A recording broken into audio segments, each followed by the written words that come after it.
The first thing I felt was the back of my head, and the back of my head felt like somebody had opened it with a stick and then left the stick in there as a souvenir. The second thing was wet, warm wet, running down my neck into the collar of a coat that smelled of old sweat and cheap wine, then packed dirt under me, and an oil lamp on a shelf guttering like it wanted to die but couldn't be bothered to finish. And then the screaming. Master, master, please, I'll do anything, I'll give you anything, just let my father go back to the countryside. I opened one eye. There was a girl on her knees 2 feet from my face, tearing off the last piece of clothing she had left to tear, wrapping it around my leg like a bandage nobody had asked for. Behind her stood an old man holding a wooden stick. The stick was still dripping, onto the floor, in little polite drips, so that answered the question about my head. Here is what I knew, in order. 1. This was not my body. 2. My own body had died at the end of a life I'd spent clawing from street rat to minor official, which took 40 years and got me 1 funeral. 3. This body belonged to a man everyone in the room wanted dead.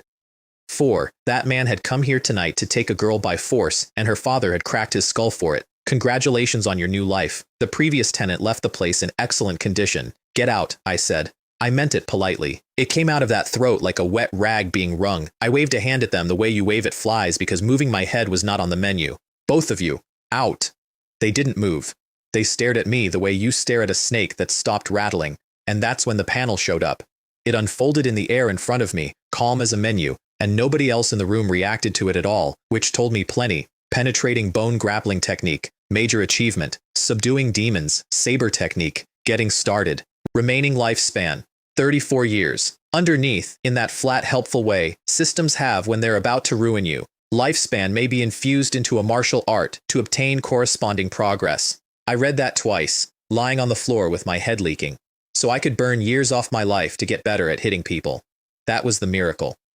The universe had looked at my situation, put its glasses on, thought carefully about what I needed most, and offered me a payment plan where the currency was me. Absolutely useless, I thought. That's what I thought. Word for word. I got a hand under me and stood up, which the room did not enjoy, and neither did I. And as I turned toward the door, I saw the girl's pupils shrink down to pinholes. Not at me. Past me. At the door. Which is how I learned that in this world, the man who cracks your skull with a stick is not the worst thing standing in your doorway. The smell arrived first. Wet fur and old meat, the kind that gets into your back teeth. I pulled the door open, and there was a shape in the yard that took up the whole yard. Black fur, the size of a small hill, wearing an apron, tied neatly, and on top of all that, a dog's head, turned sideways, one eye on me. All done in there? Then it's my turn.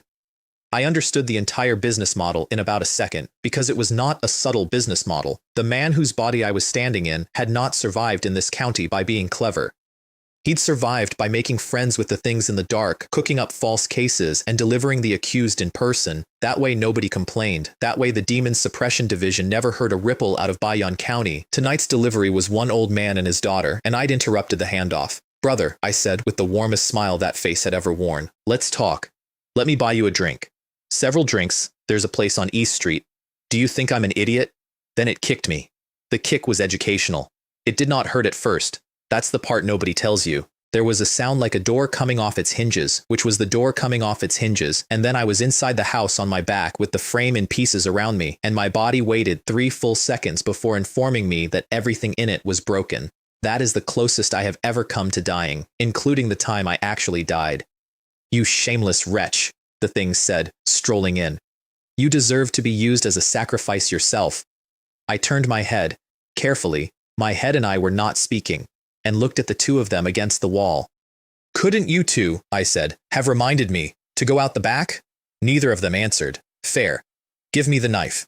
The old man looked at the stick in his hands, then at the blade under the bed, and did the arithmetic on which of us he wanted armed. He decided fast and shoved it across the floor. I got my fingers around the handle, looked at the black shape filling the doorway, and thought one word very clearly: disgusting. Then I dumped every year I had into the subduing demon saber technique. 34. 21, 13, and the panel started telling me a story. In the first year you practiced until your palms split. In the 8th, minor achievement. In the 17th, major.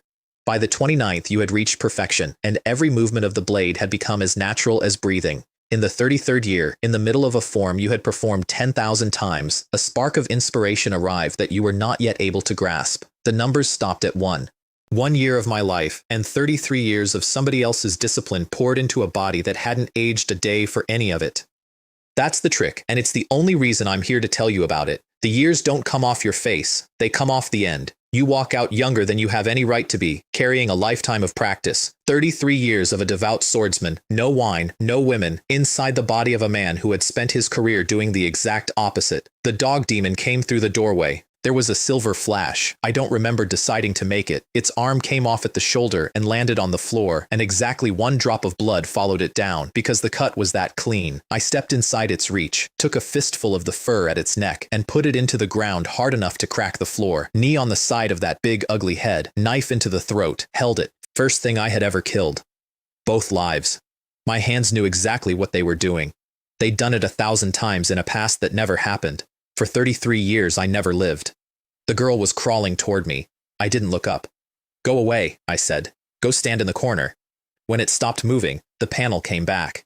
Enlightened dog demon. Not yet at the initial stage.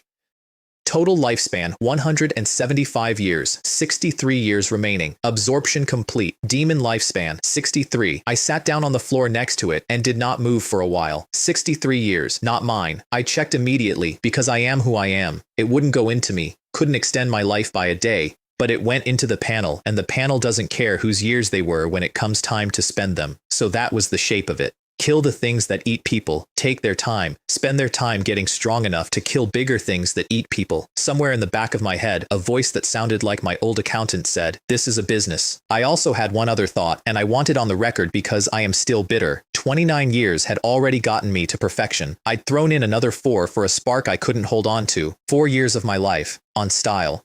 Meanwhile, the two of them were staring at me with no gratitude anywhere on either face, just fear, in slightly different flavors. "Bandage the wound on your head first," the girl said, in a very small voice. Behind her, the old man's eyes rolled back a little at the reminder that he'd made it. "That's fine too," I said. Then I sat there thinking about a dog that lived 175 years, and about a man who gets 70 if the wine doesn't get him, and about how deeply unfair the accounting in this world is. And I put 10 more years into the saber. Your attitude toward practice is mediocre. Nothing gained. Fine, fine, more. 17th year, you finally grasp the spark. 27th, you complete it and give it a name. Demon subduing righteous sunblade. Not a technique so much as a decision. You stir up the essence in your own veins, refine it into force, and push it out along the edge. 33 years had made me the best swordsman in a county that never noticed. This made the sword into something that doesn't belong in a mortal's hand. The panel called it touching the initial realm. I called it a way to cut a hill in half. 36 years of borrowed time left. The girl brought hot water and washed my feet because that was the only currency her family had, and I let her, and I said thank you, which unsettled her more than anything else that night. "I'll rest here one night," I said, "and then I'll go." The old man let out a breath like a punctured bladder. "Phew, gone. Good riddance. Sir, I killed the thing that was going to eat you both, in your own house, 40 seconds ago. But sure, good riddance." In the morning, I went to work. Baiyun County Yamen, 2 stone lions somebody once cared about, morning mist, and the specific dead quiet of a government building where nothing good has ever happened to anyone. I was a minor squad leader in the criminal investigation department with 8 constables under me, a chief above me named Guo Jinlin, and a predecessor who was functionally illiterate about anything resembling casework. The first man to report to me was a young constable in a bamboo hat named Han Ming, and Han Ming hated me with a purity I found almost refreshing. He was the newest and least senior man we had, and the only one with real talent. Enough that the Demon Suppression Division's commandant had taken an interest and been teaching him for 3 years. Both parents dead, 1 sister, and the arrangement he'd made with the man whose face I was wearing was very simple. Han Ming does what he's told, and in exchange, I don't touch his sister. That was the whole deal. He'd been living inside it for months. "Sir," he addressed a spot on the wall a foot to the left of my head. "A monster has broken the rules and moved into Liuli Temple Village, inside the village, among the houses. And I'm asking you to negotiate with it." He said, "Negotiate the way you spit out a bad tooth." "Where are the 3 manuals?" I said. He stopped. "What?" "The 3 martial arts manuals your commandant left with you. Bring them here." I have rarely watched a man's neck do what Han Ming's neck did. He fetched them anyway and put them on the desk with every vein in his forearm standing up because as far as he was concerned, he just handed 3 pieces of a real legacy to a drunk who would use them to steady a table. Cloud piling long fist, beginner, spirit snake, 8 steps, beginner. I took them and walked out. Then I put my head back in the door because he was still standing there. "What are you doing? Lead the way." We rode out on 2 county donkeys which were old and had opinions. Han Ming spent the first mile waiting for me to demand the usual wine and meat, and the second mile getting quietly disturbed when I didn't. I read on donkeyback, Spirit Snake 8 steps first, because if this went badly, I wanted to be able to leave. 1 year to grasp it, 3 to minor, 6 to major, 11th year, perfection, 25 left. And I learned something worth more than the technique. Infusion moves faster, the better my foundation already is. The system gives me nothing. It lets me learn by analogy, at a speed no living person can match, on somebody else's clock. Then, cloud piling long fist. 18 years to perfection. 20th year, nothing new. 23rd, you begin to doubt yourself. 25th, talent acquired. Mastery of fist and palm techniques. All fist and palm arts are learned more quickly, with a higher chance of insight. I closed the book, looked at the back of a donkey's head, and thought, all right, now we're negotiating. When does the Demon Suppression Division inspection come through? About a month, Han Ming said, without turning around. And in his head, I could hear it from 6 feet away, he added, and then they'll skin you alive, and I'll watch. Liuli Temple Village had a shrine that had fallen in on itself years ago, and farmers who had stopped bothering to pray at it. They squatted by the road and watched us with the flat eyes of people for whom one more man with a badge is not news. On the way, Han Ming explained demon politics, since I had apparently forgotten everything I knew, which was true. They connect by lineage. Each clan has a king. What a clan wants depends on the clan, meat, women, gold, and the trick to surviving in a county like ours is knowing which is which. The dog demons here answered to Lord Ferret, who lived in the western outskirts and was, despite the name, an enormous old yellow dog. Nobody could explain the name. I stopped asking. The house at the end of the village was painted dark red inside, and it had not started out dark red. I am going to describe this room once and move on. There were parts of people on the table, more of them hanging from the rafters. And in the middle of it, eating, was a dog demon the size of a cart, with a wife on the bed, and a pup the size of my palm curled beside her. He looked up with his mouth full, and was genuinely warmly pleased to see me. Brother Shen, Brother Wang Bao, I've got enemies up the mountain. He waved at the room, the village, the whole arrangement. Thought I'd stay down here half a year. Nice and quiet. Congratulations, I said. I sat down on the edge of the bed, which was also dark red, and put my hand on the back of his neck the way you do with an old friend who's told you good news. You didn't even tell your brother about it. And I put the knife into his chest. He had time to be surprised. Not much, but some. Guests are guests, I said, holding on. Why would I ever turn you away? His wife came off the bed at me. I did not stop after the first one, and I did not stop after the second, and when it was over, I was standing in that room breathing like I'd run up a mountain, and there was nothing alive in it. Han Ming had been sent outside. He came back, looked at the room, looked at me, and said one word. Why? It doesn't want to leave. And I don't want it to keep eating people, so I had to find a compromise that satisfies everyone. Then I walked out to the doorway, dropped the rag I'd been holding, and looked at my hands. They were shaking. That was the first corpse I had ever seen up close. Every stab after the first one had been fear coming out of me through my arm. Nobody saw. That's the important part. 3 kills. Remaining demon lifespan, 199 years. They even rounded it up for me. Behind me, Han Ming said quietly to my back, at least for today. Today you saved their lives.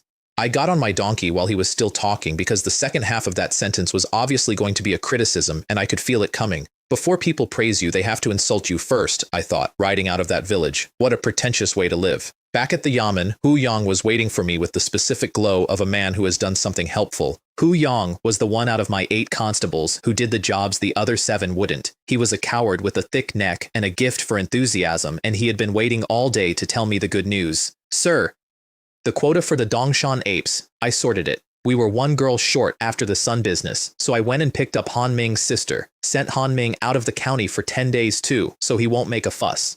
There is a very particular feeling that comes over you when you find out what your body has been signing its name to. Behind me, a door opened. Han Ming had come back on day 2. He didn't say anything. He drew. 7 of my constables went for him at once, and Han Ming broke every one of their blades in a single sweep. Not their hands. Not their arms, just the swords, all 7, in one motion, the way you'd knock cups off a table. 3 years with the commandant, and I finally understood why that man had been coming all the way out to this county to teach a nobody. Then he came for me. Lord Shen, he said, be careful in your next life. I didn't draw. I put the scabbard on my shoulder, and when his blade came down, I tapped it. Once. He went to one knee and stayed there, not because I'd hit him hard, because everything below his elbows had stopped taking orders. I told him, put the knife down first. Then I slapped him across the face with the flat of the scabbard, which I'll admit was not strictly necessary. Pick the knife back up, stand up straight. What's the use of talking tough after you've already lost? He stared up at me, and I watched him do the arithmetic, and I watched the arithmetic come out wrong. That was the subduing demon's saber technique, he said. Perfection, in a casual movement, ingrained to instinct. His voice cracked in the middle. The commandant has only been teaching for 3 years. 3 years. How could you possibly? Yes. Good question. Let me know when you work it out. The girls were in the vegetable garden behind a tea house, tied up, 6 of them, covered in mud, and they hadn't been fed in long enough that it showed. Hu Yong produced the indenture contracts their parents had signed, which is a very polite word for what those documents were. The Dongshan apes wanted young women, that was their tribute, and they got through them fast, months, usually, so the demand never stopped. My predecessor had assembled this set weeks ago. The Sun Girl had been on the list. When the dog demon took the Lius instead, Hu Yong had gone and found a replacement, and the replacement had been Han Ming's sister. Go and buy rice, I said, and flour and salt and pork, a lot of it. Be quick. Hu Yong's whole face lit up with understanding, and he turned to go. Hu Yong. Sir? I meant buy. I have never seen a man that size come that close to wetting himself in a vegetable garden. I untied them myself. The rope had been on long enough that a couple of them couldn't get their hands open, so I did that too. Then I went down the line and put the back of my hand against each forehead to check for fever, because that's what you do, and because I didn't know what else to do with my hands. The youngest was maybe 12. When she heard my name, she started shaking so hard she couldn't stand. I wiped the mud off her cheek with my thumb. Rest a while, I said, then I'll take you home. I walked all 6 of them home, personally. On foot. At every door I handed over rice and flour and pork, and I put my hands together and bowed and made an apologetic face, and then I closed the door gently and went to the next one. Han Ming carried the sacks the whole way and did not say one word because he had lost the ability to form sentences. Afterward, on the road back, I rubbed my mouth. My lips had gone stiff. It turns out that in 2 entire lifetimes I had never once apologized to anybody, and the face muscles for it simply were not there. Han Mei laughed at me, out loud. She'd come to meet her brother and caught the tail end of it, and she stood there in the road with her hand over her mouth and laughed at the head constable of Baiyun County for being bad at saying sorry. Stay away from him, Han Ming told her. He was right, obviously, but he said it a little later than he would have said it yesterday. What are we going to do about the Dongshan apes? He asked me that evening. I don't know, I said. I want to point out that this was the truth, and that he did not believe me, and that this is the exact moment I started to like him, because there was no answer. There were 4 elite apes on that mountain, plus an ancient one nobody had seen in living memory, and they could fight Lord Ferret to a standstill. The county had a garrison of 800 soldiers whose entire function was to stand on the wall and be a number large enough that nothing bothered walking in during daylight. Against the apes, we had 6 girls a season and a constable with a good sword arm. Either Baiyun County kept feeding them, or Baiyun County got eaten, or I got on a donkey and rode out of the story. Dinner was at Han Ming's house because I invited myself. 1 bedroom for his sister, a woodshed for him, and stools about a foot off the ground. His sister cooked. I have eaten in nicer places and never once eaten better. Halfway through, Han Ming went into the woodshed and came back with a piece of paper so old it had gone the color of weak tea and put it down next to my bowl like a man laying a bet he expected to lose. Wind Thunder Treasure Scroll Part 1. Beginner. 78 characters, written out by hand by the commandant himself. A body refining method, 4 barriers, muscles, bones, skin, flesh, and if you got through all 4, you stood at the absolute peak of what a mortal body could be. Han Ming had been working on it for 3 years and had not gotten through the first barrier. I put in 10 years. In the first year, you study the method of refining the body with medicine. In the 3rd year, lacking medicine, progress is slow. In the 7th year, faint signs appear. In the 10th year, the introduction is complete. I kept going. In the 52nd year, minor achievement. Your bones grow as hard as gold and iron. In the 106th year, major achievement. Your skin. In the 182nd year, and this is the part I still think about, food began to taste like nothing. Not bad. Nothing. Because there was something in this world that would taste better. And my body, after 182 years of being ground down and rebuilt and ground down again, had finally become the correct vessel to receive it. Perfection. Mortal peak. And then the mantra just stopped. Because it was part 1. Because there was no part 2, because the commandant had written down 78 characters and then presumably gone off to do something else. Finish writing it, I thought, with my face perfectly calm and my bowl in my hand. Finish writing the thing. Then I saw the other line. Remaining lifespan, 21 years. I had walked into that woodshed with 1 year left. 1. Refining the body hadn't just made me hard to kill, it had put 20 years back on the end of my life, my own life, the years I couldn't buy with anything else. The dog demon lived 175 years and the world thought that was normal. It turned out mortals were only mortal because nobody had shown them the paperwork. 17 years of demon lifespan left in the account. Hanmei had been watching through the doorway for a while. She came out and sat down and we smiled at each other across the table, and Hanming's chopsticks came down on his bowl like a gavel. You scoundrel! What kind of person are you? An excellent question, and one I intended to answer in about a month when the Demon Suppression Division came through and I found out whether the answer was a job or a rope. 2 days later, 2 constables came to fetch me and said Chief Song wanted a word. I got to the door of his office and 2 black-furred arms came through the wood. Through the wood, and then through both constables' chests, and then out again, holding what they'd gone in for, and the thing on the other side of the door held them up on its claws where I could see them. Brother Shen, it said pleasantly, why have you stopped? Inside, Guo Jinlin was on his knees on his own floor with an ape's leg across his shoulder, and the shoulder was making a sound shoulders shouldn't make. 3 dog heads sat on the desk in front of him, still leaking. They'd smelled the mutts on me and come to make a point. The one in the rattan chair was wearing a loose scholar's robe. That was somehow the worst part. He's in your way, the scholar said, nodding at Song. Say the word. We'll take him off the board and you can move up. There were only ever 5 apes on Dongshan. One ancient thing nobody had seen in generations, and 4 brothers. 3 of the 4 were in this room. Let him go, I said. What's in it for me? Let him go, I said, and you can die more easily. The room got very quiet. And if I don't loosen my grip, then I'll skin you to pieces. I did not go for the hostage. Hostages are a negotiation, and I wasn't negotiating. I went for the one who had come through the door, put my palm on top of its skull and put the skull through the floor tiles. The second one came at my spine with a claw and I caught it one-handed without turning around, and then I crushed its throat, still without turning around, because I needed the hand that was busy. Then I popped the first one's head. The scholar in the chair stood up and its eyes went to a solid, lightless red, and black mist came off its fur in chains and reached across the room, and everything under my skin went cold. That was the first magic I had ever seen. It was also the first time since I'd reached perfection that I had felt genuinely uneasy because that mist did not want my body. It wanted the part of me that was doing the thinking.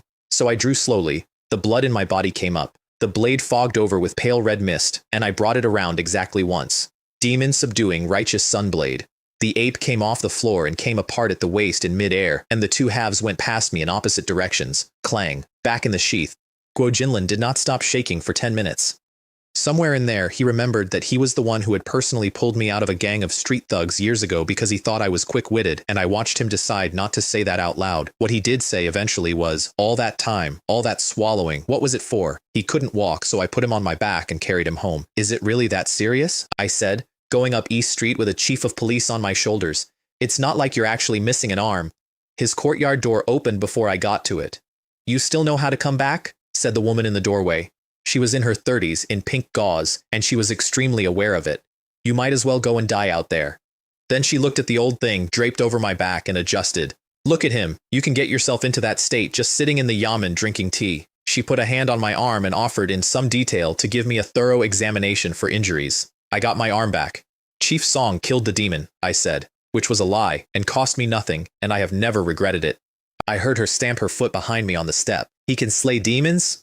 If he had that in him, you heartless. The street was empty on the way back. That's the thing I remember, not the fight. Han Ming walks home, and there is a light on in the window for him. Guo Jinlin gets carried home, and there's a woman in the doorway, who at least bothers to be furious about it. I walked back through Baiyun County at night with 3 ape demons drying on my sleeve, and there was nobody anywhere expecting me. That's all. That's the whole feeling. Then it passed, and I went to work on the next thing. 3 apes. 44 years, 78 years, 83 years, remaining demon lifespan, 222. That was the moment I stopped pretending this was a temporary job, because I finally sat down and drew myself a map of my own county, and the map went like this. Baiyun County is a small dirty circle with 4 larger circles around it. To the west, the dog demons under Lord Ferret. To the east, the apes of Dongshan. Somewhere out past both, a serpent that everyone very carefully called Elder Serpent Azure, and never louder than that.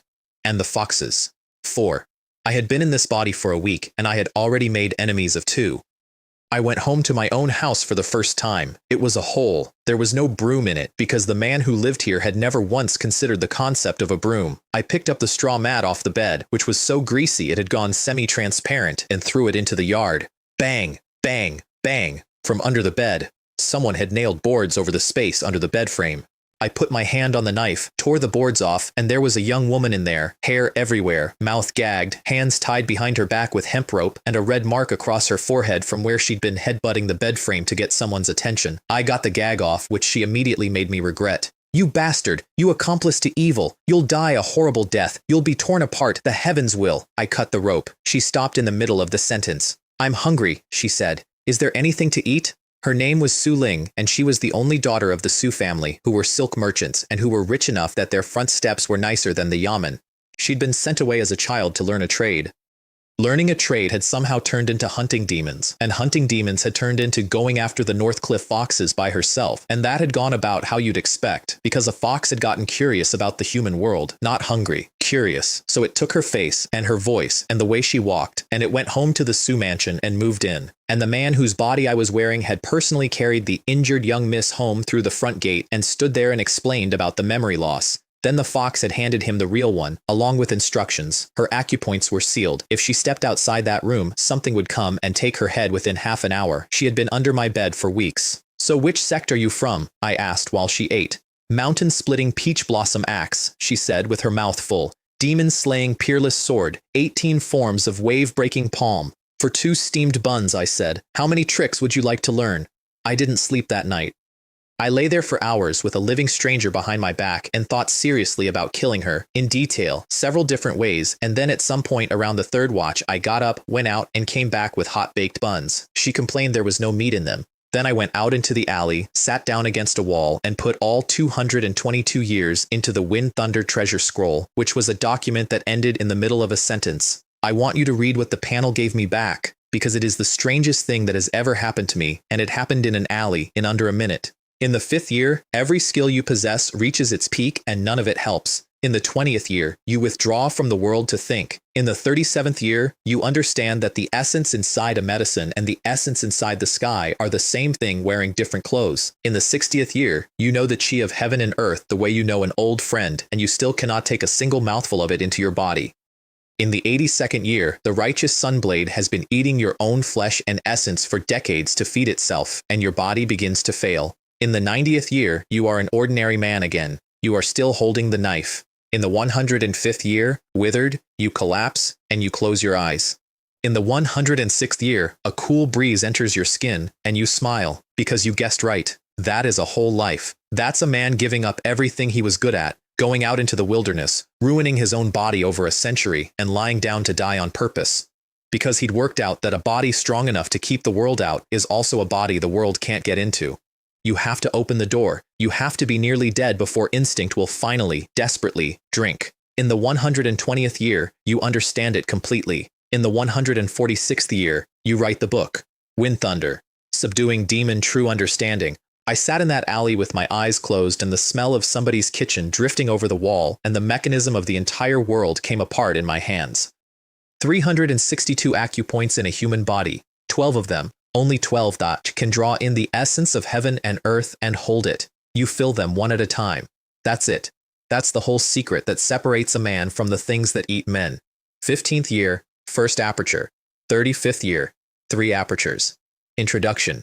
Complete. That's the early initial realm, the thing Han Ming had been chasing for 3 years with an unfinished piece of paper. 65th year, 5 apertures. Lord Ferret, who ruled every dog demon on the western outskirts, had 2. Remaining lifespan, 46 years. And for the first time since I woke up in this body, the number that was mine was bigger than the number that was borrowed. My own life, 46. Demon lifespan, 1. I opened my hand in that alley and watched white mist come off my fingertips with scarlet threads running through it, and something moved in my arms and legs like cold honey. I went to work. 2 constables were laid out under white cloth in the Yamen courtyard, and every elite constable from every team in the county was standing around them with their hands on their hilts, and every single one of those hands came off the hilt when I walked in. Chief Song came out with his head bandaged and limped over. "You're here." "There were mice in the house," I said. "I didn't sleep well." I sat down in the main seat. Nobody said anything about that. Song stood beside it. He offered me replacements for the 2 dead men. "Just 2, I said, "as long as they've got decent reputations." That got me the Niu brothers, Ma Kwai and Ma Er, who were the 2 biggest men in the building and, more importantly, the 2 angriest. Then Song leaned in with the real message, the one he'd been carrying since dawn. Clerk's son says, "Be more careful with your actions. You've gone a bit too far these past 2 days." And when I didn't answer, he added quietly, looking at his own boots, "The demons are brutal, but they're outside the county town. Just pretend you didn't see them. You used to be better at this." Clerk's son. I got the full picture from Han Ming on the way out. Below the magistrate and above everyone else sits the clerk, and this one had been running Baiyun County the way a man runs a shop he expects to inherit. He'd also apparently treated my predecessor like a nephew. And in the world above the county, out in Qingzhou, there were sects, and the sects sold martial masters to rich families, and every sect carried an imperial credential. And there was an unwritten rule that you could not wear this uniform and belong to one. Our magistrate had written to his old teacher in Qingzhou and gotten himself a strong man to keep in his house like a very expensive dog. "You looked a little strange today," Han Ming said. "Attention-grabbing." He was right. I pulled the aura back in and sat on it. If every small demon within 30 miles could feel me coming, none of them would be there when I arrived, and I was in the business of arriving. "You run the team," I told him. "Don't cause trouble. Then, and lend me some silver. I'll pay you back when my salary comes. I'm saving that for Jin Yu's dowry." "Don't worry," I said. "If I can't pay you back, I'll marry you." I ate lunch at a restaurant on the good street. Shaoxing wine, 6 flatbread sandwiches, a plate of salted pork, and around me an entire county chewing with the flat dead faces of people who have decided not to think about anything, which is how I overheard that somebody had been killed on Willowleaf Street. Willowleaf Street is my territory. It is also the street where I woke up. Nobody had told me. By the time I got there, another team leader named Hu Wenlong was standing in the courtyard gate with his men, and he put a hand out flat against my chest. "Anyone in Baiyun County can walk into this courtyard," he said. "Anyone. Except you, Weilan." Then he signaled his men to draw. I kicked him across his own crime scene like a sack of grain and walked in. Han Ming came through the gate about 10 seconds behind me with the New brothers and Hu Yong and started breaking faces with the flat of his scabbard. "What kind of eyes have you got? Can't you tell which street you're standing on? Tie them up." Inside, on a straw mat, somebody had put the son, father, and daughter back together. That's the part I need you to understand. Whatever did this had picked the pieces up afterward and arranged them. Put the ears back near the head. Put the eyes back in the right neighborhood. Nothing had been eaten. That's not a predator. That's a message. I crouched down and found the girl's fingers, 5 of them, scattered in the straw, and I put them back in a row where a hand goes. This hand washed my feet 3 nights ago, I thought.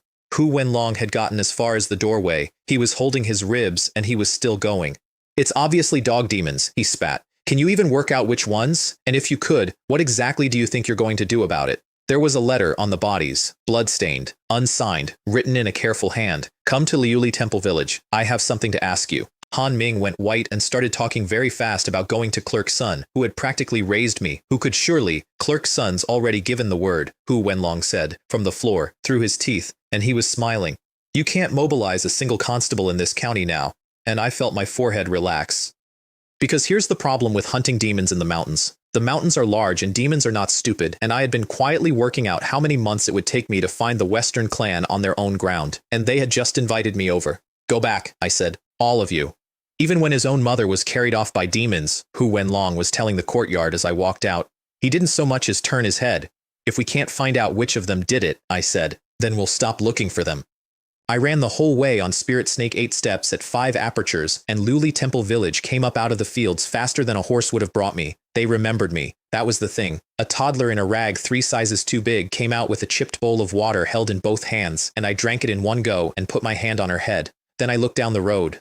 A dozen dog demons, each a head and a half taller than a man, wearing loincloths, carrying a palanquin 2 zhang across. And on the palanquin, 800 pounds of him, fat lying in finger-thick layers, fur a deep glossy yellow that somebody had clearly brushed. Lord Ferret. The toddler sat down hard in the dirt. The villagers looked up the empty road for the help that was not coming, and then they crouched down where they were. They didn't cry, and they didn't run. They'd done this before. "Do you have any sons?" Ferret said. His voice was enormous and mild. "I've lost 2 sons, though I can't actually remember how many I have, and I don't much like any of them, but I still feel a little uncomfortable about it." He shifted his weight and the palanquin creaked. "What bothers me is that every place they went missing happens to be under your jurisdiction. So, out of respect for how respectful you used to be, give me an explanation and I'll spare your life." I stepped forward and put the blade through the heart of the one at the front before it finished blinking. After that, it was not a fight, it was an afternoon of work. Ferret couldn't swing at me without going through 2 of his own, and I had perfection lightness and 5 apertures, and the wall of demons around me had gaps in it the way a crowd has gaps. 3, 6, 8. He came down off the palanquin and charged me holding 2 of his sons in front of him as shields, and I was already behind them, and I put one blade through both bellies at once. Now, I said, can you remember how many sons you have? Then he showed me what he actually was. Scarlet mist came off him, and where it touched, corpses went to pus in the time it takes to say it. Meat, bone, all of it. All of it, running. He turned that field into a place where nothing could stand, and my 5 apertures answered it with white mist shot through with scarlet, because whatever heaven and earth is made of, it does not rot. I opened him from the shoulder to the lower belly. He caught the blade in his own bones and held it there and lunged, trying to get his arms around me and let the mist do the rest, so I let go of the hilt and hit him instead. Cloud-piling long fist, great perfection, with the chi of heaven and earth behind it. His fat went in waves all the way down his body like a pond taking a stone. He kept burning his own flesh to feed the mist, and he shrank while he did it, and I kept hitting the same place, and eventually my fist went through the golden fur and out the other side, and it felt exactly like punching through an empty ball. There was nothing inside him. 575 years of king, and it was all shell. Spare me, he said. I pulled my hand out, picked my knife up off the ground, and brought it down once. Slayed the early stage dog demon. Total lifespan, 575 years, 180 years remaining. Han Ming came riding out an hour later expecting to find a field of dead villagers, and instead he met 2 farmers coming the other way carrying a hairy leg between them. The officer says we can eat as much as we like, one of them explained. Whatever we can't finish, he'll load onto the cart. He found me sitting on the edge of the field. 7 or 8 children were taking turns very carefully touching my sword, 1 finger each with the solemnity of a religious rite. Behind me, most of the village was out in the mud hauling dog demons up out of the churned ground like they were digging lotus roots, and when an arm came free, somebody would laugh. Where are the demons? Han Ming said. I've sent them all away. He stood there for a while. You call this, he said, sending them away. Remaining demon lifespan, 672 years.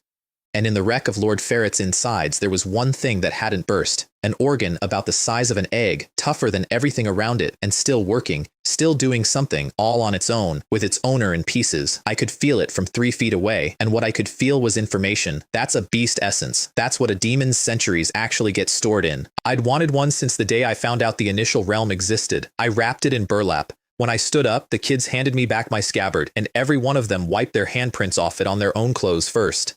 Take care, officer. We came through the city gate with 2 carts of dog demon heads and the big yellow one riding on top. A noodle vendor dropped his ladle and then dropped himself. Every soldier on the gate grabbed for a weapon they had never once used. Han Ming walked in front of the carts the whole way with his chin up, saying, "What kind of eyes have you got?" to anyone who looked at him funny, and outside a tavern Hu Wenlong, who was 3 cups into his afternoon, saw the yellow head and backed away from it into a wall. Han Ming worked out the strategy on his own, which was the day I decided he was worth keeping. Don't hide it. Make it loud. Make it so loud that 100,000 people in this county know exactly who Wei Lan is and exactly what he did, because a man nobody has heard of can be quietly handed to the demons or quietly handed to the demon suppression division when they arrive, and a man on every street corner's tongue cannot. This isn't recklessness, he said, mostly to himself. This has been thought about very carefully. Then I paid the 2 laborers a tael of silver for hauling the carts, and Han Ming watched his own money leave my hand. My house had been cleaned. I want to be clear about the scale of this. There had been a layer on that floor. There had been things growing in the corners with opinions of their own. Now there was a floor, and my clothes had been washed and hung, and Su Ling was standing in the middle of it wearing one of my black shirts, which came down past her knees, with her hair wet and her trousers wet to the shin. She looked me up and down. "Are you going to work?" she said, "or are you going to take baths in blood?" Then she sniffed twice, and her whole face changed.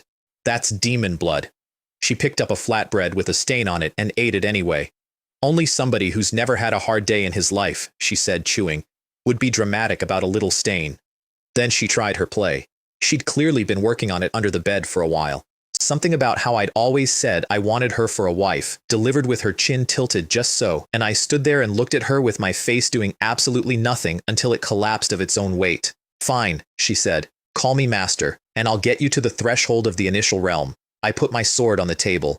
"You left home to learn a trade," I said. "Was the trade opera?" Then I unwrapped the burlap and put the trembling ball of flesh on the table between us. "Prove you're worth feeding."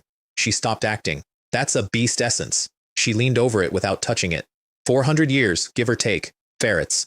And then she told me things I could not have found out in a year, in the flat, quick voice of somebody who has been taught properly, that it's the main ingredient in a chi-gathering pill, that you can use it to help condense a liquid stage pill, that if you just swallow it raw, you'll get 70 or 80% of the value and a load of dross that will sit in your foundation and rot it, that it is absolutely not something a martial artist below the initial realm should be putting in his mouth. I'm telling you the truth, she added, not to keep it for myself. So we made a deal. She stays. I don't ask who she really is, and I don't touch the Fox situation. Her price: 2 genuine cultivation manuals, beginner grade. I can only hand them over after I'm rescued, she said, which was fair. Then she gave me a piece of advice for free, and it was the best advice I got all month, and I ignored it. You went at the dog clan first, wrong order.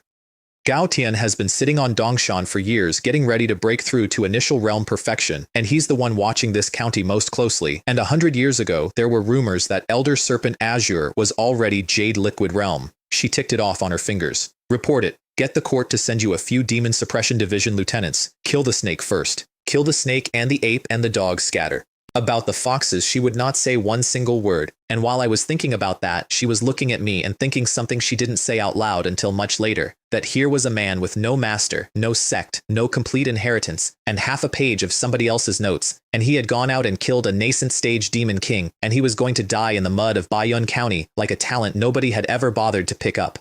I ate the beast essence. It tasted like a fish that had given up. Underneath that, the essence itself was honey.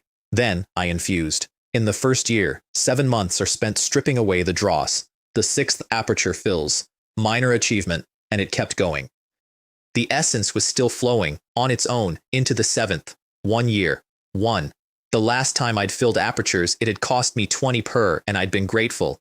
Then, you have comprehended the fiend, incomplete, from the beast essence. That's what happens when you swallow a demon king centuries whole. The filth in it doesn't come out. From then on, the heaven and earth chi in my body came with a corrosive edge on it that nothing clean should have had. I did not particularly mind. 27th year, 8th aperture, 49th, all 9. Major achievement, 72nd, the 10th, 104th year, 12 out of 12. Full, perfection. Water overflows when the cup is full. 568 years left in the account, and here's what I'd learned that mattered more than any of it. Precious medicine inside the body makes the simulation run faster. The panel doesn't create anything, it's a lever, and materials are the fulcrum. And I finally understood the thing that had been bothering me since the first dog. A man gets 100 years if he's lucky. Add perfection, add the initial realm, and you buy maybe 40 more. Ferret had lived 575, and Ferret was the lower realm, and Ferret had been at the bottom of the list of things I needed to kill. The gap isn't skill, the gap is time, and there is exactly one way for a human being to close it. The essence of martial cultivation, I decided, sitting in a clean house eating somebody else's stolen centuries, is plunder. I set 300 years aside and poured the rest into an art that was already at perfection, just to see what was on the other side of full. For 100 years, the panel told me the same sentence in slightly different words. You continue to demand, you continue to demand, you continue to demand. Then, in the 130th year, a wisp of chi in the first acupoint condensed into a single drop of liquid. Jade Dew, 150th, a second drop. 268th, nearly half of the first aperture, dew, 1 aperture, half full, 268 years. There was a whole realm on the other side of this, jade liquid, and I now knew exactly how far away it was, and that brute forcing it with borrowed years would cost me more than every demon in this county was worth. I needed a method, which meant I needed a sect, or somebody who had been in one. I had one of those asleep in my house. Then I put the last of it into the saber. 46th year. The crude form comes apart and starts putting itself back together. 50th. Something is still missing. You sit and look at the mist on your fingertips. 55th year. The fiend saber technique. Beginner. The first complete initial realm martial art I have ever owned. Grown out of the subduing demons saber technique the way a wolf grows out of a dog. Same bones, and nobody would ever mistake one for the other. 245 years left. And a second law, which cost me a fortune to learn. To make something new, materials matter more than time.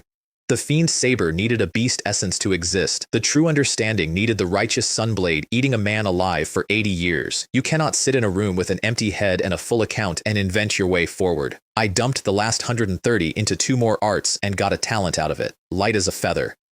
Then I went to work, where 13 dog demon heads were laid out on the floor of the main hall of the Baiyun County Yamen, and every official in the building was standing around them at dawn. Clerk's son was in the main seat, white hair, white beard, blue round-collared robe, eyes shut. His hands were on the armrests, and the veins on the backs of them were standing up like cords. He looked at the heads once. He did not look again. I don't have that ability, he said. It's your ability. It's Lord Shen's ability. He opened his eyes. Since that's the case, let him handle the matter of demons as well. And then he kicked the table over. Give him all the reins. Everyone in the room heard a promotion. I heard the actual sentence because I'd been on the other side of desks like that in a previous life. My team was taken off all 3 of the profitable streets, the streets where a constable eats, and given demons, only demons, nothing else. He wanted us dead somewhere public so that every man in Baiyun County could watch exactly what happens to the people who follow Weilan around. Lift a man as high as you can, then stand back and enjoy the fall. The one thing he could not have known is that killing demons pays me in the only currency I care about.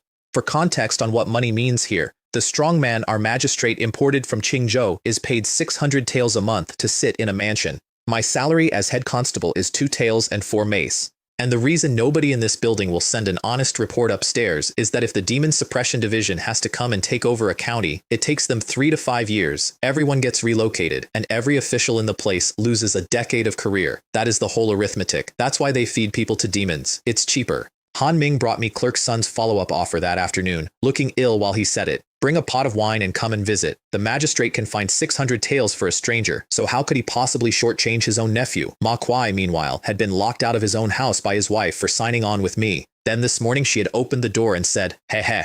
She just kept doing it, sir, he said, deeply unsettled. Heh heh, heh heh. Open the courtyard gate, I said. We put up a notice. As of that morning, Baiyun County had a demon-slaying office, and it had opening hours, and it was the only one in the world. Our first customer arrived half a day later, a thin, dark, middle-aged man who twisted his hat in his hands the entire time. His wife had started combing her hair at the mirror in the middle of the night, laughing while she did it. He'd woken up once and found her standing in the doorway in a flowered dress with her hair wet, and in the morning she had no memory of it at all. He himself slept like a dead man no matter how early he went to bed, and the soup she made him only made it worse. And yesterday he'd come home early and heard her, through the door, saying, "Have mercy on me." I let him finish. Then I let my face go completely flat. "You two," I said to the new brothers, "go out on night duty. Deal with this gentleman's evil spirit." They gave the man a very sympathetic look on their way past him. And then Han Ming came in fast, and he was pale. "Lord Shen, Sun Ren is dead. Sun Ren." The Su family's own martial master out of Qingzhou, the one they called the Stone Tablet Slayer, iron palms, somewhere between 30 and 50 demons dead under them over a long career, dead in the Su mansion, which is the house where a fox is currently walking around wearing Su Ling's face, and every single thing that Fox does gets written down in the ledger of this county under my predecessor's name. That death, I said, was too convenient. The Su mansion had a vermilion gate, bronze door rings, and a pair of stone lions taller than the ones at the Yamen, which tells you everything about who actually ran Baiyun County. The steward was out front in silk, waving both arms at a crowd that had come to gawk. "There are no demons, no demons, go home."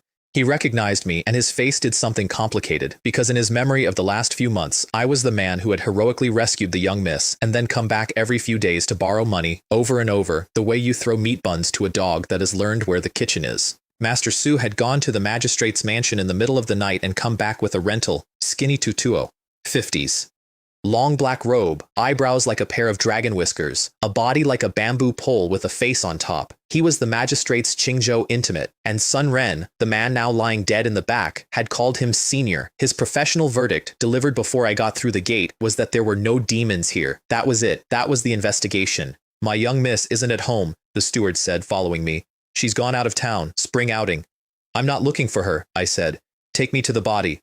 At the inner gate, skinny Tutuo stepped in front of me and put a hand on my shoulder, warm as a favorite uncle.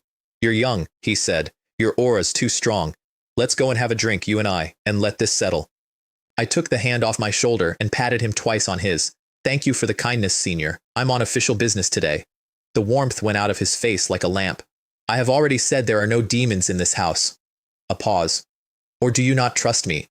"Lead the way," I said to the steward. Behind me, I heard him say to the enormous man standing beside him, "I never imagined he'd be such a brainless idiot. Give it a minute. He'll find an excuse and come back out, just like the rest of us." The enormous man did not answer. He was chewing a grass root. Vajra sect, big as a doorway, beard like steel needles, a greasy white jacket over a belly you could have parked a cart against. That was the first time I saw Hu the Skinner, and he was looking at me the way a man looks at a horse he's thinking about buying. Sunren was in a guest room, and I'll give you the two things that matter. It had taken one night, and whatever did it had spent that night eating. He was fine yesterday, the steward whispered. Just one night. Then he told me the rest, because his hands wouldn't stop shaking, and it had to go somewhere. Half a month ago, the young miss had brought home a friend from outside. A young man. The master had been so grateful that anyone from her lost years had turned up that he'd kept the guest in the house as an honored guest, hoping it would help her memory come back. Sunren's body had been found in that guest's room, and the young miss happened to be away. The guest came out to meet me himself. He leaned in the doorway with his shoulder against the frame, yawning, red lips, white teeth, and two canines a little too long for the face he was wearing. "You're Wei Lan. Why are you only getting here now?" He said it the way you'd say it to a servant who was late with the tea. Han Ming went rigid beside me, and I understood why. He'd heard that exact tone before, many times in this county. It's how every demon that ever walked through our gates spoke to Master Shen right before it told him what it wanted delivered and when. I cleared the room. He ate while he talked. He did not stop eating at any point. "Just call me Third Lord from now on," he said, "and come by every 3 days. Understood?" I asked him one question. "Where is she?" "Her?" He waved a hand with something in it. "She's been out playing too long, gone back to North Cliff to see her mother." And then he noticed my eyebrows come together, and he read it correctly. That was the impressive part. He saw disappointment. He understood exactly that I had dug open a rabbit hole expecting a warren and pulled out one rabbit. Then he looked at my eyes, and for the first time since he'd entered the initial realm, something further down and older than his thinking told him to run. The mahogany door came off the frame and went into the courtyard with him inside it, and the blue stone under it cracked. I straightened my cuffs and walked out after him. Skinny Tutuo had gone the color of paper because he knew what North Cliff was. Even Elder Serpent Azure didn't provoke the foxes at North Cliff. There is no shame, in the martial world, in bowing your head to something like that. The only thing that had never once occurred to him was that somebody might not. Lei San got up and roared, and it came out like a temple bell. Han Ming went back 2 full steps on his heels. Then he saw me draw. I'm told it looked unhurried, like a man taking an oil paper umbrella out of his coat in an autumn drizzle. He ran, 6 jang in one crouched stride, which was genuinely impressive. I was behind him in 2. The fiend saber opened him from the elbow, up across the face, out through the right shoulder, and the edges of it started to eat. Dark yellow fur with black stripes came pouring out through the split human skin, and the last thing on top of it was a tiger's head. "You madman," it said. "She'll never let you go." Then Hu the Skinner, who had not moved from the wall this entire time, drew a plain pig-slaughtering knife off his belt, flipped it blunt side out, and swatted the fleeing tiger back at me like he was returning a ball to a child. Silver flash. It came apart, and the pieces got bigger as they fell, until there was a full-grown tiger in 4 sections across the Su family's flagstones. I crouched and dug out the beast core, slayed a tiger demon at the early stage of the initial realm, total lifespan 520 years, 132 years remaining. Hu the Skinner spat out his grass root. "Pa, you keep dogs at home?" And when I looked at him, because a man from a sect does not swat a demon for a stranger, he shrugged the mountain of his shoulders. "Bad habit. I take a picture of everything I see." I found out later that while I'd been inside, Han Ming had drawn on Skinny Tutuo. Actually drawn, in the courtyard of the richest house in the county, on the magistrate's personal martial master, because the man had made a joke about me. "Since when is it your place to point fingers when the government is handling a case? Constable Shen works for the imperial court. Shut your mouth." Skinny Tutuo came to collect on that as soon as the tiger stopped twitching. "Your man," he said, "almost put a knife in me, and then he asked me what I was." I turned to Han Ming, who now had the knife behind his back like a boy caught with a frog. "You really said that?" "I told you I did." I walked over to Skinny Tutuo, put my palm flat on my scabbard, and asked him the same question. "So, what are you?" He tried to lift his hand. His hand did not lift. "I was tactless," he said. I was already turning away. "At your age, stop smiling with your mouth crooked like that. You'll give yourself palsy."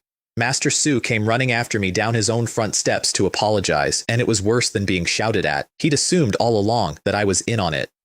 That I'd worked with the demons to hurt his daughter and then brought her home as a hostage I could milk for gambling money forever. He said all of this out loud, in the street, with his hat in his hands. "You," he said, "are a good person." I found something else to look at. Then the steward wheeled out a bag of silver, not a purse, a bag. At least 800 taels, all of it in cash rather than notes, because, and he explained this apologetically, copper coins aren't convenient and Lord Shen so enjoys his entertainments. 800 taels is 30 years of my salary. I stood there with my hand in it and let myself feel one clean flash of pure resentment. 2 pancakes with egg cost 10 coppers, and these people keep this in a cupboard. Then I picked out 2 10-tael ingots. I tossed one to Han Ming and put the other in my sleeve. That's all. And I pushed the bag off the cart. Not virtue. I'm feeding their daughter 3 meals a day. I was charging them for her board. Master Su insisted I come for tea when Shui Wei returned from her spring outing. She studied martial arts too, you know. You're about the same age. Han Ming frowned at that, then caught himself in the middle of comparing his own sister to the Su heiress and slapped his own forehead in the street. On the way home, I bought wine, a roast goose leg, the left one. They're better, I don't want to argue about this, and a steamed fish, and I did not buy Han Ming anything. Who said we're friends? I said. If you want some, go and buy it yourself. He stood there holding 10 taels of silver in his fist. What a strange person, he said. Su Ling met me at the door in white, and I'll admit that for about 2 seconds she looked like a fairy who had descended into a constable's hovel by mistake. Then she smelled the goose leg, and the illusion ended. Then she smelled something else, and she went cold all over. You've been at my house. She could smell her own family's incense on my coat. She'd been under a bed for weeks, and she could still pick her own front hall out of the air. She didn't ask about it. What she did instead was offer to cook.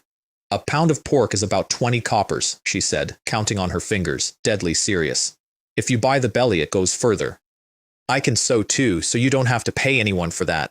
Really, a constable's salary can stretch quite a... Are you actually Miss Su? I said, because her father had just tried to hand me 800 taels out of a cupboard, and his daughter was doing arithmetic on pork. I put the loose silver on the table. Your father gave you that. That's when she panicked. Not about the money. You killed one of theirs? She was up out of the chair. A junior of the North Cliff Foxes? There is an elder of theirs sitting outside this city right now, and when it hears about this, nobody can protect you. So what exactly is your identity? She shut her mouth so fast I heard her teeth. You did, she said after a while. Catch the key point of that sentence. I told her the truth as a courtesy. The fox is not in your house, but it has been letting other things in through the front door. Is my father all right? For now. Then I raised my price, because I am who I am. 2 beginner manuals isn't enough anymore. I want Jade Liquid Realm methods, 2, as agreed, and I'm collecting one in advance, as a deposit. I have shaken down a lot of people in 2 lifetimes. She took it better than any of them. I can only remember 1 book by heart, she said. Get me paper and a brush. 3 days.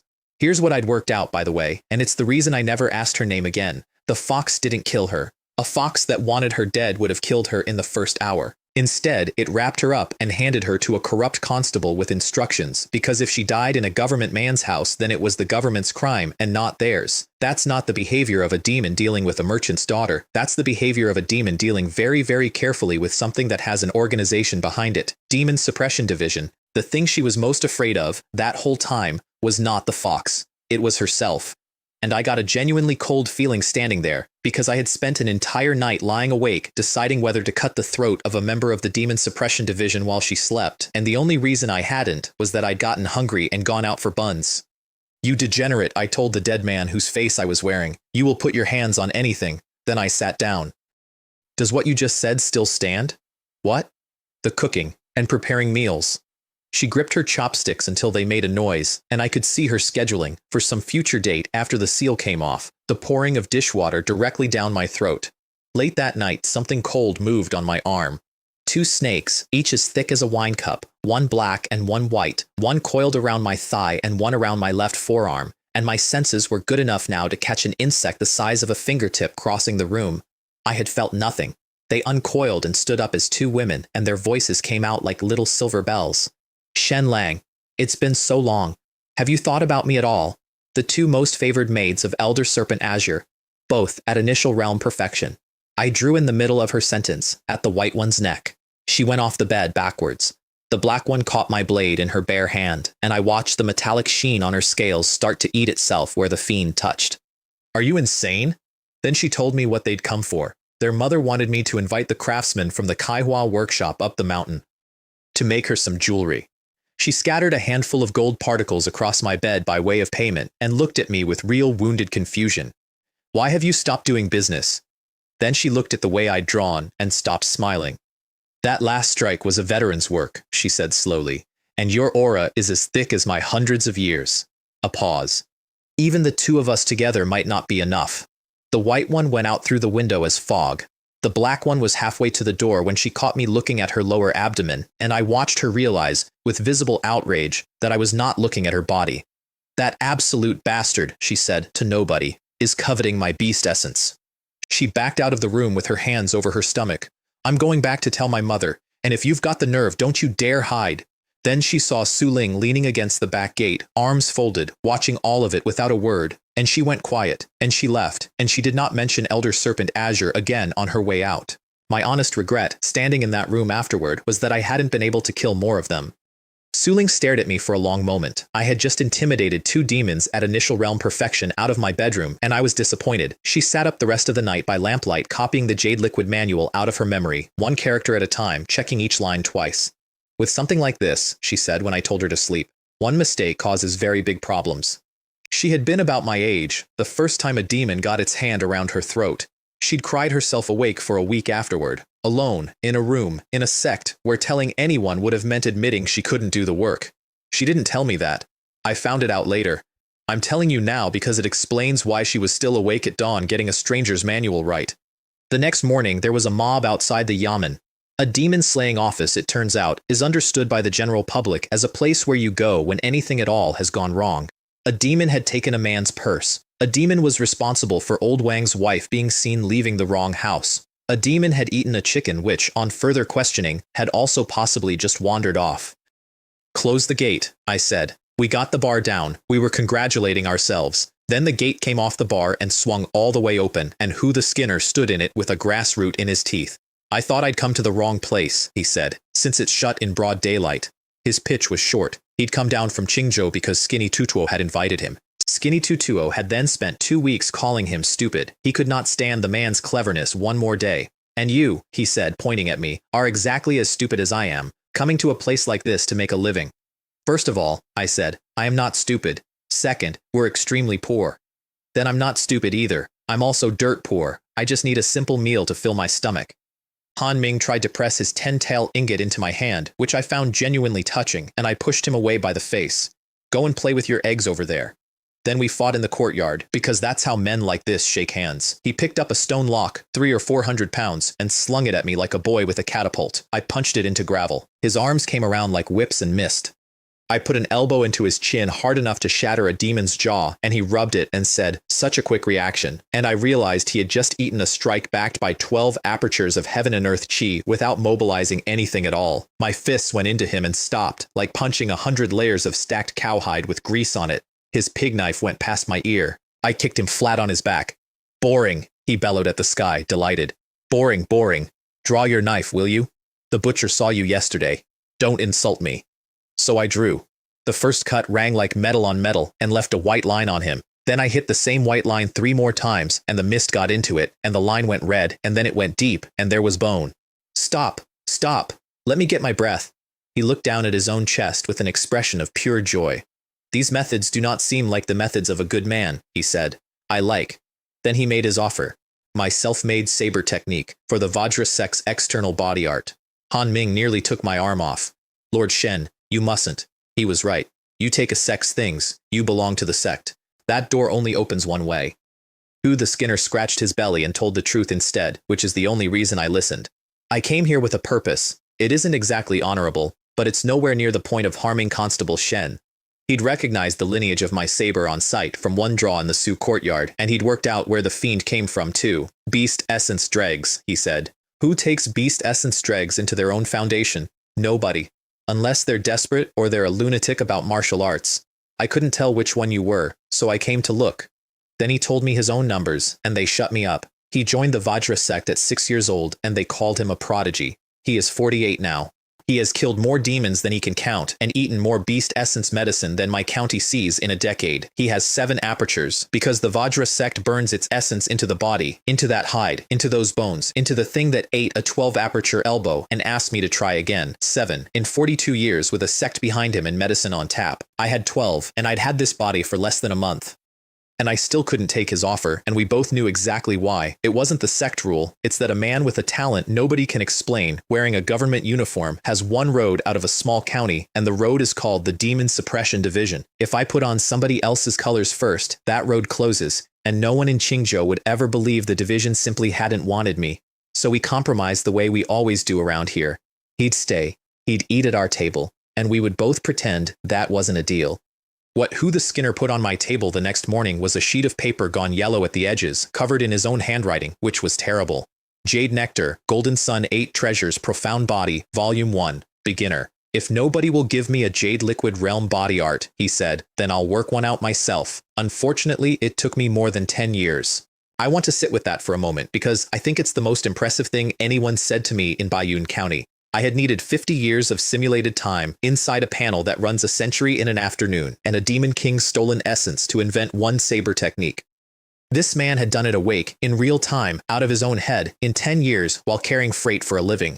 Senior is very talented, I said. I told you not to call me Senior. He scratched his belly. I walked here from Qingzhou. I've spent all my travel money. From now on, I'll be calling you boss so I can eat. 7th year, Introduction. 15th minor. 29th major. 42nd year, Perfection.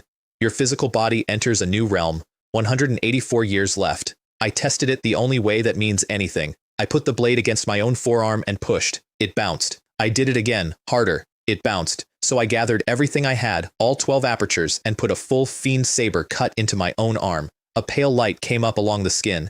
The red mist scattered off it, and the sword snapped. I stood there holding a hilt with about 3 inches of blade on it, looking at an unmarked arm and thought, it killed 13 dog demons and 2 apes and a tiger and never chipped, and in the end it broke on me. That's the other law, by the way. Infusion is cheap when the work is grinding. It is very nearly infinite when the work needs understanding. Filling apertures costs years, inventing something costs a lifetime, and the panel will happily bill you for all of them. I spent the next 2 days copying the fiend saber technique out by hand. The man whose body this is had learned to read and write specifically so he could qualify for the uniform, which is the single most respectable thing I have found in his history. The Skinner took over the courtyard and started drilling my constables, Hu Yang, the New brothers, Han Ming, kicking their feet into the right positions and bellowing. The whole of Baiyun County, 200,000 people, and you think a few fancy-looking fellows are going to slay demons for all of them? Then somebody explained to him why our team had been taken off every street with money on it and given nothing but demons, and he spat on the ground. These bastards, using demons to get rid of people you don't like. That is genuinely shameless. I got home and found Suling asleep at the table on top of her own manuscript, with a smear of ink at the corner of her mouth, chewing the end of the brush. Mine, she said without waking up. Don't take it. Then she woke up, saw the fresh meat I was carrying, made a noise, and disappeared into the kitchen with it. I chopped firewood in the yard because it needed doing. She came out with a piece of stewed pork on a chopstick, half fat, half lean. Here, open your mouth and taste it. I opened my mouth. She ate it. He's got something, she said, to nobody, going back inside. That was the last good evening. The door came in about 2 hours later. Clerk's son was standing in it. Blue robe, white beard, and behind him more than 20 city soldiers with bows and crossbows already up. Skinny Tutuo was leaning on the wall out in the lane with his arms folded, watching, the way you watch an opera you've already seen. Han Ming and the New brothers were against the wall with blades laid on their shoulders. The Skinner was being held in the street by 6 men, which took 6 men. In 2 nights, Clerk's son said, more than 10 children have been taken from Baiyun County and the villages around it. More than 10. And you have been lying comfortably at home. Our office doors have been open the whole time, Han Ming shouted. Nobody sent us any. The slap put him on the floor. I treated you like my own son, Clerk's son said to me, and his voice actually broke, and I want to be fair to the man. At that moment, it was not an act. Like my own nephew, and you deserve to die. He got himself back together. If I don't get rid of that demon tonight, I'll take your head. We marched out past Shilin village into open wasteland, 20 crossbows behind me and a white-bearded old man in front, and I want you to understand that I could have killed everyone in that column before the moon moved. I went along because I had questions. There was a thatched shed by the road with a lamp in it. Under the shed, one tall ape demon in cloth was pouring wine, and with his back to us, in a straw rain cape and a bamboo hat, a small one was having a late supper. The Skinner read it in one look. 2 initial realm demons, and one of them had just come up into perfection, and said quietly and urgently, "Let's go, now." Clerk's son walked forward and bowed. "I've brought him to you," he said. "As agreed. I didn't kill those ape demons of yours, and I'll cover up the business with the children. Then his voice changed, and got softer, and got worse. Master Ape, I'm past 50. I had a son late. Please, give me back my son. Shut up. Okay, I'll shut up. The small ape burped. It set down its wine cup. It picked up the bones it had cleaned and stacked them, neatly, the way you'd stack kindling. Then it took a cloth and wiped its mouth and its fingers, one at a time. And when it moved, the moonlight got past its shoulder and onto the table. There were 13 small skulls on that table, licked clean, stacked in a row. Clerk's son smiled at the sound of somebody saying thank you, then he counted them. I watched a man's whole face go out like a lamp. He got down on his knees in the dirt and started making a noise that wasn't language. Ah. Who the Skinner turned on Skinny 220 in the lane. You bald-headed freak, have you gone mad? What does this have to do with me? Skinny 220 didn't even uncross his arms. The magistrate ordered me to accompany Clerk's son tonight. That's all I've done. There are 4 of them. Who the Skinner's voice came up from somewhere under that belly. 4, for 200,000 people. And they have to hold the whole county together and help the demons cover their tracks at the same time. If I were in the demon suppression division, I'd have started by cutting the heads off you lot. I walked forward through the spears and the raised crossbows without looking at any of them, bent down, and took Han Ming's sword out of his hands. Go, he said. Go now. There'll be other chances. I put him back on the ground and kept walking. Under the canopy, the tall young ape leaned out and grinned at me. If you kneel down now, like that one, it said, you might still get to leave with your body in one piece. Behind me, Clerk's son was up on his feet, clawing at his own sleeves, screaming at the soldiers. Kill them, you fools! I'm ordering you! Kill them! Kill them! The scream turned into a wet noise. One flash. The white-haired head hit the ground and rolled, and I had wiped the blade clean on the blue collar of his robe before the rest of him finished falling. Skinny 220 came off the wall shouting, and Who the Skinner hit him in the chest and put him back into it. Are you blind? Did you not see the man kill somebody? Go to hell! The small ape took off its bamboo hat. It was tiny. Big-headed, thin-limbed, with sparse graying fur, and it looked me over the way a schoolmaster looks over homework. Your swordsmanship isn't bad, it said, but your knife work is quite poor. Then the tall one knelt on the ground, in front of it, and held up a bundle of silk in both hands. Inside was a blade, straight jet-black scabbard, gilded pattern down the side, and when the old ape drew it, the edge was so fine it looked like a cicada's wing held up to a lamp. My sword, it said fondly, is called. I cut the head off the one that was kneeling. The old ape stopped. Why do they always have to kowtow before a fight? I said. What is wrong with all of you? Absurd. Its voice went up an octave. Absurd. Unruly. Country bumpkin. I learned later, from Who the Skinner, who found it hilarious, that Gao Tian wiped his hands with a damp cloth before every meal, bathed every 3rd day, and burned incense every 5th. In his world, a killing was a formal occasion. There were introductions. There were stated reasons. You announced your method. Then he came at me, and I stopped finding it funny because his sword work was perfection grade, and it had been built around that arm over centuries. My official issue knife, 7 tails, 2 mace of government iron, snapped in half on one full-strength block. So I dropped the hilt and went inside his reach, and we traded. The black blade came down on my shoulder and rang like a struck bell. We were both surprised. He was more surprised. What, he said, were you dodging for just now? Who was that performance for? Then I got 5 fingers on his face and put the back of his head into the ground and kept going until he stopped. Out in the lane, Who the Skinner landed one clean punch on Skinny 220's nose, and then looked around and found the constables and the city soldiers all on their knees in the road, slaying the initial perfection realm ape demon. Total lifespan 774 years, 197 remaining. Slaying the late-stage beginner ape demon. Total lifespan 631, 270 remaining, 651 years in the account, and I picked up the black blade out of the grass.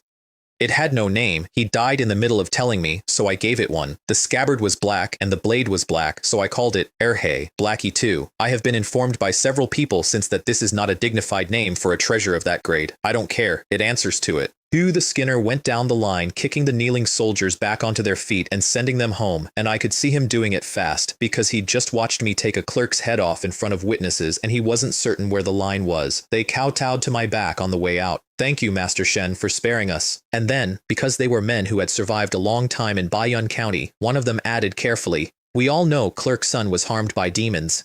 The county magistrate was soaking his feet at midnight, waiting for a runner to come and tell him I was dead. Instead, Skinny 220 came through his door demanding every tael of silver in the house and a cart to Qingzhou. Protect me! Protect your great-grandmother!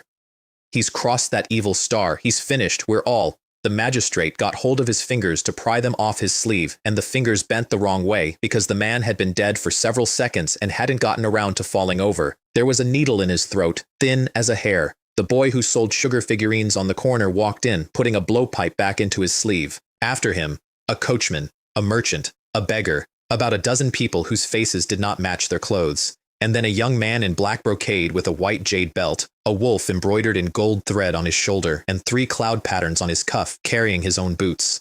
He colluded with demons, he said, nudging the corpse with a bare foot. Look into his identity. The beggar crouched, felt the dead man's hands and neck, and said, Divine Eagle Claw, Vajra Sect. Then write to the Vajra Sect, tell them to come to the Demon Suppression Division to receive their punishment. Then he turned to the magistrate, who was still holding one wet foot out of the basin, and smiled with perfect courtesy. Your Excellency, please, no formalities, Zhou Liang. A small bow. Now tie yourself up, we have important matters to discuss. The Demon Suppression Division had arrived 20 days early. I got home at dusk with lamb ribs under my arm, and 2 arms came around my waist from behind, white sleeves, sweet breath at my ear. Why are you only getting back now? I missed you. I dropped the ribs on the floor.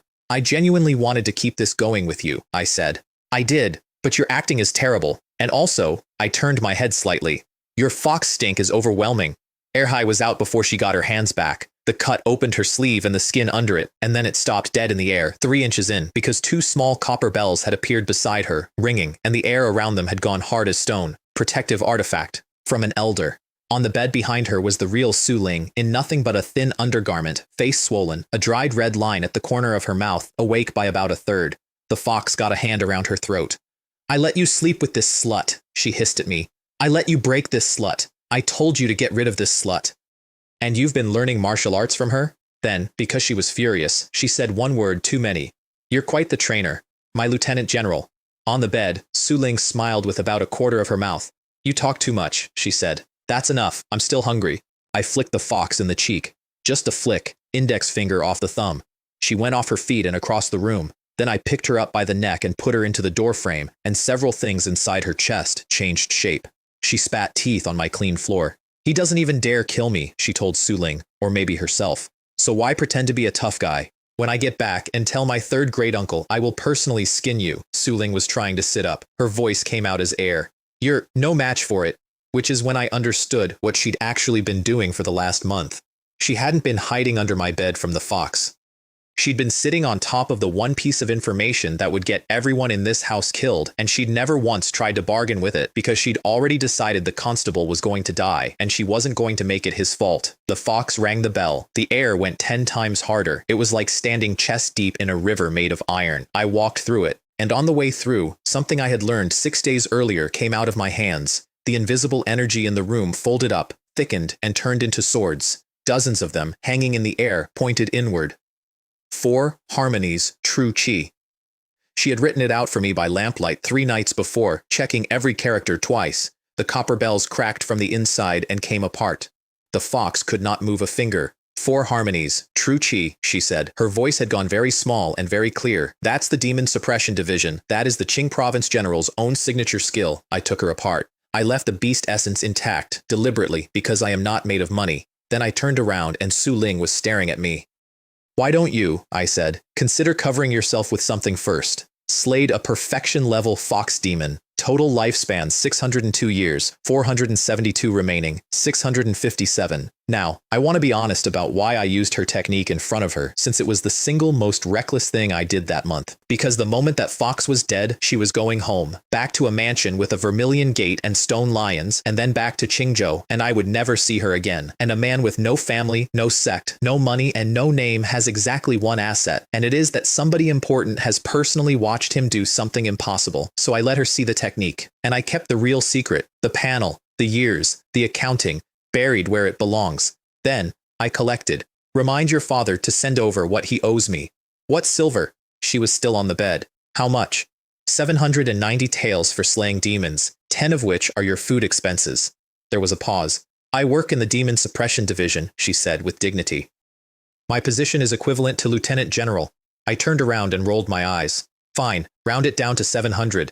That is not what she cooked the lamb ribs before she left anyway.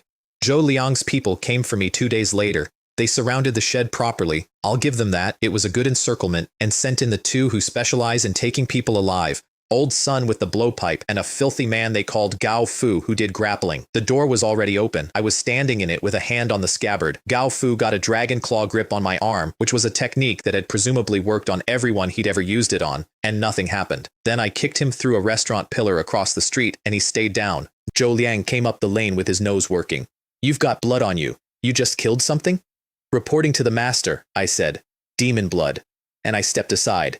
Behind me, in the doorway of the shed, holding a basin of vegetables she was washing, wearing a man's gown about 4 sizes too big for her, stood Su Ling. "What brings you all here?" she said. "I have never in either life seen a group of people change posture so fast. Your humble servant Zhou Liang greets Lord Su." Every one of them went down. Old Sun, from a very deep bow. "Qingzhou hasn't had a letter from you in a month, my lord." "Could you wait?" she said. "Until I've had dinner? I've only just started the mutton soup." So a dozen officers of the Demon Suppression Division stood in the doorway of a shed in the corner of a county nobody has heard of, in full uniform, watching 2 people eat mutton soup, with the expressions of men attending their own funerals. "Feel sorry," Old Sun said to me, eventually, in a whisper. "Take care," I said. "The same to you." Here's where I actually was, on that day, if you keep score the way I keep score. The inspection was supposed to be a month out. It had come in 10 days. In those 10 days, I had gone from a cracked skull on a dirt floor to initial realm perfection, killed every single demon my predecessor had been in bed with, and become sufficiently famous in Baiyun County that people now blocked my office door to report missing wallets, and I had a manual copied out of a Demon Suppression Division officer's memory. I put 432 years into it before dawn. 12th year, the chi in your blood shatters and damages your own meridians. 33rd, you stabilize it. 59th year, and this is where it got strange. The protective aura around my body mutated, not improved, mutated, lost, 4 harmonies, true chi, insight gained, jade nectar, heavenly fiend, perfection. 97th year, you spend a long time suppressing the killing intent, which has begun to move on its own. 120th year, you strip the demonic nature back out of the saber art and are left with something clean. Jade Nectar, Greedy Wolf Demon Slayer. The general's own signature technique had gone into me, gotten in among the beast essence dross and the corrosive mist from Ferret's carcass, and come out the other side as something with the general's bones and a demon's teeth. Erhai stopped reflecting light after that. I tested it on my own fingertip, the first cut I'd taken since the 8 treasures went to perfection, and it didn't run down the blade. It went in. I only noticed because I felt it, not because I saw it. The selection was at dawn.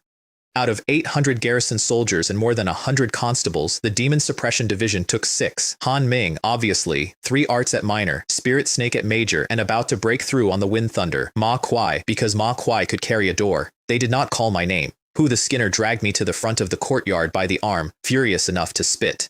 Zhou Liang walked over. I watched his face do 3 separate things: confusion, then jealousy, then a kind of bewildered anger at himself, and then he slapped a folded paper into my hand. A silver note for 1,000 taels and a letter with a seal on it. With that seal, you can draw the cash at any major bank in Qingzhou. Then he turned around and walked off without looking at me once. Old Sun came over and patted my elbow. "Ignore him, he's just a jerk." Then, cheerfully, "Go and pack your things. I'll escort you back to Qingzhou." "Escort?" Gao Fu, limping past on a stick. "A man who's about to be put in front of the general? You think we'd just let you walk there on your own?" Because that's what the letter was. Su Ling had written to the Qing province general from a shed in Baiyun County and recommended me by name. Old Sun, to his credit, gave me the honest version straight away. "The general's away most of the year. Don't set your expectations too high." He scratched his jaw. "And listen, these brothers of ours aren't afraid to take a fall for you, but that doesn't mean they want to watch you go from nothing to the top in a fortnight. Bear it in mind." Han Ming brought his sister. Ma Kuai was allowed 1 family member and picked his wife, who had stopped saying hey hey. I stood in the middle of that courtyard and tried, honestly, to feel something about leaving. I had no relatives here. I had no home here. The shed belonged to the government, and the government was going to want it back. Every person I had spoken to twice was standing in front of me with a bag already packed, so I shook the silver note. "Let's go and eat. Let's get 3 girls in to play the flute and sing," said Hu the Skinner. "2 will do," said Han Ming. "I don't need one." "That's fine," I said. "I'll use 2. They sent ebony carriages with vicious beasts carved into the panels, pulled by half-demon horses, dark red down, vertical pupils, and they ran all night without being asked twice. Qingzhou. 8 carriages could go abreast on the main road, and the road was blue brick, all of it, and at dusk it was packed shoulder to shoulder as far as I could see. Zhou Liang got down off his horse at the gate and walked, because riding inside the city costs a demon suppression division man 3 lashes and 2 months' salary, and his family name doesn't change that. The division itself is a walled city inside the city, 2,800 acres granted by the governor. They registered me, gave me a uniform, a waist token, and a bottle of pills. Then somebody asked where I was to be housed, and Zhou Liang said, "Do as Lord Su instructed." And Old Sun's face changed. "Why?" he said quietly. "Go making trouble for people?" The general's courtyard had a locust tree and an old well. Under the tree, a shirtless young man built like a farm implement was shelling beans into a basin, sitting opposite an old woman who was pinching the tops off vegetable seedlings. The rooms around that courtyard belong to the general's 5 disciples. 2 of them are demon suppression generals. 1 is a lieutenant general. 1 is a demon catcher, which is what Su Ling actually is. And the 5th had been a disciple for 5 months and was a captain with 3 stripes, and he was the one shelling the beans. Apart from the general, Old Sun said in the tone of a man reading out a sentence, those rooms belong to 2 core formation realms, 2 Jade Nectar perfections, and a Jade Nectar middle stage. He looked at me. And you, with nothing but a letter, are moving in as well. The young man with the beans stood up. "No need for senior brother," he said. "Just use my name, Su Yuan." Then he pointed at a door with his chin. "Move in there. I'll repay what senior sister owes you." His grandmother hit him across the shoulder for not looking at people while he talked, sat me down, and gave me porridge and pickled vegetables. Then she asked whether I had a wife at home, and when I said no, began describing a girl she knew, and I choked on the porridge. After dinner, Su Yuan put a book on the table 2 fingers thick. "The master made his name in Qingzhou Yang on 5 unique skills," he said. "You can learn this from me. You cannot pass it on. Sever vein, capture dragon, fist and palm, the deepest art in the jade liquid realm." He walked out to a tree as thick as a bowl and hit it. The tree did not shake. Not a leaf moved. Then, over about 10 heartbeats, every leaf on it went dull, and the bark went gray, and the whole thing stopped being alive while it was still standing up. "Everything has veins," he said. "Find the veins, cut them." Then he laid out the conditions. "Until you've learned it, you don't leave this courtyard, and you don't go around with Zhou Liang and that crowd of playboys." He looked at my cuffs, which had 1 cloud pattern on them as of that afternoon. This wasn't obtained by climbing. His grandmother came out with a twig and whipped him across the calf for frightening a guest at the dinner table. "I admit I was wrong," he said. "The bottle was meridian opening pills. 3 of them, 1 every 3 months, and all 3 together widen the 12 apertures by about 90%, which roughly doubles how fast you refine qi and roughly doubles how long you can keep going." They used to be the Songa sect's exclusive product. Then the Songa sect was found to be dealing with demons, and the Songa sect ceased to exist, and the demon suppression division kept the recipe. "The pay's terrible," Old Sun said on his way out. "The benefits are excellent." He paused in the gateway. "If you live." Su Yuan's private assessment of me that night, which I got out of him months later, went like this. The man extorted 2 of the master's 5 techniques out of a senior sister while she was a prisoner. He then attached himself to Zhou Liang's rich friends for a free ride to the capital. He got a cloud pattern on his sleeve on his first day. And now he is sitting in our courtyard being charming to an old woman with no power whatsoever because he cannot think of anyone else here to work on. Greedy, Su Yuan concluded, and stupid. I ate all 3 meridian opening pills that night. They were supposed to be taken 1 every 3 months. They tasted like somebody had boiled a medicine cabinet. I have eaten a beast essence raw, so I didn't notice. Then I put 300 years in.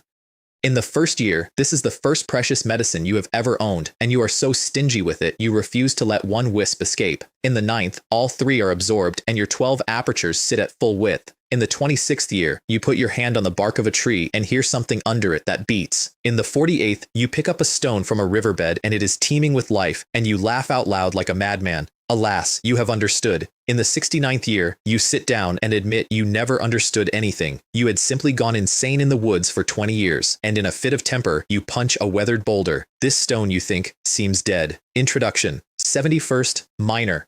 73rd, major. 75th year, perfection.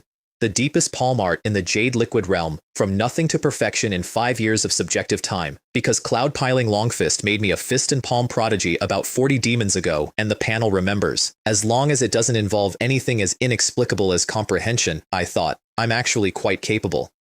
What it does, in plain terms, it severs the veins without breaking the skin, seals the meridians, puts out every chance of survival a body has from the inside without leaving a mark. It is also exactly what had been done to Su Ling, which meant whatever sealed her was at core formation realm, and had done it as casually as I now put a thumb through a walnut. The next several days were pickled vegetables, rice porridge, and Su Yuan demonstrating the technique on trees 3 times a day with open contempt. Share your thoughts, he'd say. Very good. Heh. On the 4th day, old Sun came to the gate to collect me for a job. Who, said Su Yuan, without getting up, gave you permission to agree to that? Out in the lane, Zhou Liang was standing with his hands together, being polite, which cost him visible pain. Behind him, Zhou Hua, old Sun, Gao Fu, and the scout Zhou Er. Su Yuan gave them one word. Roll. Don't push it, Zhou Hua said. If the general holds us responsible, go home and ask your father to apologize for you. That was a mistake. The day you step into the Jade Liquid Realm, Su Yuan said, you can have a Jade Nectar retainer from your family shepherd you through it. Me, I'm an ordinary mortal who climbed out of a medicine bath, so by all means, step over this gate and see how much your family background is worth against my talent. It was a good line. It would have been better if I hadn't walked past him while he was saying it. I'd gone inside, picked up air high, and joined the group by the wall. All packed. Let's go. He was behind me before I finished the sentence. No technique in it at all, just a hand on the back of my neck and enough raw strength to fold a door. I told you, you don't take one step outside until you've learned it. Are you deaf? I turned about a quarter of the way around. My right hand came up, went around the edge of his palm, and touched him lightly on the inside of the arm. It didn't look like anything. Su Yuan made a noise and threw himself 10 feet backwards and stood in the lane holding his right arm behind him, where it hung off his shoulder like a sleeve. 3 things, I said. First, that's your senior sister Su, and it has nothing to do with you. I came out slightly ahead. It was a deal, and both sides agreed to it. Second, I looked at him. Bring your senior sister Su here. I would very much like to watch her try to draw a line in front of this gate. Everyone in that lane who had been in Baiyun County suddenly needed to examine the roof tiles because every one of them had seen her standing in my doorway in a gown 4 sizes too big, holding a basin of vegetables. And last, he started it. I saw it all, his grandmother said from the courtyard. Hanger was being disobedient. When will you be back? When did I say I was coming back? That was senior sister Su's arrangement. Don't go too far. Zhou Hua watched him limp back through the gate, holding his own arm and said sympathetically, maybe he pulled something, running that fast at his age. On the road, Zhou Liang tried to buy me, clan protector, or a marriage, any daughter I liked from the collateral branches. What about the martial arts of the Demon Suppression Division? I said. He had no answer, so Gao Fu gave me one, and it was the most useful lecture I got that year. With them, Zhou Hua said, you work first, and then you eat. But the payoff, if you last, is beyond anything a school can offer. The Zhou family's heirloom internal method opens 126 acupoints. The Demon Suppression Division's Wind Thunder Sun Melting Treasure Cannon opens 270, some numbers about the organization I had joined since they explain everything afterward. He also told me, in the same tone, about the Demon Suppression General of Yushan Prefecture, who was lured into a trap by 3 local schools who thought they were being clever. The general and 1 disciple went there with 1,000 men, 6 days, 23,000 heads, still stacked at the city gate, apparently. They registered my specialty before we left. Just tell me which of your martial arts is at the highest realm, said the clerk, brush ready. There were 7, and explaining any of them was going to end badly. Killing demons? I said. Zhou Hua had to hold the doorframe. Write it down, she said, wiping her eye. Exactly like that. He says he's good at killing demons.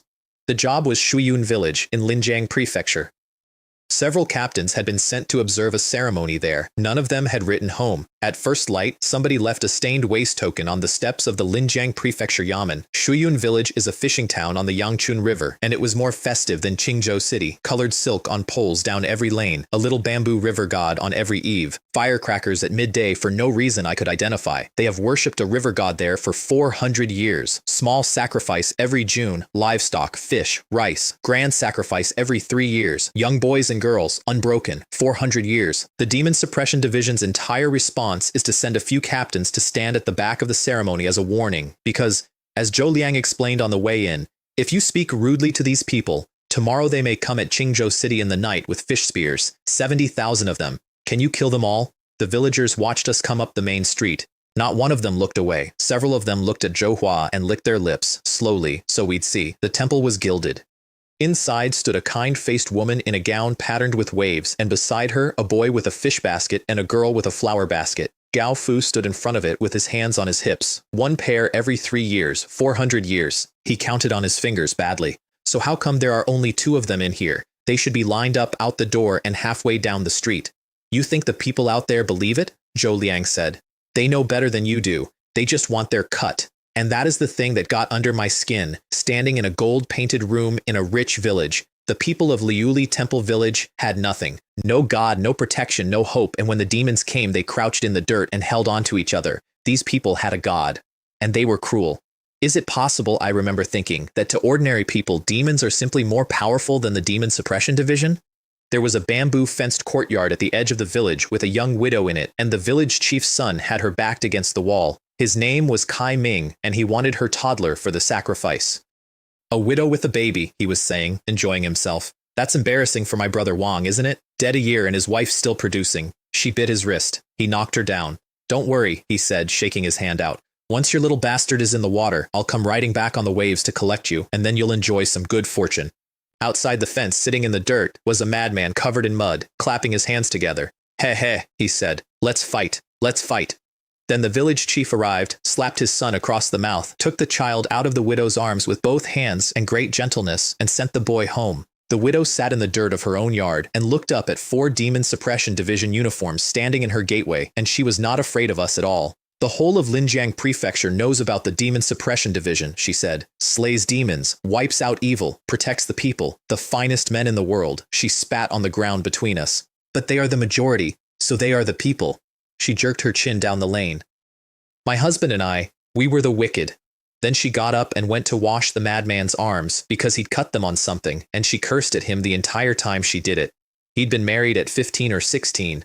His family's turn had come up, and a family that owes a child has to produce one, so he made his wife have a baby. She was too young for it, and it nearly killed her, and the child was a child, so the child went into the Yangchun River. That's when his mind went. You bastard, the widow said, scrubbing his elbow. You vanish exactly when you're needed, 7-8 days at a time, where do you go? And then she explained the whole machine to me in about 6 sentences, and it was better than anything I got out of the Demon Suppression Division archives. Nobody wants to pay. But if the other families pay and you don't, then you're getting something for nothing off your neighbors, and they'll remember, she wrung out the rag. It stopped being about the god a long time ago. It's about the people who drowned your children getting a turn. It's revenge with a ceremony on top. Her husband hadn't wanted children. Her husband was swept away by the waves. You want to know why the Demon Suppression Division doesn't care? She looked up at me. Because we're all pitiful people doing monstrous things. 400 years of grudges. Even if the river god vanished tomorrow, they would hold the grand sacrifice anyway. The madman grabbed Erhei, filthy hand, right on the scabbard, and he pulled himself up my arm with it. Kill, he said. Kill me first. I got a fistful of his hair. Then I let it turn into stroking his head, the way you'd calm a dog that's been beaten by everyone it's ever met. Thank you for the reminder, I said. I won't let you down. Because I just worked out who sent the token. He disappears for 7 or 8 days at a time. The stained waste token appeared on the Yamen steps at first light.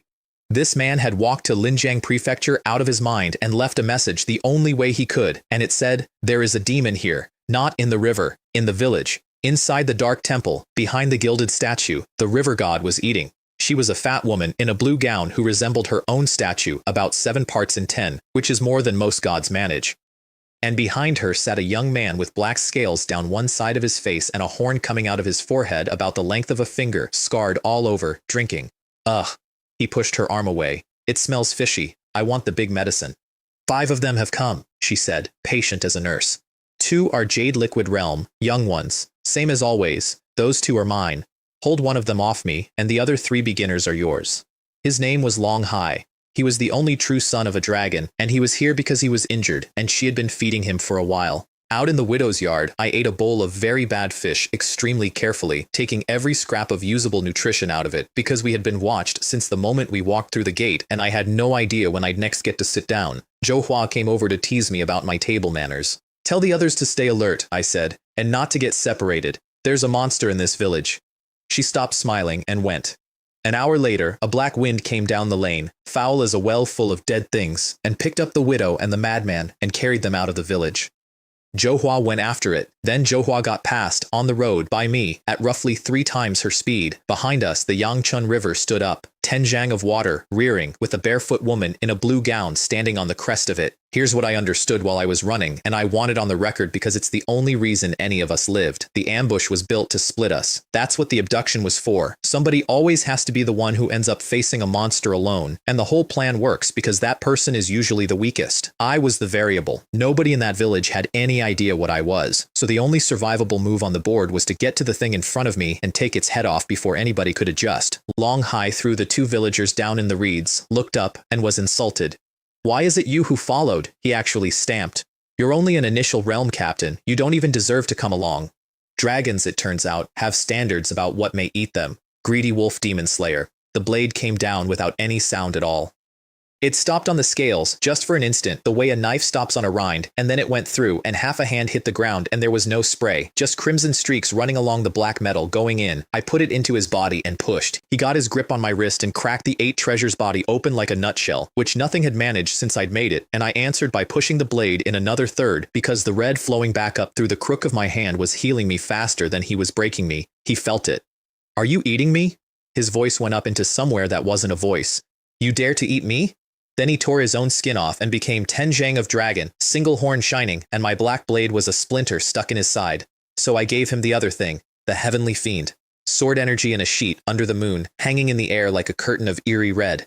He curled up behind his own scales, and it hit them the way iron hits iron, and then it stuck, and it stayed, and it began to take the scales off. "Good," he said, uncoiling. "Good, now it's my turn." I closed my eyes and dropped a second curtain. Then a third.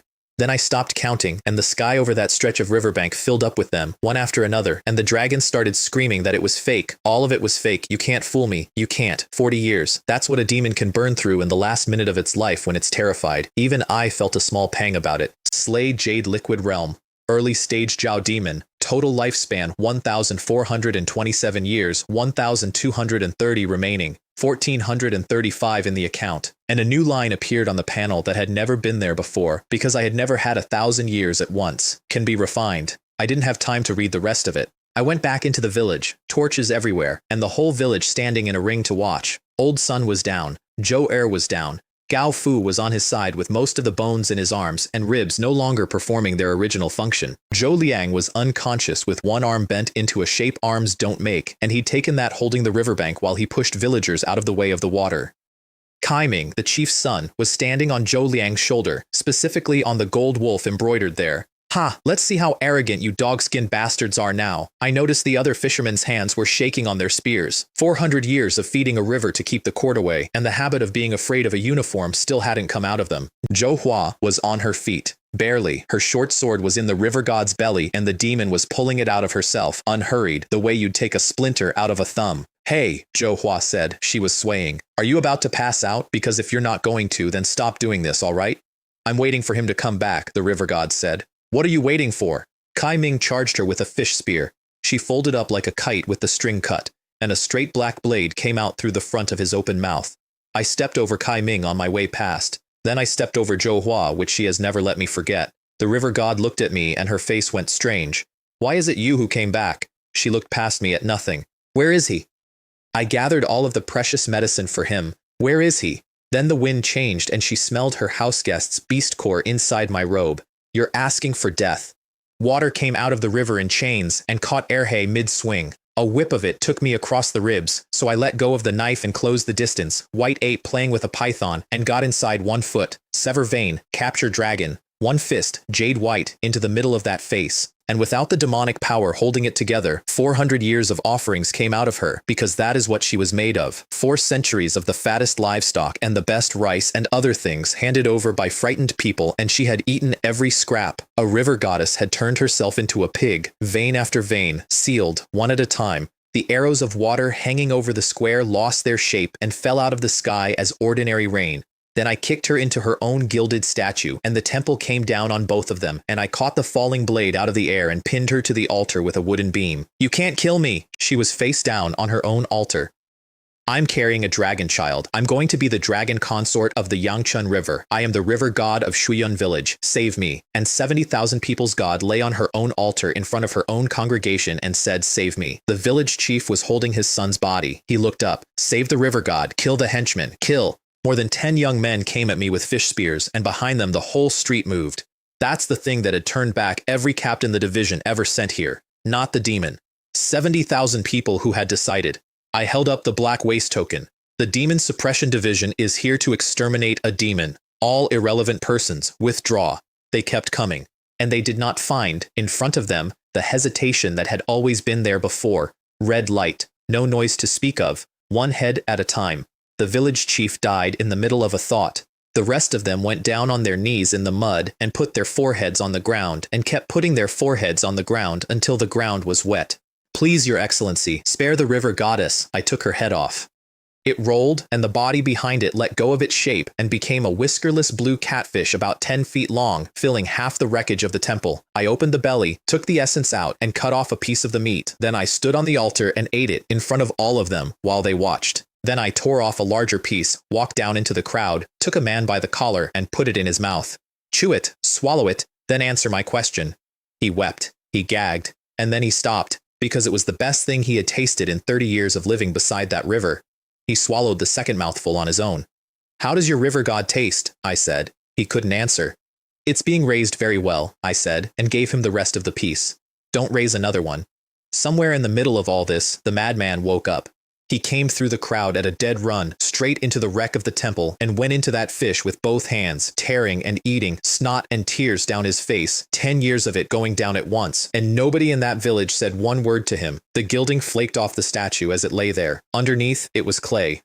The widow bandaged Gao Fu and Zhou Liang back into approximately human shapes while Zhou Hua fed them pills, and then Zhou Hua came over and bowed to me, properly. No irony in it anywhere, which from her was alarming. Anyone else would have run to report and come back with a lieutenant general, and no one in the division would have blamed them. Then she straightened up and was instantly herself again, hanging off my arm. You scared me half to death. When you came over the top of that road, I nearly burst into tears. Luckily you're handsome, so I thought about my image and held it in. The one thing that actually worried me that night was this. I had gotten used to it, to having it on my hands, to the point where the absence had started to feel like something missing. Violence is a tool for staying alive in a world like this one. That's all it is, and a man who lets the tool start using him ends up exactly like the thing on the altar. I wrote that down in my head and moved on. In the morning, the widow asked to measure my shoulders. For clothes, she said. Zhou Hua, who had understood before I had, took the ruler out of her hands and did it herself, and measured me with the sword on, shoulder to shoulder and top to bottom, calling the numbers out loud. That ruler was not measuring a man for a coat, it was measuring a statue. The village needed a new god, and they had one, and there was nothing I could do about it. The man I'd force-fed spent that morning going door to door with strips of river god tied up in straw rope, handing them out. I understood that too, eventually. It's the only way to get it off yourself. If everybody has eaten a piece, nobody gets to stand in the lane afterward and be the one who didn't. And once you have eaten your god, you cannot go on telling yourself that the children rode away on the waves to an immortal's cave. On the road out, Zhou Hua talked the entire way, quickly and lightly, past 2 miles of silent, hostile faces along the verge. The ones who did the dirty work deserve to die, she said. But the rest of them, without their labor, day and night, where do you think our salary comes from? She kept glancing sideways to see how I was taking it. I wasn't taking it any way at all. It was 2 miles of people who had lost a source of income. Pretentious, I thought, and got on the cart. Slay Jade Nectar, late-stage fish demon. Total lifespan 1,020 years, 70 remaining, which put me over 1,500 years and unlocked the line I'd glimpsed on the riverbank, condensing millennia of lifespan into a demonic crystal. Demon crystal. Gathers the fragmented resentment and memories of a demon from its previous life. When infused into a martial art, it deduces by drawing upon the demon's memories. Consuming it prolongs life. Read that again, because it took me 3 days to stop thinking about it. Every demon I kill goes into a box in the back of my head, and for a price, I can wake up what's left of it and make it teach me. The price is 1,000 years, per crystal. Good stuff, I thought. Expensive. That's a flaw no amount of admiration can hide. The external affairs hall is where merit turns into things. The clerk turned the document around so I could read it. First merit, Wei Lan, above my own team leader. 1 merit short of a promotion. I asked for the Wind Thunder Sun-Melting Treasure Cannon by name. She got it. She also gave me a new robe with 2 cloud patterns on the cuff, quietly converted my 10-year allowance of medicinal baths into chi-gathering pills, which is not technically permitted, and put a small private bottle on the counter next to my hand, which is definitely not. I left the bottle on the counter. Thank you for the kindness. I appreciate it. Zhou Hua caught up with me in the corridor. Are you really that averse to being associated with the people of Qingzhou? Your connections are useful, I said. I'm just afraid that if I use too many of them, I'll have to change my surname. I knew exactly what she was doing, and I also knew she meant it. Her brother buys people with status and women, badly. She does it properly. She gets close. She dissolves a poor man's fear of aristocrats. She makes you feel like an equal, and then she lets the label do the work for the next 30 years. And she was also genuinely grateful because I'd stepped over her in the mud instead of leaving her in it. Both of those were true at the same time. That's what makes her good at it. I declined anyway, politely, and went to read my new book. The Wind Thunder Sun Melting Treasure Canon was annotated. Every martial arts document I had been handed in this world was 78 characters of somebody showing off. This one had notes in the margins in 3 different hands, from people who had done it and wanted the next man to have an easier time. The first martial arts book I had ever been able to simply read. Here's what it does. You take the acupoints of your own body, connect them with the chi in your veins, and what you build is a furnace. Then you put the essence of heaven and earth inside it and roast it. 362 orifices in a body. 12 are the major apertures I already had. That leaves 350. A low-grade furnace connects 70. A medium grade, 150. The melting sun connects 270, and it is the highest grade the Demon Suppression Division has. On the last page, in red, those who secretly pass this on will be listed on the demon list and executed. 7th year, 76 orifices. 13th, 190. 17th, the furnace catches and roars, and the essence that used to leak out of me while I slept stops leaking. 20th year, 2 of the 12 apertures are full, not with ki, with jade dew. Then I started feeding it beast cores. 21st, the fox essence. 23rd, the dragon core. 24th year, you have comprehended jade nectar jiao demon power. 27th, all 12 apertures overflow at once and pour into one another, and what they pour into is a sea. Jade liquid realm. Early stage, remaining lifespan, 146 years. I kept going, because I had the fish core left and no self-control. 6th year, middle stage. 79th, you continue, relentlessly, to demand. 203rd, your bones take on the quality of jade. Late stage. 326th, jade dew reaches the organs and your body begins to smell faintly of sweet medicine. 582nd year, your blood turns gold, and for the first time, you can put your own aura away completely. No longer a precious medicine, a blade in a sheath, perfection. 296 years of my own life, 891 borrowed, and the talent it left behind is the best thing I have ever been given. Jade nectar, jiao demon power. With a mortal body, wielding the dragon. That is the literal strength of a Tenjiang dragon running through human arms. It took me 3 days to stop destroying things. I put my hand through a door I was trying to open. I snapped a chopstick by picking it up. When I finally lifted the last beast core off the table, I did it as cautiously as a man picking up a peanut in front of his new in-laws. Then I went and had lunch because I was starving. Hu the Skinner turned up filthy that afternoon. He'd spent 10 days carrying freight to afford a visit to an old flame, and he had news, and the news was better than the visit. Qingfeng Mountain. The story went like this. Qingfeng Mountain's most celebrated disciple is a chivalrous swordsman, under 150, showing every sign of an imminent core formation breakthrough. A few months ago, one of his pregnant concubines got over a wall into a government office and gave birth on the floor in front of a room full of clerks. She gave birth to a dragon, and then the dragon ate her. That man has lived on that mountain over 100 years, and in that time his wives and concubines have been kidnapped by demons with a regularity nobody on the mountain ever thought worth mentioning. The demon suppression general of Linjiang Prefecture had gone up there and killed disciples where they stood, and everyone he killed had been that man's own offspring. Hu the Skinner's assessment delivered around a chicken bone. He's an old core formation dragon out of the Yangchun River who came ashore because he was bored. And what the Demon Suppression Division actually cares about, he added, is nothing more than ordinary people like us. I did my own arithmetic quietly while he talked. I had eaten that thing's son. I was walking around Qingzhou carrying its lineage in my arms. And I tested one more thing that afternoon that mattered more than any of it. How much demon lifespan it costs to refill a completely emptied Qi. About 20 years. 20, and I'm back to full. Not rested. Full. Mid-fight if I have to. That is my actual trump card. Not the strength. The fact that I never run out. Su Yuan showed up 4 days later with oranges in one hand and dried meat in the other. Hu the Skinner opened the door and looked him up and down. May I ask who you are? Are you visiting relatives?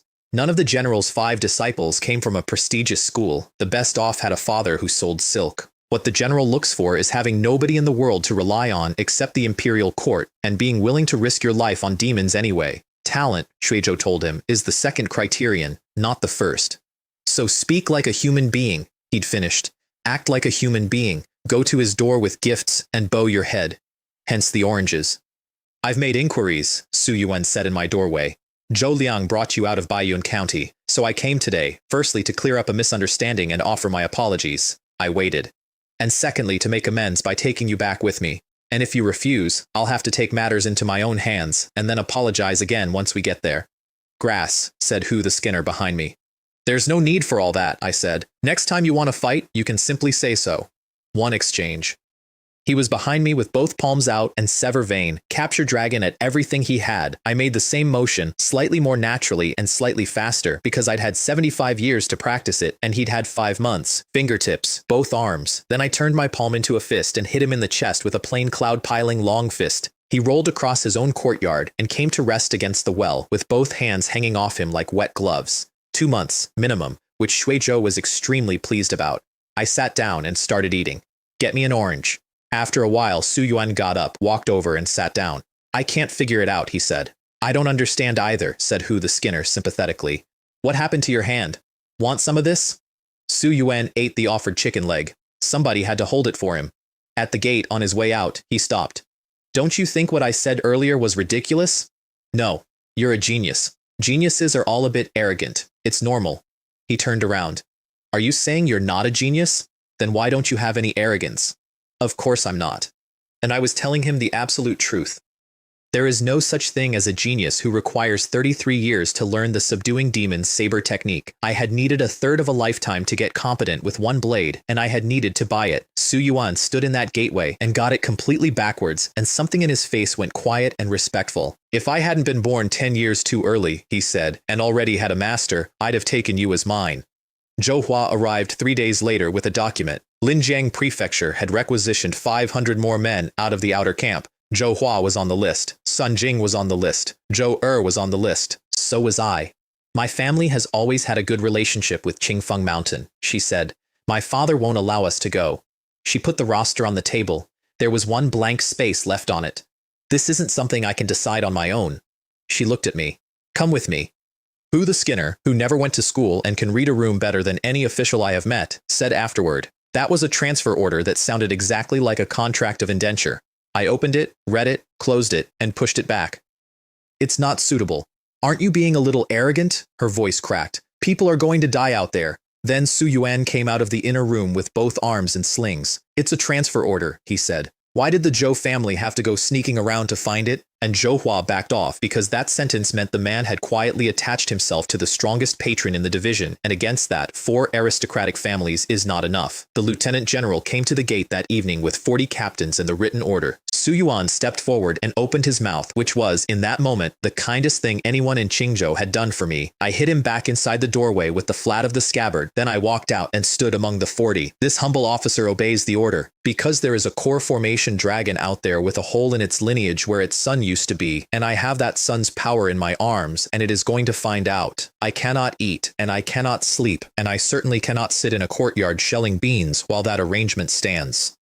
Zhou Hua watched me get on the cart and understood, several seconds too late, that neither the Zhou family nor the general had ever been part of my considerations. Guanjian Gorge, 4 days later. The first thing in the camp was a row of golden eagle captains under cloth, a dozen of them. Wu Chang explained how that had happened at length from a folding chair with his arm in a sling. He was inner camp. He was a lieutenant general. He had decided to charge the gorge for the glory of it, and he had lost 12 men doing it. And the way he told the story was this. If that old man with the angry sword hadn't suddenly turned up, I'd have led my men straight through and reached General Zhou. He'd remember me for an achievement like that. Up on the cliff above the gorge sat the old man with the angry sword.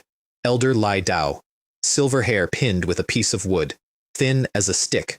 An ordinary iron sword lying flat across his knees, the kind you'd buy in a market. 300 years old in some. Jade liquid realm perfection. And I found out later that he'd given up his own chance at the sword pond, his own shot at core formation after 3 centuries of waiting for it, and handed it to Qingfeng Mountain's celebrated swordsman instead. Wu Hao, the lieutenant general who actually ran our side of the camp, laid out the terms for the outer camp that evening. 60 years of service, blunt as a hammer, and one of the very few people in this story who never once tried to buy me. As long as none of you make mistakes, every one of you gets credited with a Core Formation Realm achievement. That is worth 20 Jade Liquid Realm ones. Men who had been in the outer camp for a decade went quiet. 3 bottles of treasure medicine, unlimited high-grade beginner arts, 1 low-grade Jade Liquid Realm manual, 3 years salary, and 2 months off. Then he came down the line taking names and realms. Jade Liquid Realm, I said. The camp made a noise. A man in his 30s at Jade Nectar needs a top-tier school behind him. Everyone in that circle did the arithmetic at the same time and came to the same wrong conclusion about who I was, and I let them. Wu Hao gave me 10 men and the dense forest on the eastern side. Then he leaned in and used a secret voice right against my ear, so quietly I nearly missed it. Keep an eye on her for me. Her being Mei Zhou. 3 cloud patterns, 20 years of service, uneasy in a way I couldn't put a name to, and a sword with the word Qingfeng engraved on the inside of the guard, where nobody looks. Wu Chang called across the camp as I walked off. Hey, little brother, I'm injured, you see. He waved his good arm at his own men. Why don't you come and take care of these 20-odd useless things for me? I walked past him as though the noise were weather and stepped over his outstretched arm. Behind me, I heard him ask Wu Hao whose son I was. Oh, that family, Wu Hao said. The one that could make your grandfather kneel down and call him father. I built our fence myself, which caused a small crisis. Let's do it together, I said, picking up poles. It'll be faster. And I've got very little experience hunting demons in the wild, so I'll have to trouble you all to teach me. A captain named Xu Feng spent the next hour explaining where you pitch a camp and why while we worked, and by the end of it those 10 men would have followed me into the gorge. That is not a technique out of any manual, it is just cheaper than the alternative. 3 days. Nobody came down off Qingfeng Mountain. On the 3rd night, Mei Zhou cornered me at the edge of the firelight. You haven't closed your eyes once. Was it Wu Hao? Did he tell you to watch me? I didn't answer. I've served the Demon Suppression Division for 20 years. Her voice was going. 20? And I still can't earn your trust? Why can't you trust me? Just once. Just this once. I believe you, I said. There was a pause about 2 heartbeats long. Then I'm a fool, she said. Here's what I actually knew, and it had nothing to do with the sword engraving.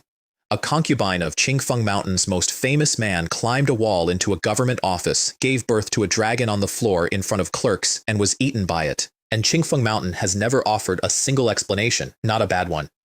Not even a stupid one. Any constable in Baiyun County could invent 4 covering stories for that before breakfast. A sect with a core formation master and 100 years of reputation refused to invent one. That is not a sect protecting a secret. That is a man who would rather die than say out loud in public whose child that was. And on top of all that, I could feel it. There is a demon on that mountain.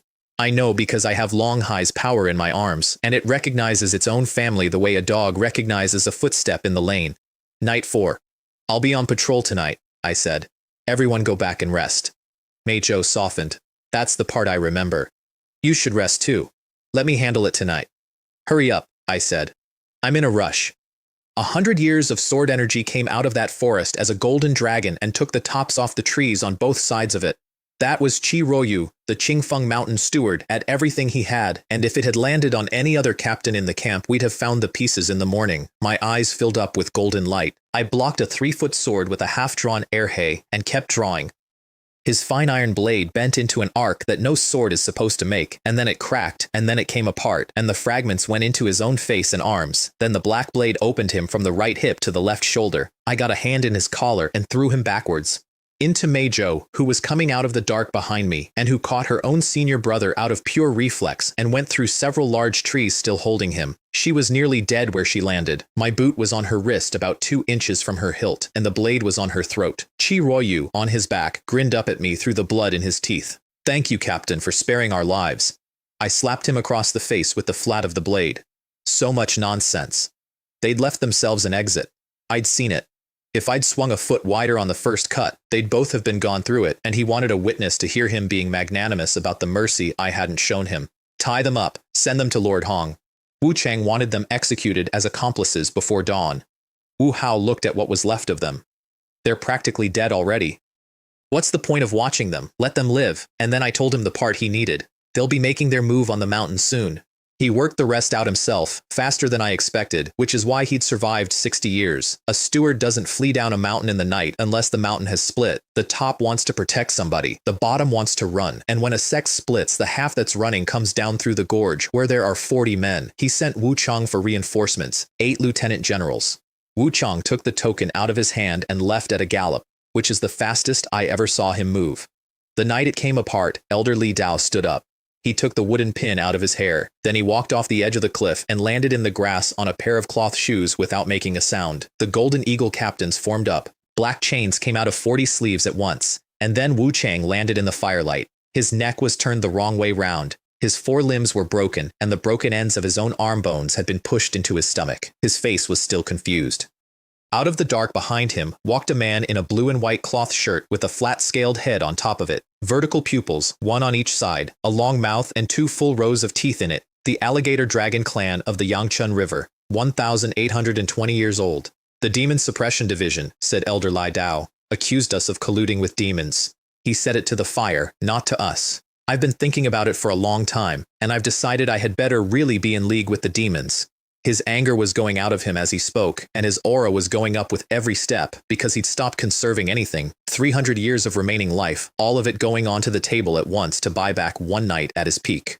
All my life I have killed demons. All my life I have had a clear conscience. His voice finally cracked. How ridiculous that in the end we were the ones in league with him. The sword has been in my hand for 300 years, and it is being held by somebody else. Then he pointed the iron sword at me. You spared my beloved disciple's life. I cannot spare yours. Please forgive me, Captain, and lend me your head. Can we? I said. Not lend it? He was only saying it casually, the alligator dragon said. Don't take it to heart. There's very little chance he's going to. Then it stopped and leaned forward and breathed in. You have the scent of my master's family on you. There was saliva coming off its jaw and landing in the grass. I've tried my best to suppress it, it said apologetically, but I cannot wait to chew your flesh. That, I said, is quite a coincidence. It was the face of a man who has sat down to a fine dinner and watched the animal on his plate raise its head and show him its teeth. Erhe went into it and came away with a curl of scale. Not flesh, scale. 1,800 years had turned that hide into armor, and my blade shaved it like a carrot. Then the tail came around hard, and I moved for it, and the tail went soft mid-strike and wrapped my forearm instead, and every scale on it stood up like a row of knives. 3 attacks folded into one motion. So I took hold of the tail and swung the whole thing over my shoulder into the ground. 1,800 years of demon off its feet by the tail. It sat up out of the crater, delighted. I thought you'd accidentally refined a trace of lineage out of a dragon core, it said, spitting soil. But that, wow, you absorbed it perfectly. I sheathed the blade and raised one palm. Crimson points appeared over the gorge, hundreds, then thousands, then they came down. Elder Li Dao said the name from 20 paces away, the way you identify a face in a crowd. 4 harmonies true chi. It was once. That's the Qing province general's own technique. This was denser, and it had something in it the general never had, and the old swordsman recognized both facts in the same second. The rain landed on the alligator dragon and began taking its armor off. Then I turned, palm still up, and put the same thing over Elder Li Dao's head. He looked up at the crimson points, and his sword hit the ground. It wasn't fear. He had just spent 300 years of remaining life to buy one night at his peak, and the plan required me to be busy. I wasn't busy. The chains went around him. He looked down at the sword in the grass with the word Qingfeng inside the guard. I regret, he said, that I ever entered the sword pond to take you. He broke it in half with one palm and died on his feet. Down in the gorge, the Qingfeng disciples who had been running stopped running, because from where they stood, one young man was fighting a core formation demon and pinning their elder at the same time, with energy left over. The alligator dragon came out of the burning air as a skeleton with a few strips of skin and half a head. Die! I set my feet and put sever vein, capture dragon into every place the armor had come off. Vein, vein, vein. Then 5 fingers went into its abdomen and came out holding the core. Slay Jade Liquid Realm, Perfection Alligator Dragon. Lifespan 1,820 years, 763 remaining. My left arm was open to the bone in 3 places. Brother Shen, Wu Hao managed eventually. You've really surprised me. Behind him, 40 Golden Eagle captains went down on one knee with their hands above their heads, all together, and then stood up and went back to work. On the ride up the mountain, he explained the sword pond, and it explained everything else. Every disciple who enters Qingfeng Mountain gives blood. Fingertips, brow, over the heart. In exchange, the ancestral master's protection, cultivation nobody outside can match, and a guardian sword nourished on their own essence for life. Half a Qingfeng swordsman's strength is not in his hands, and a pond that thousands have bled into for thousands of years stops being a pond. It becomes a place that can produce a core formation master on demand, which is why I'd asked to see Mei Zhou's sword, and why elderly Dao had given his own turn away and then spent 3 centuries on a cliff being angry about it. Wu Hao was in a good mood, so he tried to play a game. You're Jade Liquid Realm, I'm Jade Liquid Realm. If you face 2 or 3 of me at once, would you be afraid? I shook my head. Right. And 10? 20? I shook my head. His smile stayed where it was and stopped meaning anything. To change the subject, he told me General Zhou ranked just below the General of Yangon County among the 12. And where does the General of Yangon County rank? A pause. 11th. Who's number 1? The General's second disciple. And second? The General's disciple. Why is it the other way? Brother Shen, he said with enormous relief, we've arrived. The altar on Qingfeng Mountain is a slab of white stone the size of a parade ground, thousands of swordsmen in white kneeling on both sides. 300 lieutenant generals in black ringing it with chains out, 1,000 outer campmen behind them, and at the front, in dark mystic armor, with an iron halberd taller than a man, and a scarlet cloak hanging off him like a smear of blood across the sunset, Zhou Ming. In the middle of the white stone, kneeling and stripped to the waist, was Hu Cheng. His whole body was a web of fine cracks, like a cup that has been dropped and glued. I had seen that pattern before, on a young man in a temple in Shuyun village who wanted the big medicine, and I could feel him from across a parade ground, the way you feel someone watching your neck. I am innocent, he was saying. I have slain demons for Qingzhou for 150 years. I have protected the people of Linjiang Prefecture for 150 years. They think of me as a hero. I am innocent. Read it to him again, Zhou Ming said. A lieutenant general read from a scroll until his voice gave out. Hu Zi, 3 years ago, Shuangyang County, killed 1 cat demon. That same month, 20-odd villagers dead, no remains recovered. A demon catcher had logged that same cat demon 500 li away 2 days earlier. Hu Yu, Qian County, 30 villagers, no remains. Hu Long. Every name on that list was one of the swordsman's own children. So my achievements are fake. Yours are all genuine. Zhou Ming didn't move. I had every one of them checked. They live up to the reputation of Qingfeng Mountain. Then with my achievements, his voice tore. Shouldn't the people of Linjiang Prefecture raise my offspring? They're half demons. It's their nature. I am doing everything I can to teach them. Why won't you give me a moment? I hesitated too, Zhou Ming said quietly, and the whole parade ground heard it. I asked whether there might really be a demon who sincerely wants to live among people. And then I thought about the last 100 years. 300 women around you, possibly 500. And every time one of them became pregnant with your child, she was kidnapped by demons. When a child is about to be born, demons abduct the mother. When the children are hungry, demons attack a village. Every time, punctually, across hundreds of li. The people of Linjiang Prefecture have to produce several children a year to afford a hero like you. He shifted the halberd. I am a criminal myself. What merit do I have, that I would dare give you a chance? Then the sect leader came out of the ranks, crossed the white stone, and put a hand on his disciple's shoulder. I know you've been wronged. He wouldn't give you a chance. I will. And then, almost conversationally, to Zhou Ming, when I found him, he was only this big. When he morphed to this size, said a lieutenant general, he was older than your grandfather. Brother Zhou, you know I was born with a defect. His voice was reasonable, which was the worst part. The Qingfeng sect is the Qingfeng sect of the Hu lineage. It cannot end with me. I picked him out of the river. I named him Heng Zhou. I taught him the sword. I nagged him to eat. I followed him in secret when he went out to slay demons. And I have raised him to this. I've prepared the sword pond for him. I've prepared the position of sect leader for him. And it was that wretched woman, giving birth in front of people, that turned him into a dragon. Not one of those thousands of white robes moved, so he took a pellet the size of an infant's fist out of his sleeve, knelt, and drove his own forehead into the stone. I beg the ancestral sword, grant me punishment. And every sword on that mountain answered. 1,000 faces went dark red at once. A man 3 rows over spat blood down his front. Every one of them grabbed for his own hilt, because holding it was the only thing that made it stop. Then the swords came up out of their hands and turned and pointed at us. The 10,000 swords demon-slaying formation with a sect leader and 2 core formation elders inside it, made out of thousands of disciples who did not want to be in it. With this formation, the sect leader said, keeping Brother Zhou here half a month shouldn't be excessive. You'll have somewhere to hide by then. Go. Hu Chung stood up.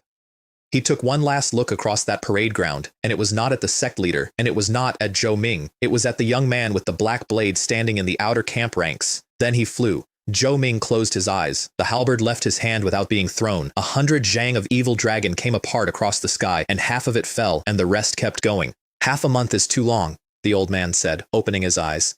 Here, have a stick of incense in which to say your last words. You've broken through, the sect leader whispered. Half, said Zhou Ming. I suppose. Then he raised a hand toward the pellet on the stone. Senior, you've kept me waiting. The ancestral sword left the sect leader's hand and went into his arms, and every one of the 1,000 swords over our heads went quiet and fell. Wu Hao explained it afterward, delighted, like a man describing a play. Surrounding the mountain wasn't to stop escapes, it was to keep the demon in. Trapping the dragon in the open wasn't to kill it, it was to force the ancestral sword out, because the old man knew the sect leader would try something eventually, and preferred it happen in front of him, once.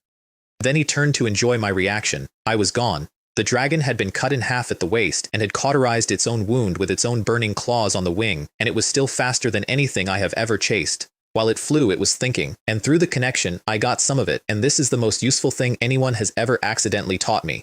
Core formation has 3 steps. Condense the liquid into a pill. Let the qi embrace it, shatter it to nourish the spirit, and what you feed the pill decides what comes out. Feed it sword intent, or blood, or your own essence, and you get a Hunyuan Wuji Grandmaster, which takes 1,000 years. Or you take the shortcut the Demon Suppression Division takes. You feed it the power of will, the incense and prayers of every living person in Qingzhou, and what hatches is a yin spirit. That is a martial immortal, weaker up close, able to send its soul out to sea and strike across a mile of sky.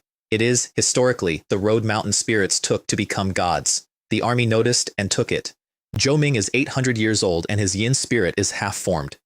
That is how a thrown halberd traveled a mile and cut a 3,000-year-old dragon in half. Escape, the dragon was thinking. Reach the Yangchun River. Once it's in the water, not even the Qing province general can touch it. And it still would not take its true form, because that would have been shameful. Then a crimson aura came up in front of it, and it heard footsteps. Zhou Ming, it said, turning, you have gone too far, and found one captain, alone, soaked with sweat. It's you, almost kindly. You're a captain, 200 taels a month. Why have you come alone? I wiped my forehead. The only reason I could follow it at all was that its son's power was in my arms telling me which way to go. Because you looked at me 3 times. You want to kill me because I looked at you? It has 3 eyes, I said. Then I put my hand down. I don't only want to kill you. I want your whole family. Here's why. Since it wasn't temper. I looked into that thing's eyes and found hatred and no way out. If it survived tonight, the Yangchun River clan would come for me one at a time for a century. It crawled forward, I stepped back, it advanced. I retreated exactly as far as it advanced, and not a hand's width more. Don't come any closer, I said. I'm a little scared. 20 palms of breath, until my face went white and my sea ran dry. Then I closed my eyes for a heartbeat and opened them with gold in the pupils, because 20 years of demon lifespan buys a full qi, and started again. What sorcery is this? And a 3,000-year-old core formation demon began, for the first time, to crawl backwards. You're afraid of your mother, it screamed. Get out of here. I have been told my behavior in that clearing was disgraceful. The dragon said so at length. What kind of person is this? Where is his dignity? Bullying a crippled dragon. Its aura broke before its body did. It could not find my limit, and the 20 feet I kept so carefully had turned into a canyon. In the end, it decided to transform and die under Zhou Ming's halberd instead, because at least that was a death with a name on it. I put airhay through its heart on the way up. Its claws went through both my shoulders, and its blood came down over my face, hot, with gold in it. And its eyes, 3 inches from mine, held pain, and under the pain, fear. No different from anyone else. I let go of the hilt, made a fist, and put sever vein, capture dragon into the meridians under the burned scales. The veins sealed, one after another. Its claws were stuck in me, and it could not pull them out. It tried to shove me off and could not, so I stepped forward, half a pace, and let them go deeper. I will not be able to eat or sleep in peace, I said, until you are dead. Then the blade came out, and the head came off, and went up like a full moon rising. Slay core formation, realm, Jiao demon. Total lifespan, 5,240 years, 1,970 remaining, 3,264 in the account. I pulled the barbs out of my own shoulders, which hurt more than anything else that night, and was calmly opening the belly when I heard horses. Zhou Ming looked down at me from the saddle for a long time. Why are you looking at me? Continue. Take it. His lieutenant generals had nothing at all to say about that. He got down and handed off his reins. This body goes to the imperial court, so I can't give it to you. Take this horse back to the Qingzhou Demon Suppression Division. Put your cloak over it, and when you have time, come to Linjiang Prefecture and find me. Be my personal attendant. Now, the part I didn't learn until much later. A demon catcher had recently copied a portrait for the records. From a temple, mountain spirits put up little shrines to themselves constantly. The division files it and moves on. But the figure in this one, painted in black with a blade over the shoulder, was the first human being any of them had ever seen in one. They've dared to steal my incense offerings, the old man had thought, looking at it. With a nature that wicked, no wonder he's so good with demon pills. He had also watched every glance Hu Cheng threw at the outer camp ranks, and watched a young man in black quietly step back behind the crowd the moment that dragon took off. We'll talk about it more, he decided, when we meet again. On the ride back, Wu Hao did the arithmetic out loud because he couldn't help himself. A few days, second-rank colonel to close associate lieutenant general in a few days. I've been climbing this ladder for decades. Above a close associate, there are only the demon catchers, the 12 generals, and the general. It means you're in the pool. It means that in a few years, General Zhou writes to the imperial court and stands guarantor for you, and what arrives at the end of that letter is a core formation method. My own audit was less cheerful. My jade nectar arts are going blunt. The old flood dragon had already been cut in half and was carrying centuries of damage, and it still ate an hour of the heavenly fiend, and in the end, it took Greedy Wolf and Sever Vein together. If I meet a core formation demon at full strength, I don't beat it. I'm not certain I get away. Then Wu Hao took my reins and dropped into a secret transmission with his lips barely moving. Brother, you saved my life, so I'll say this once, and if anyone else hears it, you'll never get another chance as long as you live. You won't last 3 years. Who is going to vouch for you to the court? Who is going to believe that a man like you, once he has core formation, stays here and guards Qingzhou instead of leaving, or joining a great family, or a demon clan? And I realized what I had been doing. I had been reading every manual in that building like a man in a hurry. Like a man who came to take their techniques rather than learn them. Everyone had noticed except me. We'll need to be more careful, I thought. There was one more thing, and Wu Hao got loose-tongued once the old man's horse was out of earshot. The sword pond is ownerless now. It can't regenerate, but there are several uses left in it, and one use is worth more than half a lifetime of medicine. It's been entrusted to Zhou Ming. There are 4 plausible candidates. I have the best claim of the 4. Then he told me how the whole thing had actually been done, as a comedy. The general knew the sect leader was born defective, so he surrounded the mountain without killing anyone. He deliberately kept the disciples alive so that when the sect leader begged the ancestral sword for punishment, every one of them would feel it personally, in their own hands, in front of everybody, turn a lineage against itself, take it apart, quietly absorb whatever came out clean. It's hilarious, Wu Hao said, wiping his eyes. General Zhou suddenly has 2 more core formation realm captains. Then he remembered something. Oh, didn't you want a core formation martial art? He grinned over the reins. The general just demonstrated one for you. Catch hold of a tail some aristocratic school hasn't hidden properly, have the strength to hang on, and you can replicate Qingfeng Mountain exactly. And on the way home, with a cart full of martial arts books, what's the harm in copying out a couple? Then he looked at my face, and something in it worried him, and he spent the rest of the ride wondering what he'd said. They took Qingfeng Mountain apart in boxes. Books and pill formulas carried down the path in crates, in an orderly line, while the disciples stood in black and watched their own sect being inventoried. The mountain gate had leaves blowing across it by afternoon. Wu Hao walked me back to our camp in Guanjian Gorge and handed me a medicine bottle. Get some sleep, head back to Qingzhou tomorrow, and put that on the wound, under the skin as well, not just over it. Don't be squeamish. Qingfeng Mountain's pills are the real thing. Don't ration it. Thank you very much, Brother Wu. He shook his head at that on the way out, and I found out why later. It was the first time anyone had called him Brother Wu in years, and it would be the last because the moment we were back in Qingzhou, I'd be Lord Shen. 20-odd Golden Eagle captains got up without being told and formed a ring around my tent to stand watch. Inside, by candlelight, I took my shirt off and put the black ointment into a wound that ran most of the way across my chest, and my eye twitched. It is not that I'm afraid of pain, it's that a wild animal licking its wounds where anyone can see is the one a hunter comes back for. The old flood dragon is dead, the Yangchun River Dragon clan is not, and I have made an unusual number of friends this month. 300 years of my own life left in the account, and it would be genuinely embarrassing to die of an accident with that much on the table. Then I opened the panel, and there it was. Remaining demon lifespan, 3,264.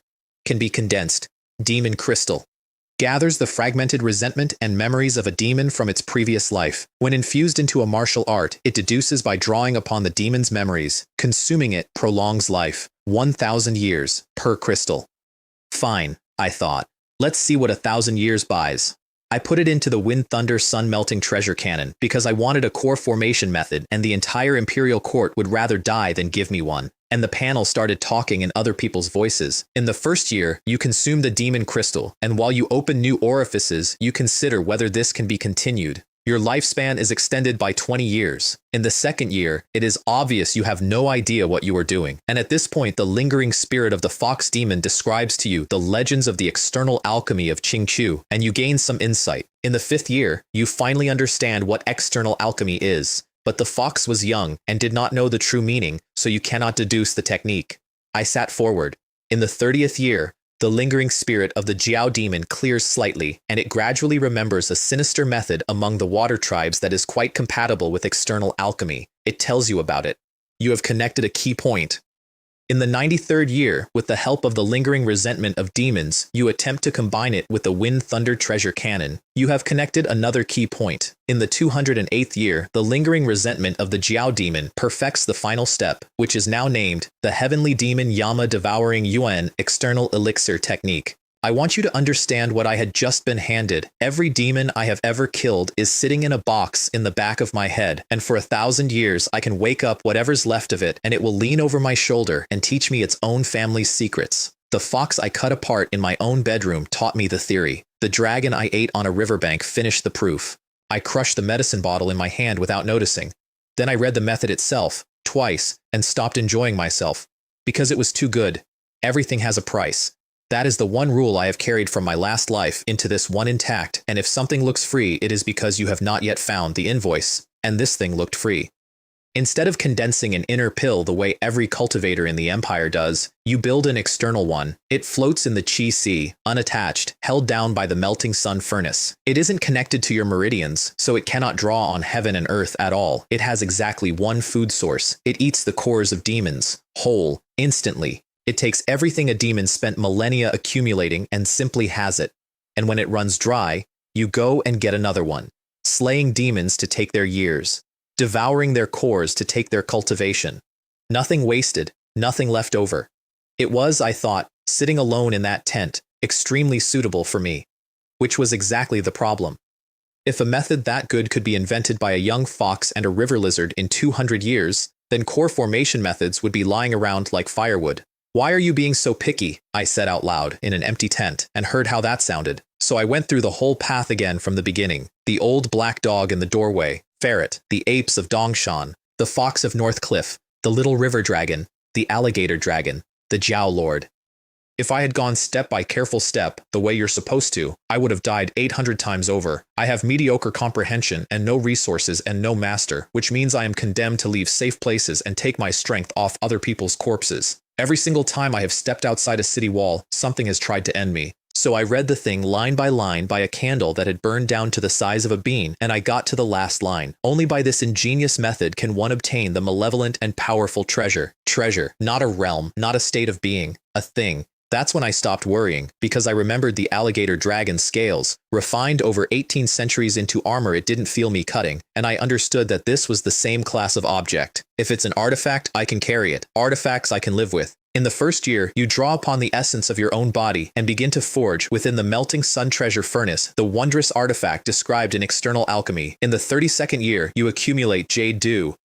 In the 98th, you gather everything your meridians and flesh cannot hold into the Qi Sea, refine it in the furnace and force it together by bizarre methods. In the 370th year, the outer elixir begins to take shape, floating quietly. In the 690th, it is wrapped in thick golden dew and begins, on its own, to draw in vitality. In the 931st year, the gold dissipates. Inside the furnace, there is a perfectly round pill like white jade. It is empty. It is waiting for you to feed it. Perfection. Remaining demon lifespan, 1125. My realm had not moved a hair. I was not disappointed because I had just reached into my own chest with my mind and taken the thing out and put it in my palm. You can remove it from your body with your hand. Demons, I thought, turning it over in the candlelight. What could demons possibly know about core formation methods? Then I swallowed the alligator dragon's core because I remembered at the last second that beast cores can carry talents and it would have been criminal to waste it on a container. Talent acquired. Jade nectar. 100 refinements, alligator dragon body, a natural armor-changing technique among aquatic creatures. Your body is enhanced with significant improvement every 100 years, about 30% stronger, manageable, nothing to write home about. Then I looked inside the pill. 1,000-year alligator dragon at Jade Liquid Realm Perfection had gone into it and left behind a film, a skin on the bottom of an empty cup. Is that all? So I took out the Jiao Lord's core, 5,200 years, core formation, and put that in my mouth instead. There was a noise inside me like a door being hit with a battering ram. The furnace, the whole dark red lattice of it, was shaking, and the pill in the middle was half full. It held, barely. It shut the thing back down after a few breaths, with effort. Then I opened the channel deliberately, and 3,000 years of a dragon's accumulated cultivation went out of that pill and into my arms and legs at once. I sat in that tent with my hands open in front of me and could not describe what was in them. It felt like something enormous had come off a chain in the dark at the bottom of a well. At dawn, at the top of Qingfeng Mountain, 2 core formation elders looked up in the same instant with their eyelids jumping. Half the demon catchers on the mountain stopped what they were doing and went very still. Only Zhou Ming didn't move. He let the halberd go, closed his eyes, and sent his yin spirit up into the sky holding it. Then, a moment later, the halberd came back into his hand. Nothing. No trace. Gone. Inside core formation realm, at that distance, there is no demon alive that can hide from a yin god.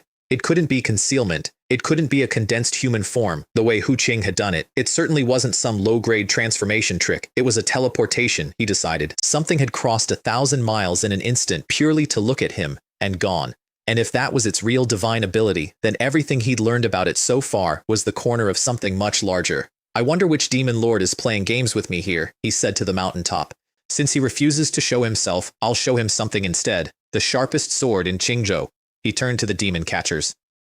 I'll trouble you all to make a trip to Yushan Prefecture. Ask Wen Qing to come. Every single Qingfeng disciple within earshot, including the 2 core formation elders standing as protectors, put a hand on their own neck without realizing they were doing it. There are still 23,000 heads stacked at the gate of Yushan City. I know all this because Wu Hao told me later, and because I was 300 paces away at the bottom of the cliff, in a tent, with my hands open in front of me, having accidentally frightened a demon suppression general badly enough that he sent for the most dangerous person in the province. I did not learn that part for quite a while. What I did get that morning was a voice from the top of the cliff, not loud, not soft, arriving exactly at the 2 of us at the bottom. If you dare to come down off that horse before you reach the Demon Suppression Division office, I'll break your legs. Wu Hao, who was leading the horse, looked up, saw a familiar silhouette against the sky, and started shoving me toward the saddle. I told you, the general gave you this horse, so a lieutenant general leads it. What are you dawdling for? I looked up in time to see a streak of crimson cross the sky and vanish. That casual, I thought, watching an 800-year-old man leave for another county because he felt like it. Then I got on the horse and felt the external pill settle back down under the furnace inside me and rode into the city of Qingzhou with 20 Golden Eagle captains clearing the road ahead of me and a lieutenant general holding my reins. By the time we reached Qingzhou City, the news had beaten us there by 2 days, and the storyteller in the big tea house was having the worst week of his career. Qingfeng Mountain was gone, not defeated, gone. He had spent 40 years telling stories about that mountain, chivalry, tender romance, righteous men slaying demons with swords, and overnight every one of them had turned into a rumor. I watched him standing there gripping his wooden clapper with nothing to say. Then he got hold of himself and improvised. Today I shall tell you all of the river god of Shuiyun village who took up his divine blade and slew the 1,000-year river fish demon. He slapped the clapper down. In this dynasty there was a burly man, a leopard's head and piercing eyes, in a magnificent robe with gilded cloud patterns, wielding a black blade that could split mountains and cleave rivers. His feet trod the rolling waves. Behind him marched 1,000 shrimp soldiers and crab generals. At a table near the front, a young man wrapped in bandages closed his eyes. I can't take this, Zhou Liang said. It's genuinely embarrassing to listen to. His sister was looking into her tea and saying nothing at all, which was unusual for her. Ordinary people, she said eventually. Just enjoy an exaggerated story. Then somebody outside started shouting that the Demon Suppression Division was coming back, and the whole street went to the gate. Hundreds of riders in black came down the official road like a low cloud with hooves in it. The people of Qingzhou City have seen everything, but they had not seen the division come home in that formation, and they crowded onto the long street in silence. Everyone dismounted at the gate, because riding inside the city costs you 3 lashes and 2 months' pay, and General Zhou wrote that rule himself, except 1 horse. General Zhou! Somebody yelled. It's General Zhou Ming! 10,000 eyes turned at once, and what they found was a young man on a very large red horse with several lieutenant generals walking alongside holding the reins for him. Get lost, a young man in the crowd said, disappointed. General Zhou isn't that handsome, or that young. The girls in the crowd did not appear to consider this a defect. Somewhere back in that crowd, the Zhou siblings were standing with their mouths open because they knew exactly what it means when the Golden Eagle captains clear the road for a man and a lieutenant general walks his horse. Zhou Hua had come to the gate to see whether I was alive. She'd been standing there working out what her face should do if I came back on a stretcher and what it should do if I didn't come back at all. I rode straight past her without turning my head. "Why the ice-cold face?" Wu Hao muttered from down by my knee. "We're the Demon Suppression Division, not tax collectors." "I'm aloof," I said, staring rigidly at a point about 40 feet in front of the horse. Then I wiped my sweating palms on the horse's mane, and Wu Hao saw me do it and had to look at the ground. If it had been him up there, he told me later, he'd have been waving with both hands the entire way and blowing kisses at the balconies. You don't get many days like that. At the division gate, 2 young women from the inner camp came out carrying things. First, a folded cloak. Wide sleeves, long hem, heavy silk, with a fierce wolf devouring the moon, worked across the back in gold, the mark of the outer camp, and it manages to look like a threat. Then a jade belt and a gilded openwork hairpiece shaped like a wolf. "He's been made a lieutenant general," somebody in the crowd of captains said, and everyone made an appreciative noise. Then the second girl unfolded a plain black shirt. There were no cloud patterns on the cuffs. There was, on the collar, a small embroidered pair of fish, yin and yang. The noise stopped. That mark belongs to exactly 1 man out of the 12 demon suppression generals, and putting it on a collar means one thing: close associate lieutenant general. Everybody in that courtyard understood the promotion instantly, and everybody understood the second half of it too. It means no more mountains, no more nights in a tent in a gorge. You go and stand at the general's elbow, you set up camp, you keep an eye on the demons at the borders of the 12 districts, and everyone leaves everyone else alone. Serve out your term and retire with more merit than most men see in a career. 100 captains from both camps went down and clasped their hands. "We congratulate Lord Shen on his victorious return, promoted 3 ranks. Even Wu Hao let go of the reins and did it properly. Over at the edge of the crowd, Shuizhou elbowed the enormous young man beside him. "Why are you looking at me? Haven't you got hands?" Su Yuan, who had 2 arms hanging limp at his sides for another 6 weeks, shook them at the wrist with great effort, and then a voice somewhere in the back said the thing that changed the temperature. "Has old man Zhou lost his mind? That kid's been in the Demon Suppression Division for less than a month." Wu Hao's head came around. 1 month. He did the sum, and his heart tried to leave through his throat, and he started urgently scanning the crowd for whichever lieutenant general had recruited me, so he could ask him what in the name of every god he had been thinking, bringing in a man like that without so much as a note. Not one of them had considered the possibility. Because, and this is the actual reason, I had been on the payroll for under a month and had not yet been paid, and no one on earth works that hard for free. I looked around at all of it and asked the only question I had. What about the martial arts? And the medicine? The captains all turned to look at me, and their faces did something complicated. The girl from the inner camp put a hand over her mouth, then pushed 2 colleagues aside and led me into the external affairs hall, went behind the big cabinet and got out a sheet of paper. "What does Lord Shen need? I'll write it down and have it sent as soon as everyone's back and the merits are tallied." "Anything I want?" "Well." She paused and then said kindly, "If it's Jade Liquid Realm, we do have some medium-grade arts. There might not be much that suits you. As for high grade, the External Affairs Hall only has 1 book. I haven't decided yet." I cleared my throat. "Could you bring them all out and let me have a look? I'd like to choose carefully." Several officers behind the counter developed sudden expressions of pain.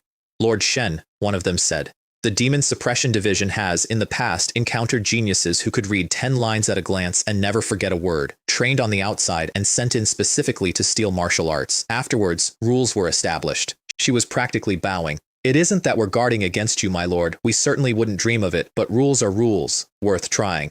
"Fine," I said. "Body tempering, and light footwork." At the words body tempering, both girls froze for about half a second, and then one of them looked at me sideways. "Lord Shen, have you ever heard of the Vajra sect?" The story goes like this. The Vajra sect was once a great school because it owned a Vajra Bodhi tree. With the fruit of that tree, a disciple could take a high-grade body-tempering art all the way to perfection in 180 years and come out with a body no one below core formation realm could damage. 180 years matters because a man at the early Jade Nectar stage has a lifespan of about 220. So every Vajra sect disciple who reached that threshold got a body better than his realm, and the sect was terrifying. Then the tree withered. Without the fruit, no amount of medicine got them past minor achievement, and within a couple of centuries, they had dropped to 3rd rate, which is where Hu the Skinner had joined them at the age of 6. "They were lucky recently," the girl said. Nobody knows where, but they got hold of half a volume of a core formation body tempering method, and it actually works. So to avoid attracting attention from the bigger powers, they handed their old Bodhivajra body over to the Demon Suppression Division, for peace of mind. Those who offer unsolicited kindness, as the saying goes, are either treacherous or thieves. Given the state of the Vajra sect, wanting a large friend is not exactly a mystery. It's a high-grade jade liquid realm art, she went on. The general himself reviewed it and left a note. The note says, unless the Vajra Bodhi tree comes back to life, this is worthless. Better to spend the time breaking through your realm. 220 years of life. 180 of them spent on one art with no fruit, and you finish just in time to die. I tapped the counter with 2 fingers and made myself sound skeptical. Such a thing exists? A martial arts manual that doesn't work without a specific plant? I shrugged. I'll take it. The girl raised an eyebrow at the Golden Eagle captains behind me, in the manner of a woman who has done her duty and washed her hands. They stepped back, because there is no arguing with that kind of arrogance. And convert all my treasure medicine allowance to body-tempering pills. I said when she looked up, because here's what I had actually understood, standing at that counter. Everything in Qingzhou that touches core formation runs through that one old man. That's not favoritism, that's policy. Once you reach core formation realm, you are strong enough to stir this whole province, and the court would rather keep you where it can see you, and a high-grade body-tempering art that requires nothing but time, from a man who buys time by the century, is the single most valuable object in that building. The external pill was sitting half full in my Qi with a Dragon Lord's cultivation in it, and I already knew its flaw. It gives me a demon's strength without a demon's body. The power is real, the vessel is human. Against anything my own size, I would be trading bones for hits, and when the pill runs out, it runs out. There is no refilling it from the sky. That is a 2,000-year investment that turns into a paperweight the day I misjudge a fight. So, no chance for improvement goes unused. None. I've made a note of it, the girl said, dimpling at me, which made 2 captains behind me frown. I've picked out the best light footwork art we have as well. When the inventory's done, I'll send it over, and if the body tempering art doesn't suit you, you can come and change it any time. I'm here from the 7th to the 19th of every month. You can exchange the medicine too. Then casually, oh, and when you go to Linjiang Prefecture, they'll give you 3 lieutenant generals and 120 captains. If you want to take a few from here, 3 or 5 is nothing. She shrugged. We're short-handed. Can't have them all running off to enjoy themselves with Lord Shen. We'll see, I said, and turned around into a wall of stairs. Out at the edge of the crowd, a man with very broad shoulders stood in a coarse cloth jacket with a small girl sitting on them. 2 pigtails, bare feet swinging. She could not have been more than 7. So tell me, she said, kicking her heels against his chest. What does it mean that Zhou Ming made him a close associate and recommended him to us in the same breath? Old men get indecisive. He wants the one he likes kept close, and at the same time he feels it's a waste. So he's handed the choice to the boy. The man watched the courtyard. That is not the Zhou Ming of 40 years ago. He won't hold Linjiang Prefecture much longer. She reached down and took hold of his ear. I sense a hidden meaning in that. I didn't mean you, Grandma. Ha. She swung her feet. You know who I actually like? That girl surnamed Sue. Started learning to find demons from the absolute bottom, like a proper person, and then nearly died in a hole like Baiyun County. It's hilarious. Then her voice changed. We're the demon catchers. When Qingzhou finally goes over, we die first. We do not have time to babysit Zhou Ming's children. They gave me a courtyard of my own. I sat on the edge of the bed and picked up the gilded wolf hairpiece, and my fingers went to pinch it, and stopped because these fingers now go through fine iron. I put it down, picked up the black shirt with the fish on the collar, ran a thumb over the stitching, and put that down too. This is rising too fast. If I had earned it, that would be one thing. But I know exactly how much of that dragon was mine, and how much was an old man deciding to make me a gift. I actually caught myself wondering whether the man whose body this is had been wandering around Baiyun County because he was somebody's inconvenient son. Then I said cheap out loud to the ceiling, because apparently I now require a target on my back before I can relax. Wu Hao had told me things on the road that I hadn't asked for, which is his best quality. Each demon suppression general keeps 4 or 5 close associates. Some keep none. Most spent a century or 2 clawing up from captain, and Jade Nectar Perfection is merely the entry fee, and of the 12, Old Master Zhou is the one closest to death. The yin spirit his inner elixir is nourishing has bought him a little time, one candle burning slightly longer in a slightly bigger draft. If I really do have this kind of talent, then when he can no longer lift that halberd, his seat is not going to anybody else. The only inconvenience is that the talent runs on demon lifespan. That evening, I had visitors. Does Lord Shen usually quench his thirst with plain water? A handsome young man in white was in my courtyard with a jug of wine in each hand and a smile that had been practiced in a mirror. Shui Zhou, I work in the clinic. Su Ling had once listed him and Su Yuan jointly in last place among her fellow disciples. The tea here is too bitter. I'm not used to anything else. My last life was miserable enough. I never developed the patience for finding sweetness after bitterness. I have a private tonic tea, he said, walking in like he owned the place. He set the wine down, took a food box out of Su Yuan's dangling hand, sized me up quickly and thoroughly, and added, My junior brother has a bad temper and has caused you considerable offense. I've brought him to apologize. I looked at Su Yuan. No, Su Yuan said. He doesn't believe there's anyone in the younger generation stronger than him. He's not convinced. He came to look for your weak points so he can ambush you at the next sparring session.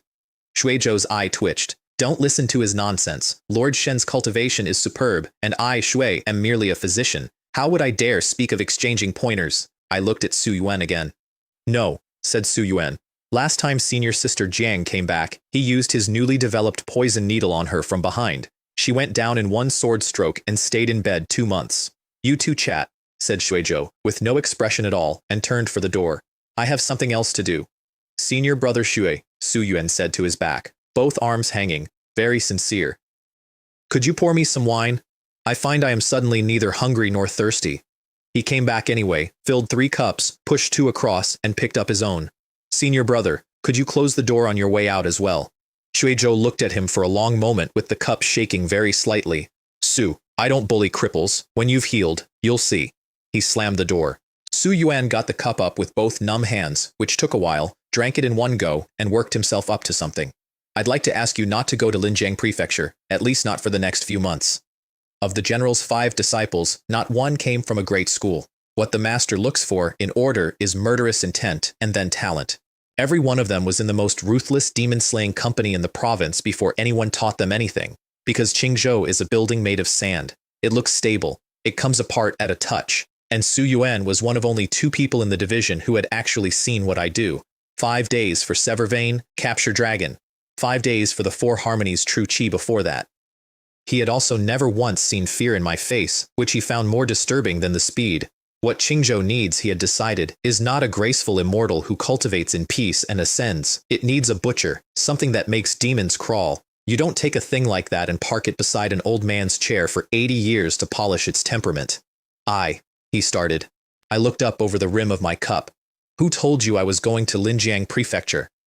Outside the courtyard gate, 2 people stopped walking. Su Yuan sat with his mouth open, then turned his head very slowly and looked at the black shirt with the yin and yang fish folded on my bed. Then why didn't you refuse it?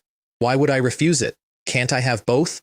Because nobody had actually ordered me to Linjiang Prefecture, and a close associate lieutenant general who happens to remain in Qingzhou City, doing his own work, is not disobeying anything. He simply hasn't left yet. Both, Su Yuan said. You want them both? Yes. It is outrageous, and there is no rule against it. Half the lieutenant generals in the division spend their careers trying to reach that quiet job at a general's elbow. Nobody stops 1 step short of it on purpose. You feel restless in a quiet place too, he decided. I'm sick, I said. I was by then holding a very large pork knuckle with my chopsticks, and if you want to eat a pork knuckle properly, you have to go at the skin first. I wasn't being clever with him. It's a serious condition. At the gate of the Sun family house, when I saw that black-skinned dog demon for the first time, my hand went out to stop it before any part of my brain had been consulted. When I came over the rise and saw the village children sprawled at the edge of the field, my legs walked me between them and Ferret while I was still deciding. I have been trying to cure myself of this. It is going to get me killed, and I have made genuine efforts. No results so far. So in the meantime, I do the only thing available, which is to get strong enough that the next time my hand goes out on its own, the blade in it is fast enough to cover the mistake.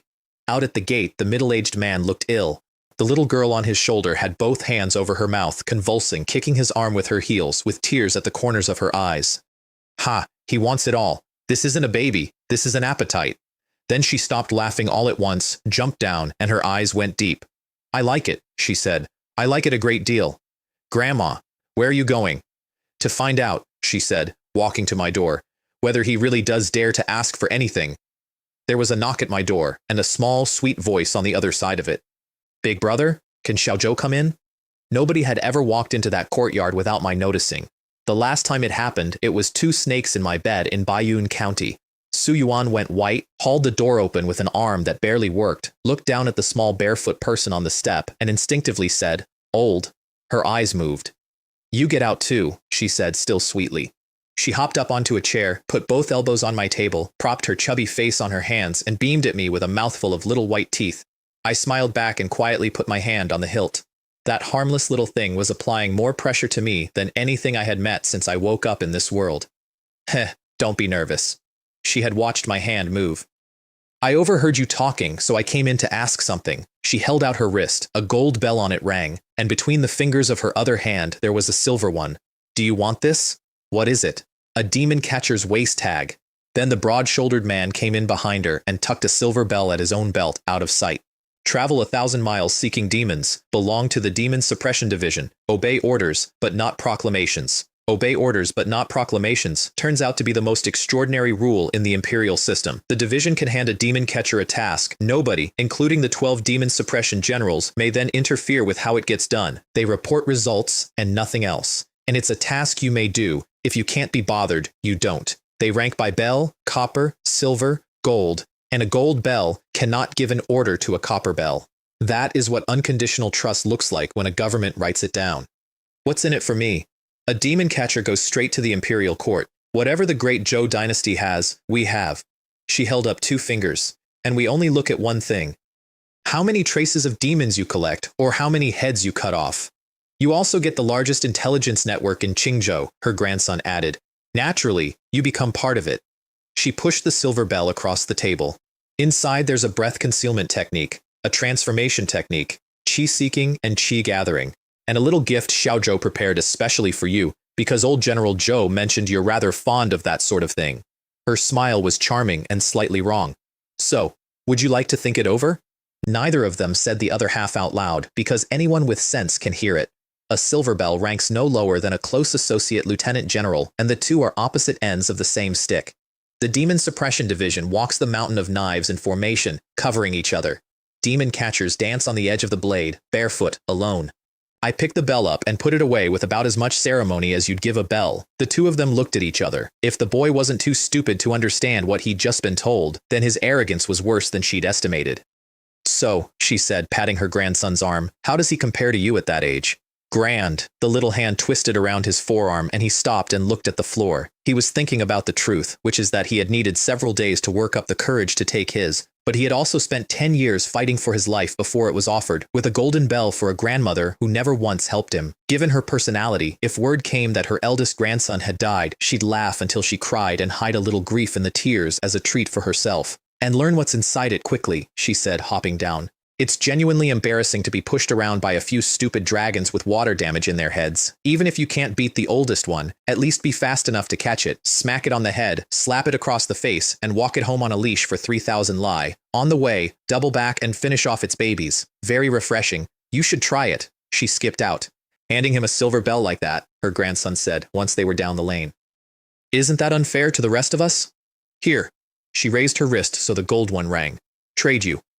There are 3 of those in Qingzhou. Each one is worth a demon suppression general." He closed the wanting off like a shutter. "We'll discuss it when you're dead and I've entered core formation properly." "What good is a broken bell anyway?" She rolled her eyes. "Zhou Ming can hand out a position and I can't? How much demonic intelligence is in that thing? How many arts and medicines can it be traded for? That's a real skill. Does he actually have that ability?" She looked at him as though he were slow. "No. What do you expect from a jade nectar perfection? Just give him a pep talk. Hunting demons is your job. His job is to get stronger." Alone in the room, I turned the bell over and felt suspicious because I had done nothing all evening but sit in a house, and 2 people had come out of the dark and handed me an intelligence network, a set of artifacts, and a pile of survival skills, and asked in exchange for the thing I was going to do anyway. "That's genuinely strange," I said. Then I put my QI into it, several manuals, and underneath them, the little gift, a demonic core.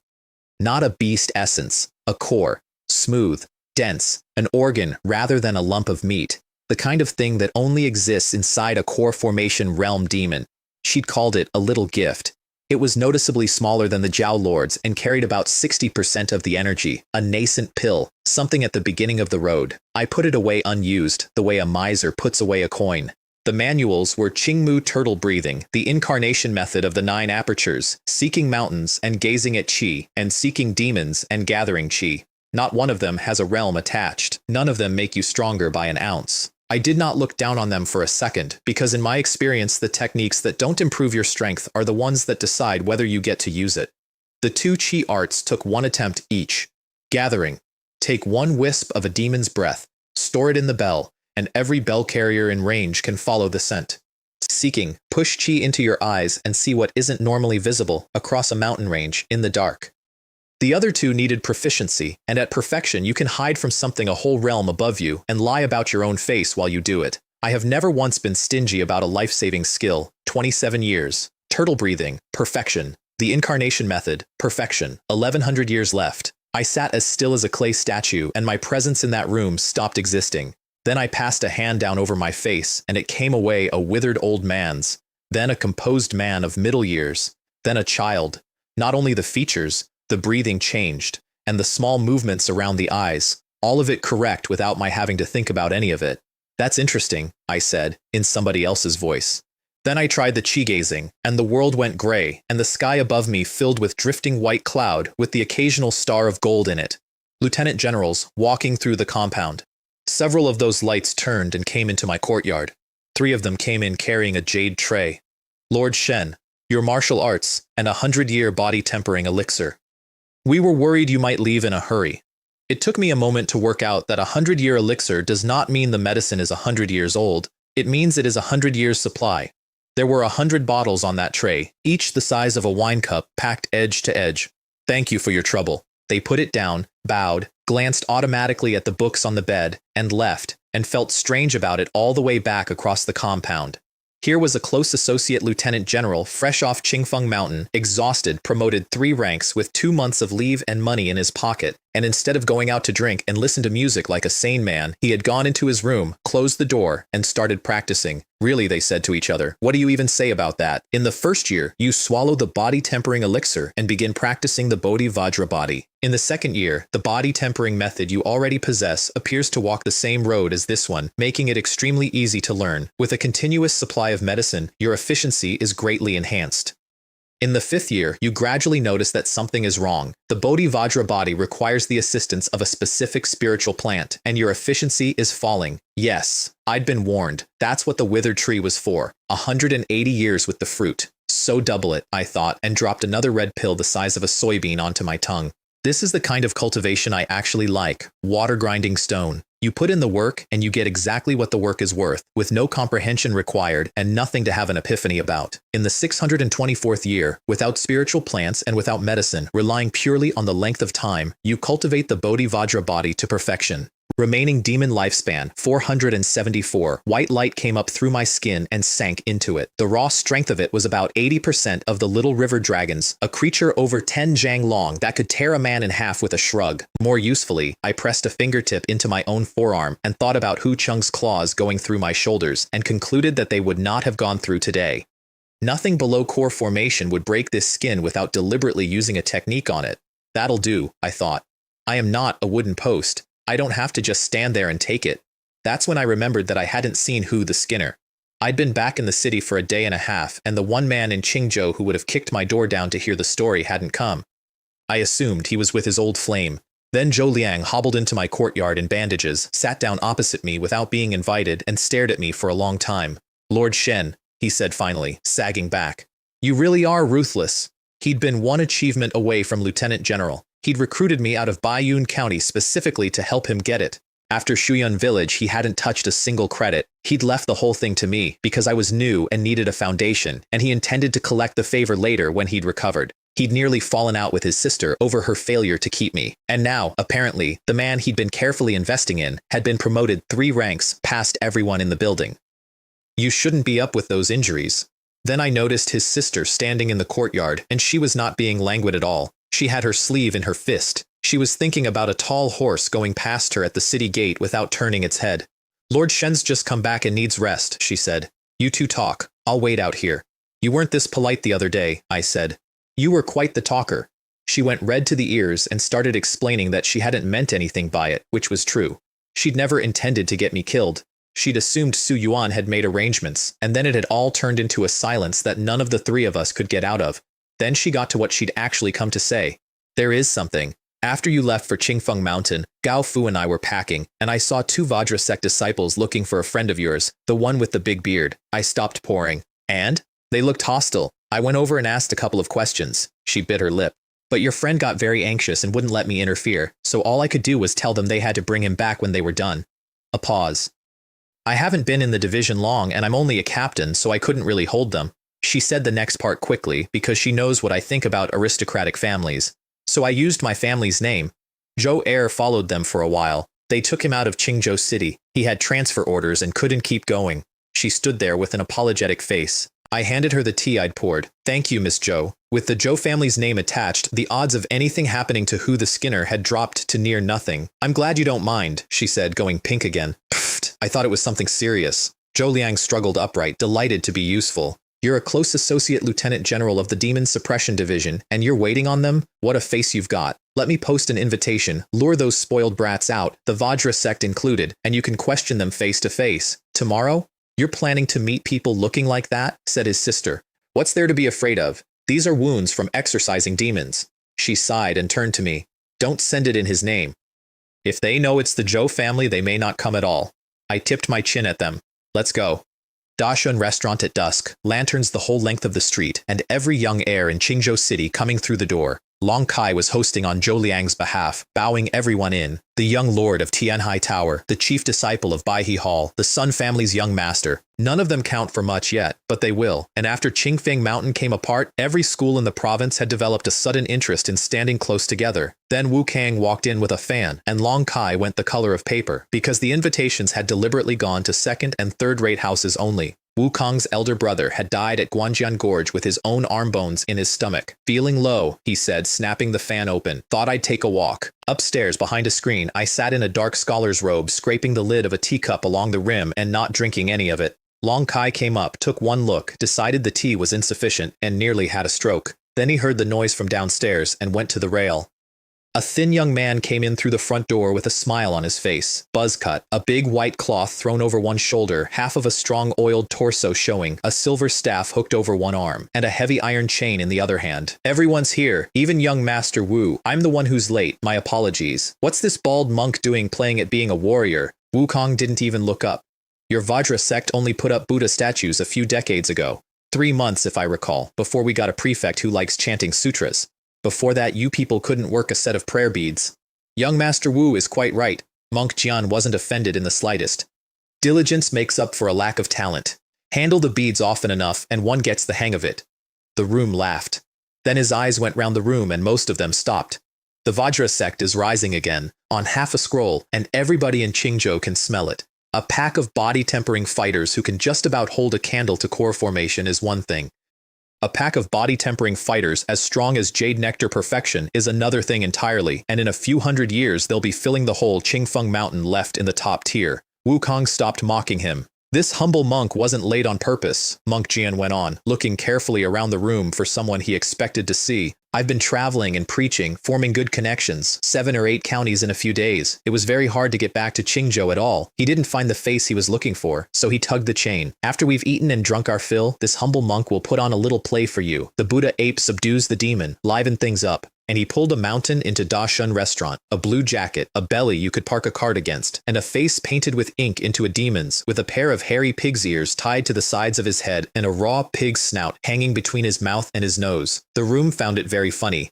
Where did you get material like this? Wukong was laughing. He genuinely looks like a pig demon. An old friend of mine, said Monk Jian, turning around with a smile. He always did love playing the fool, isn't that right? The big man didn't hear it. The chain jerked. He nodded at the floor. Yes, he said. His voice had nothing in it. He was looking at his own feet. He had been looking at his own feet the whole time. That idiot, Long Kai muttered, frowning. Because that is not how it's done. If 2 men have a grudge, you fight, and if it goes badly, heads come off and everything is settled. You don't drag a man out on a chain in a public restaurant and put a snout on him. Then he felt the temperature behind him change. Zhou Liang had gone rigid. Zhou Hua had her lip between her teeth. And the young man in the dark robe put down his teacup, stood up, and walked out from behind the screen and down the stairs. Conversation stopped in waves. Wu Kong looked up and his face closed. Even he had condescended to sit downstairs with everybody. What did Long Kai mean by keeping someone up above? Then he got a clear look at the face, and something in the back of his memory started moving. I stopped in front of the young monk. I did not look at him. I looked at the mountain of a man standing behind him with ink on his face.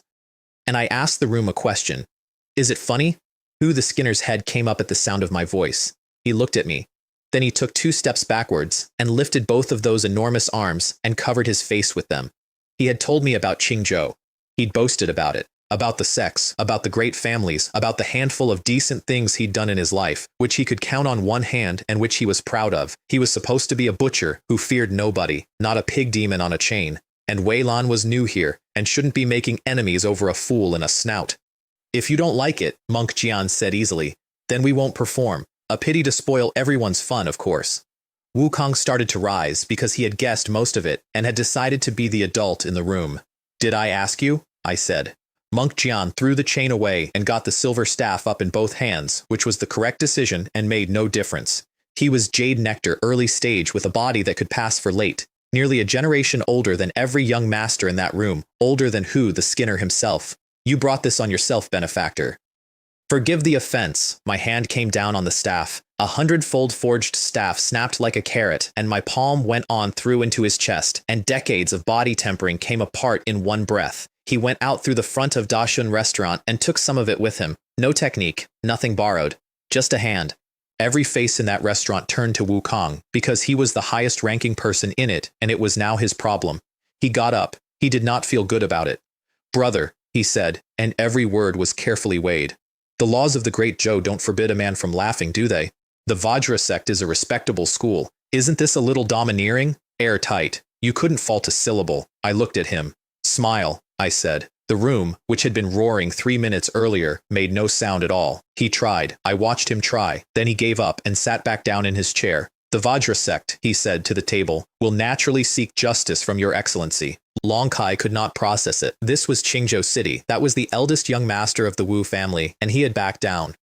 Behind me, 2 people came off the 2nd floor. Zhou Hua vaulted the rail. Zhou Liang dragged his bandages down the stairs and stood on Monk Jian's stomach, reached for a knife, remembered that none of the 3 of us had brought one, and settled for holding a stool against the monk's throat. What are you glaring at? Behave yourself. The room recalculated again. So the Zhou family is in this too. Zhou Liang. Wukong's voice had an edge now. Your father and the head of the Vajra sect have always been on good terms. What Zhou family? What Wang family? Zhou Liang swept the room with a look that had been waiting his whole life for an occasion. Today, as a 3-stripe captain, Demon Suppression Division, all of you, squat down. I want to record that the young lords of 6 schools and 4 families in the city of Qingzhou looked at each other and one by one, squatted.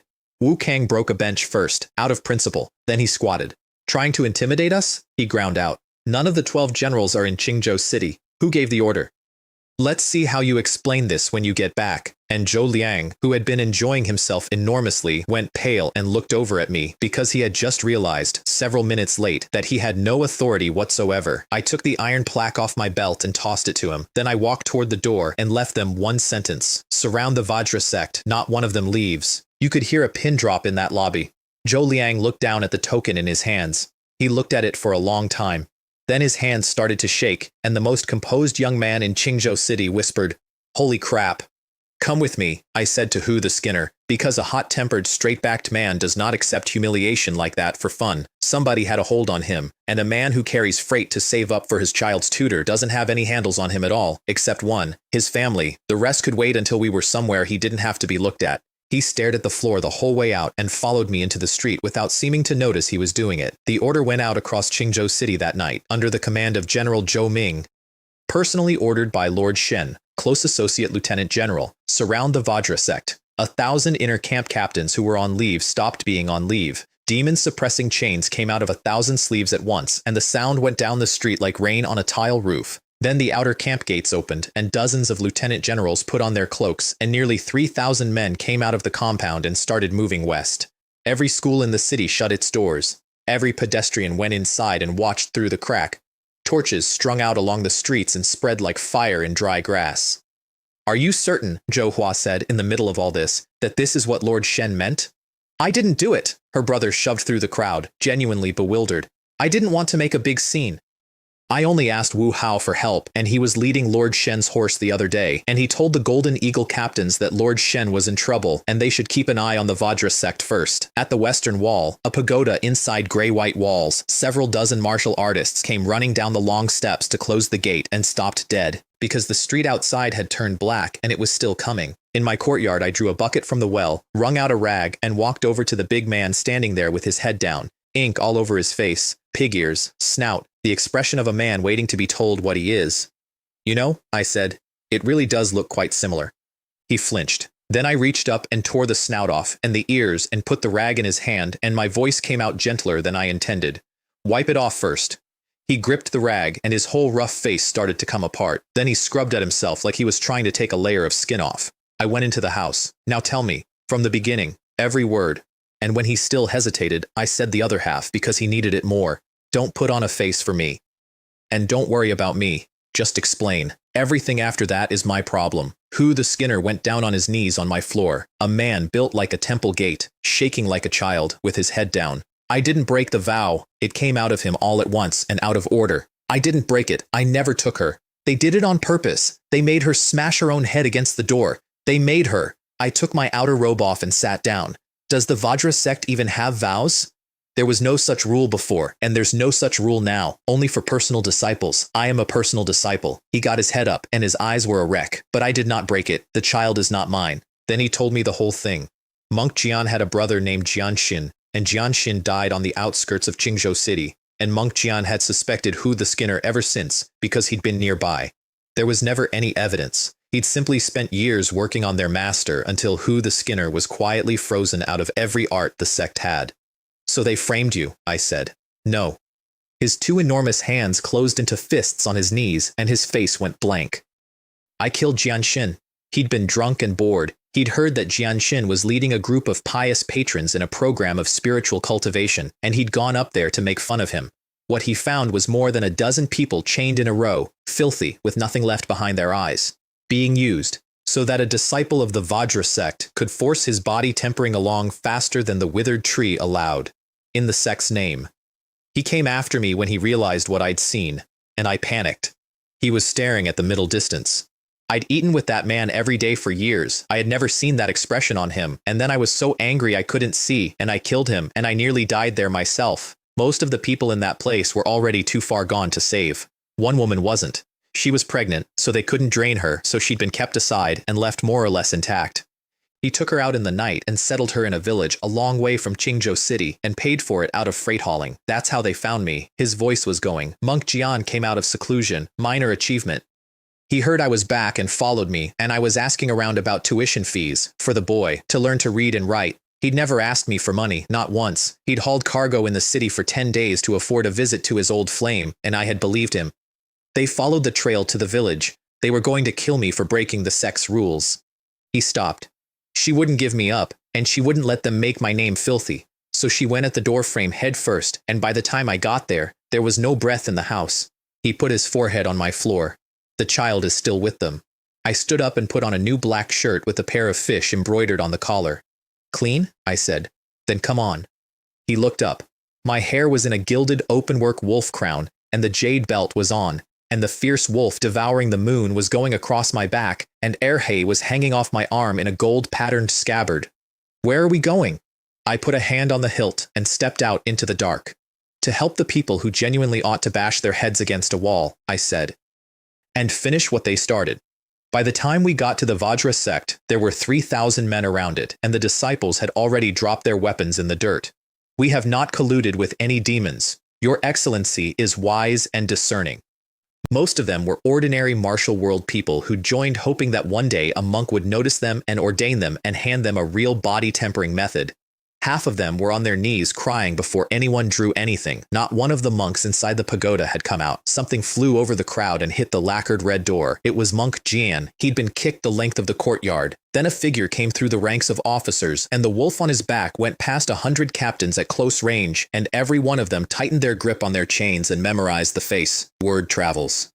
Several of the Golden Eagle captains from Guangjian Gorge had been drinking for 2 days, telling anyone who'd stand still about a man who killed an alligator dragon with one hand and an elder of Qingfeng Mountain with the other, and being promoted 3 ranks and riding a horse through the city had lent those drunken stories a great deal of credibility. I took Monk Jian by the front of his robe and dragged him up the long steps. The blue stone kept a dark line all the way up. About 20 steps from the top, I dropped him, sat down, put a forearm across my knee, and turned my back on the pagoda. Then I held up one finger. 1 stick of incense, I said, to a courtyard of 3,000 people. If I don't see the person I'm looking for, there will be no more Vajra sect in Qingzhou.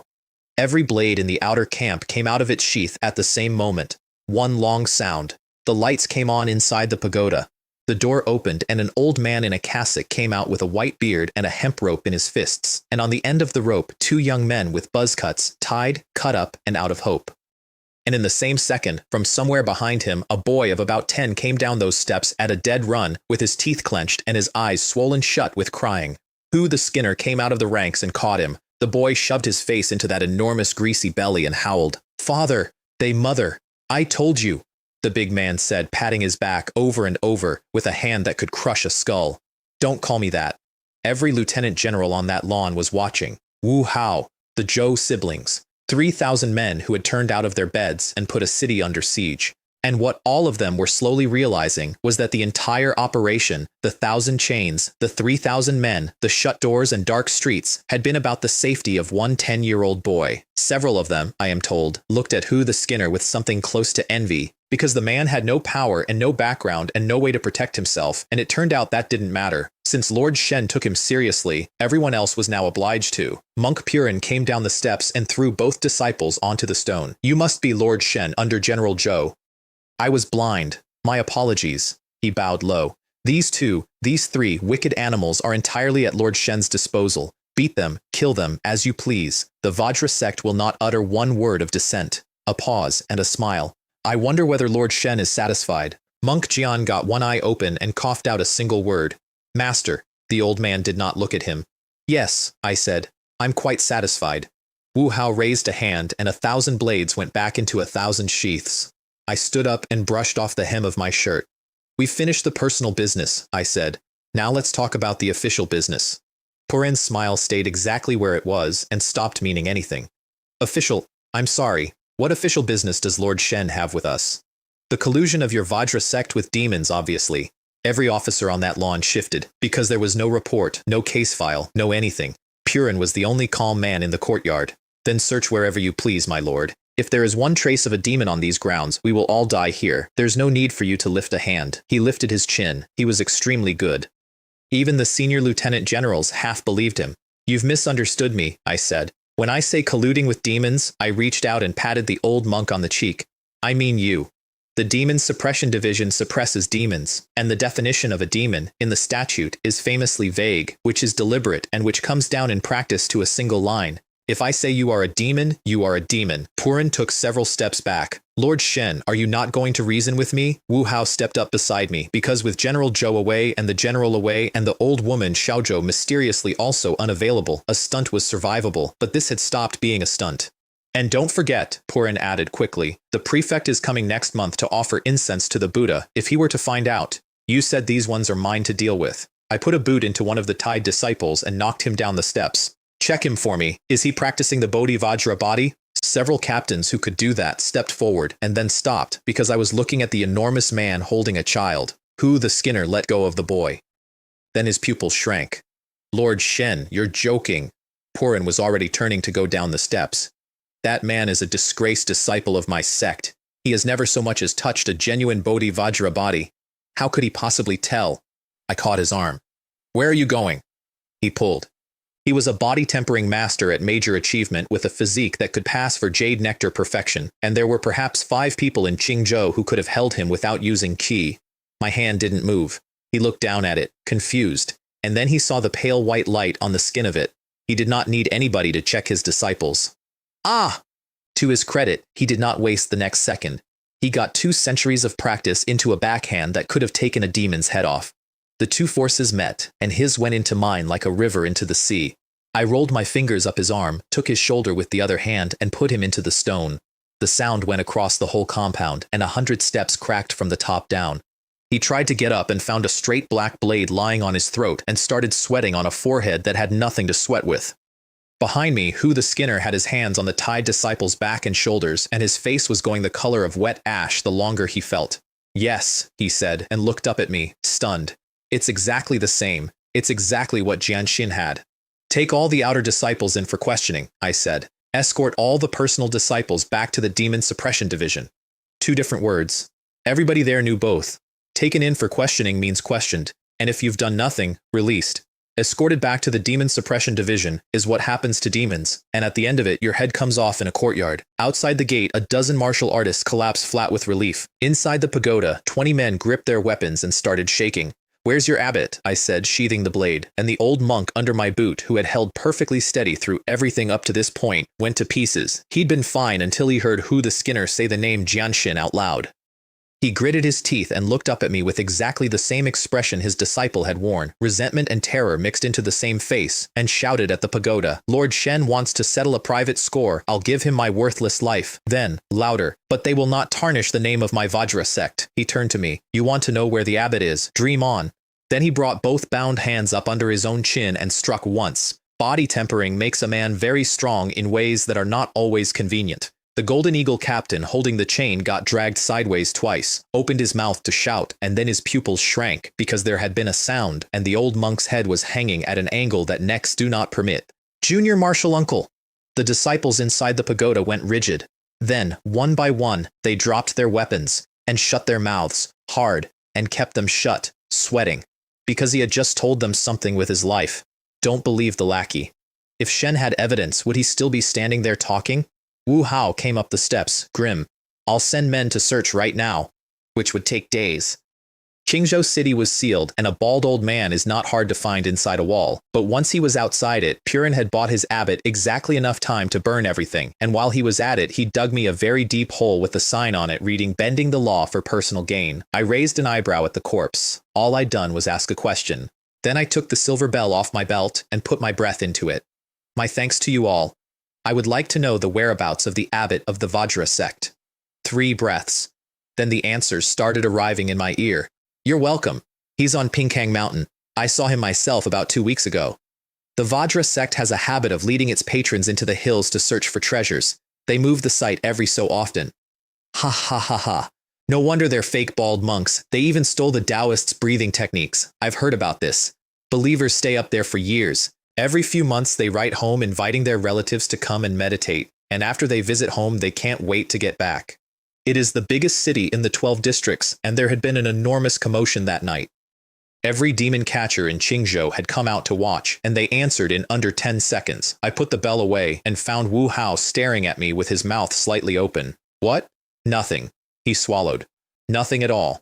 He had been a lieutenant general for decades and had worked alongside demon catchers more than once. It was the first time in his life he had seen a silver bell in somebody's hand. The way it works, he explained afterward, carefully, the way you discuss a disease is that jade nectar perfection is the minimum requirement to hold one. Anyone who survives long enough after receiving it is generally assumed to be core formation. The short lifespan is not caused by the rules. The rules are famously lenient. It's caused by the fact that a man who stands out among demon catchers is, by definition, not right in the head. He wanders into a higher realm's territory alone, and instead of leaving, he decides to stay long enough to take a wisp of its breath, because that's worth a reward.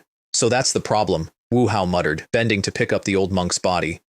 No wonder he doesn't warm to General Zhou. They wrapped the Vajra sect disciples in demon-suppressing chains, and then, having learned something from Purin, wrapped them several more times and got out the specially made silver hooks that hadn't been needed in years and put them through the collarbones. Lord Shen, Wu Hao said, hoisting the corpse. If you're going outside the city, a close associate can take 120 men and 3 lieutenant generals at most. You don't have your own team, so we can throw one together, but I'm afraid it won't be enough. Because there was a real chance that Half-Scroll had done everything the rumors said, and taking that last step was going to be genuinely difficult. He also didn't say the other half, which was this. On Qingfeng Mountain, Zhou Ming was commander. Everything that went wrong there was his to answer for, and he'd taken it, killed the sect leader, broken the ancestral sword, and gone after the dragon himself, only to find that I'd already done it. Tonight, I had put a city under siege and marched 3,000 men out of their beds without so much as a note to General Zhou.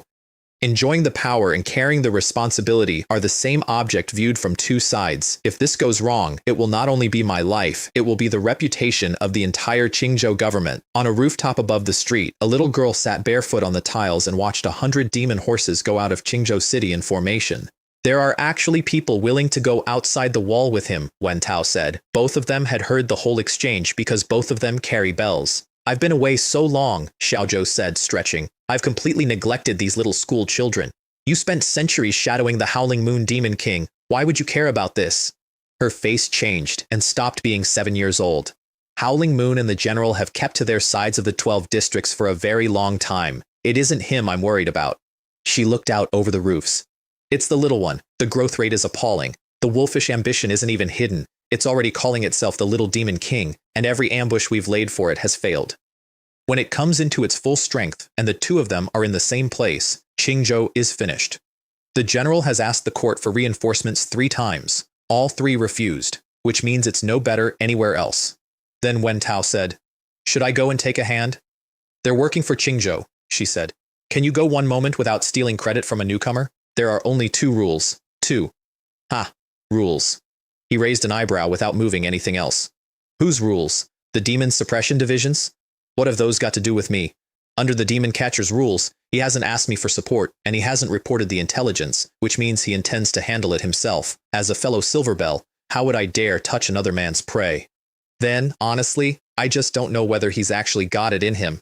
Xiaozhou stood up on the tiles. "I've only just got back, and I'm bad at pretending to be a general," she said. "And this happened right under my nose, so consider it a favor. I know you've had your eye on my gold bell for years. One more achievement isn't going to change anything."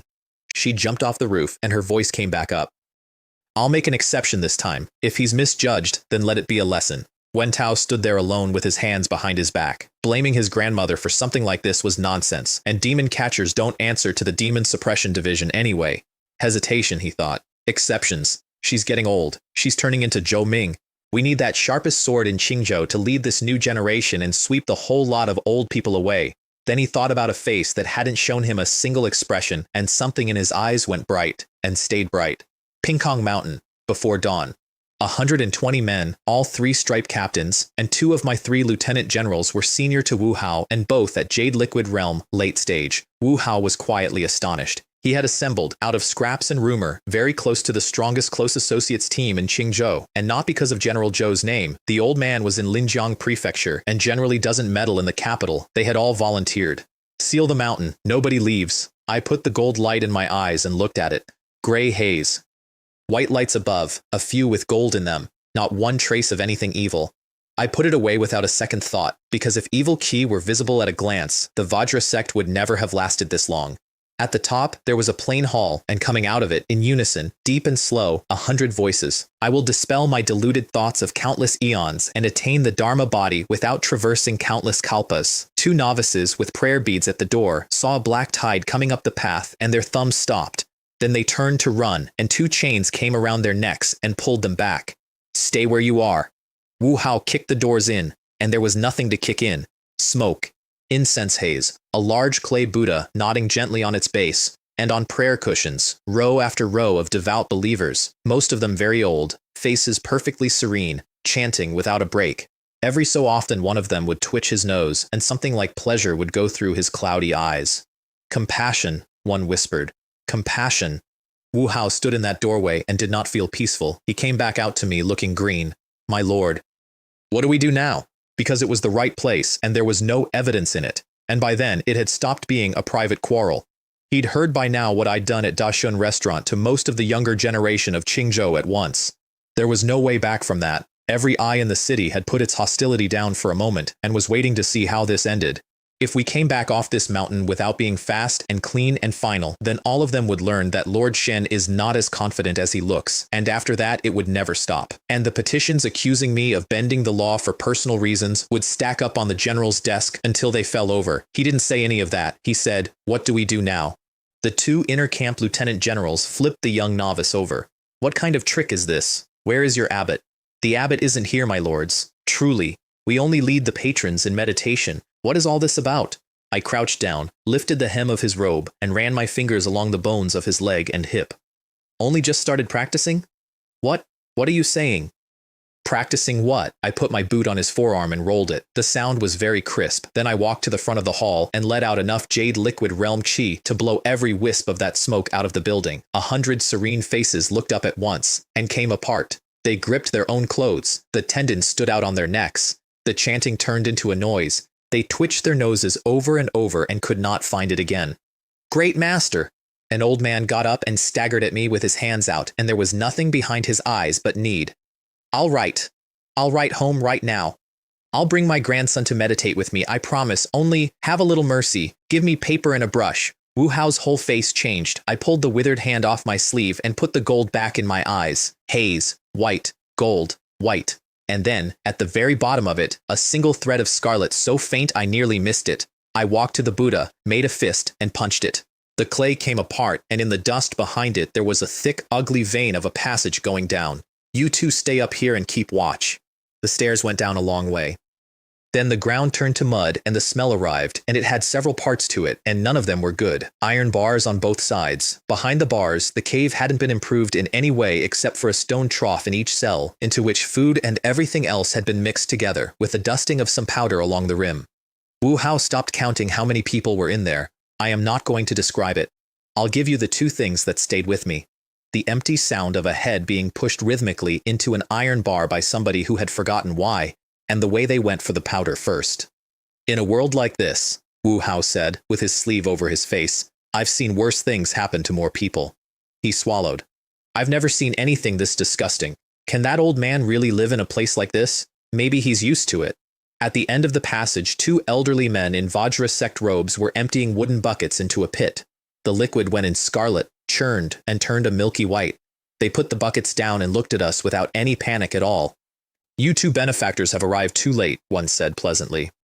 You'll be dying here. Wu Hao recognized them, older generation, neither of them weaker than Puren. Right, he said, and put his hand on his scabbard. That's it. You have to give me one of them today, whatever else happens. I'll give you both, I said, because I was watching the pit. It was boiling, and it was going down. A bald head came up out of it. Pale, browless, eyes shot through with red, no more expression on it than a dropped melon. With every breath he took, the pit went into him, and his skin flickered, black and then white and then black, and there was no demonic power in it at all. It was two things in perfect balance, and it made the man sitting cross-legged in that filth look like an Arhat subduing demons. Without traversing, he murmured, the kalpas, one attains, the Dharma body.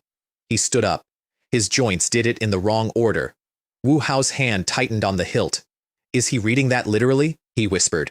Attain enlightenment without passing through the eons, so borrow other people's eons and you'll have the body? The abbot's arms came up.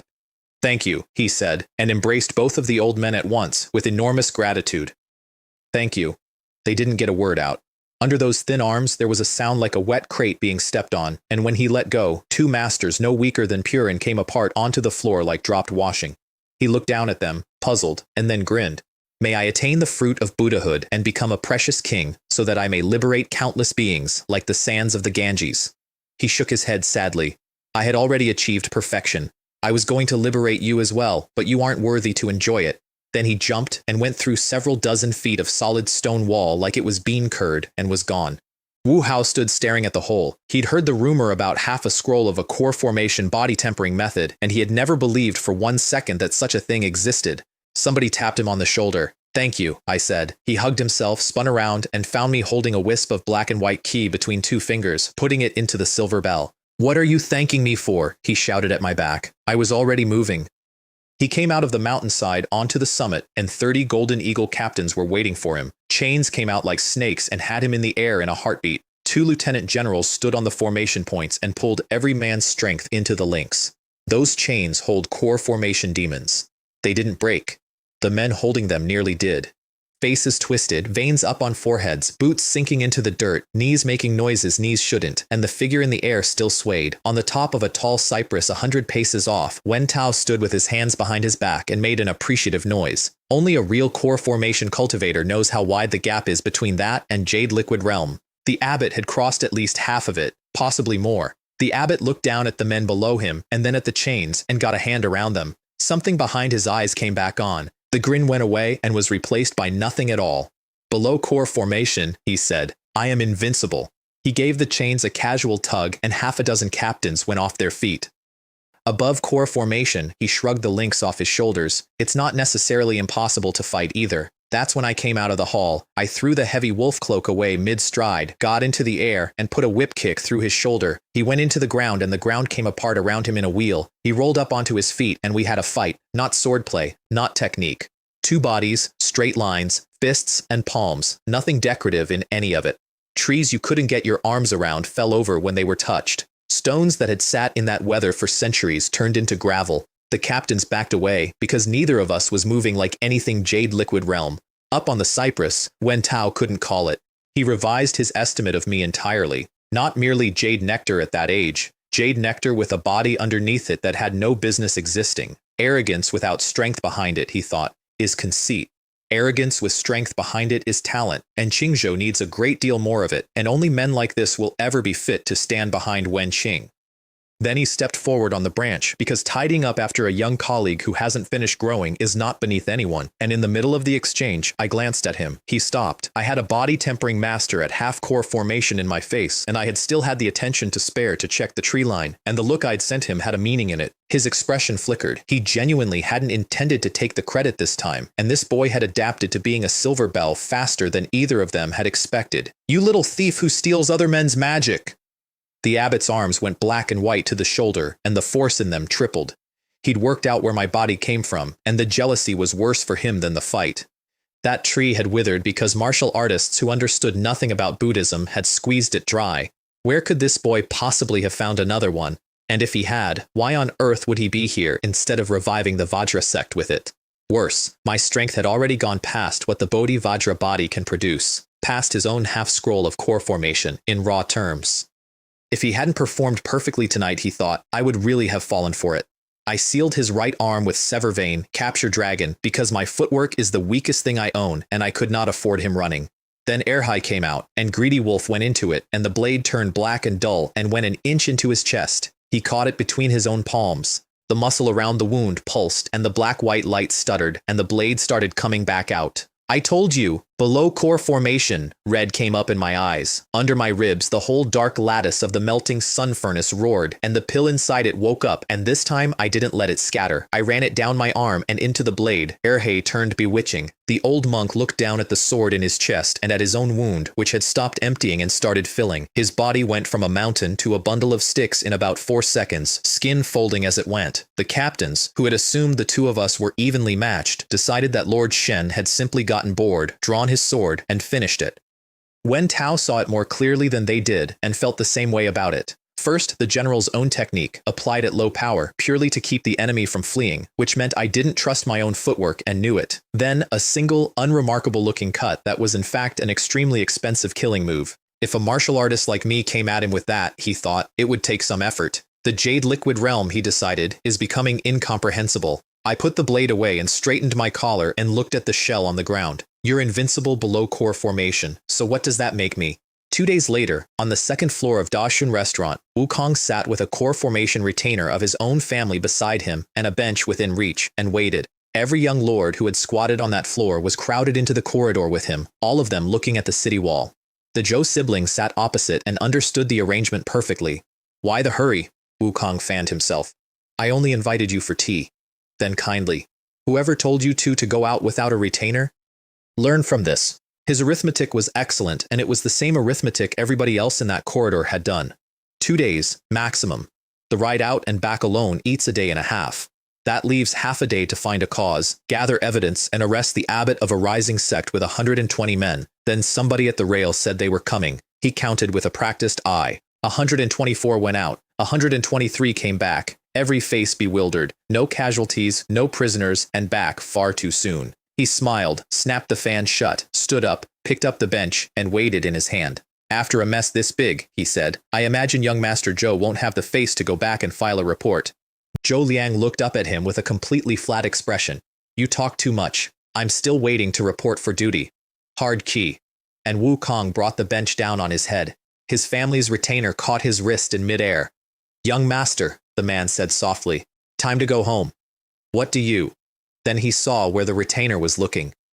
Wu Hao was leading a demon horse up the street, and across the saddle there was a flat leather sack with 4 limbs on it and a bald head hanging off one end. The bench stopped in the air. Nobody in that corridor was breathing correctly. A second-rate power in Qingzhou means one individual who can stand against core formation, however he got there. First-rate means several real ones, plus a reliable method of producing more, a sword pond, for instance. The Vajra sect had been climbing into the second tier on the back of that abbot, and after 2 days he was tied to a horse, and going up Ping Kong Mountain to kill him had apparently been about as involved as going up there to kill a chicken. Somebody muttered that Wei Lan must have prepared the corpse in advance, purely to stage this.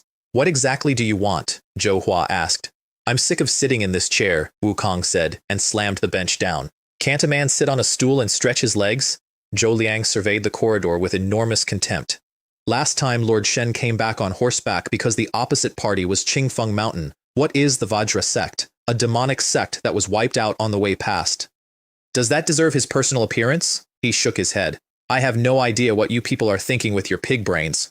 His sister looked at him for a long moment and said nothing. Down in the street, Wu Hao heard the noise upstairs and glanced back at his colleagues, who all looked exactly the way he felt. Zhou Ming had taken over a month to move on Qingfeng Mountain. Wei Lan had walked up that hill, killed the old monk, and walked down again in under an hour. More relaxing than going out for a meal, he thought. You wouldn't even have your dishes yet. If we hadn't had to hand the drugged patrons over to the local authorities, we'd have been back before dark. They spent the rest of that day taking the Vajra sect apart. The captains are extremely good at it. Nothing under a bed survived them. Every Buddha statue got a stick through it to check for hollows before they moved on to the next one. I leaned against a cart and flipped through the martial arts manual I'd spent a night and 2 lives getting hold of. "Lord Shen, shall we make a copy and take it back for a proper examination?" "No need. Add it to the inventory. The Vajra sect used to be a famous school." The captain sounded almost embarrassed. "A few hundred years, and this is all they've got. Where did the money go?" The other one answered him. "They spent every last coin trying to force out one body-tempering fighter who could stand against core formation, to get their name back." He stopped there because Lord Shen had come back and given the order, which meant the abbot was gone, which meant they'd nearly managed it. "Go on, get back to work." I waited until they'd walked away. Core Formation, The Body of Life and Death, Volume 1, Beginner. And I let myself, briefly, be pleased. I'd known from the first exchange that the aura around that man wasn't demonic. Nothing in it was corrupted. The method separates the concepts of birth and of death out of the ordinary breath of heaven and earth, and uses them to grind the body. Black is death, killing, ending, decay. White is life, restoring, mending, growing. The abbot's problem was that he was a spell cultivator, not a mystic, and he thought meditation alone would never get him there. So he went and found the most easily obtained sources of life and death he could think of, and he used those. And it worked. That's the part nobody in Qingzhou will ever be able to say out loud. It worked. 474 years left, and this manual was only Volume 1. I've handled half-finished things before. The Golden Sun 8 treasures got me a body barely at the level of the Jade Liquid Realm, and against a real Jade Liquid Realm demon it wasn't worth much. Mastering half of a Zen body of life and death would help. Considerably. It would not change anything. What actually made my hands warm was the 4 words at the top. Core Formation Realm. A body tempering art from above my ceiling. Something I could feed to a demon crystal, because a crystal deduces from a demon's memories, and demons know absolutely nothing about internal cultivation and absolutely everything about killing. With enough lifespan in the account, half a book from a broke sect could become a whole one. There's no rush, I thought, and put the silver bell back on my belt. That thing has made getting demon lifespan a great deal easier. That evening there was food on my table going cold and 3 cups poured to 7/10, and nobody had touched any of it. Hu the Skinner was bouncing the boy on his knee. Su Yuan was watching them with an expression I couldn't place. They both stood up and smiled when they heard me in the yard. "You're back." I threw the wolf cloak over a chair, sat down, drank, and said, "Something wrong?" "I was afraid something might happen to you, Lord Shen," Su Yuan said, and sighed. Overpowering the entire younger generation of Qingzhou in one evening is not something most people can do. Behind every one of those young men there is a row of old ones. I had done it, and done it cleanly enough that there was nothing to complain about, which, as far as Su Yuan was concerned, only meant I now had to keep doing it forever. Hu, the Skinner, raised his cup at me and put it away in one swallow, then wiped his beard. "Whenever you need a butcher," he said, "wherever, say the word and I'll prepare the coffin and take care of it." I raised my cup and drank with him, and did not say, "Don't be ridiculous," because with a man built that straight you have to let him say it or he won't sleep. Then he told me he was taking the boy out of Qingzhou City, which was correct, and I hated it. He'd worked it out faster than I had. As of that week, any number of people would be delighted to do him favors in order to get to me, and roughly the same number would be delighted to get to me through him. I'll write to you when we've settled somewhere small. Travel safely. I glanced at Su Yuan, who was still looking at the two of them. Why are you staring at him like he's your father? He rolled his eyes and sat down. If his own parents had seen the world half that clearly, they wouldn't have clung to a little shop until the demons came, and it wouldn't have ended with him and his grandmother alone. My grandmother says I've changed a lot lately, he said. She wants to thank you in person. The change, for the record, is that his arm hasn't worked since he met me. It's difficult to have a bad temper when you can't lift anything. Tomorrow. And it occurred to me, sitting there, that there were now people in this world who were concerned about where I was. It was, unexpectedly, quite pleasant. We only had a few cups. In a world like this one, getting properly drunk is a luxury. Hu the Skinner left before dawn without saying anything. He simply stood outside my door with the boy's hand in his and bowed all the way down, twice. In the morning, Su Yuan came in with 2 bags of oranges, and I put my close associate robes into the silver bell, changed into a plain dark gown I'd brought from Baiyun County, and went out. Are you leaving again? He looked at what I was wearing and worked it out. Granny Joe gave you the bell. He'd only ever seen one other person move like that. You can't sit in a city forever, I said. Have to go out for a stroll. We went to the general's residence, and I ate porridge and side dishes and a bowl of braised pork made specially, while a very old woman asked me questions about nothing at all, the price of cloth, whether I had relatives, whether I ate properly, and I answered every one of them seriously. It was the only place in Qingzhou where I felt anything resembling peace, and I think that is because it was the only place that reminded me of a life I used to have. She also tried to introduce me to a girl from the pay office, who took one look at me, sat straight back down on her stool, and said, "Suddenly everything's fine again." Then Su Yuan told me about his senior sister. I hadn't asked. He was talking to his grandmother, who had decided that the aloof young man and the aloof young woman would suit each other, and Su Yuan was attempting, with rising panic, to prevent it.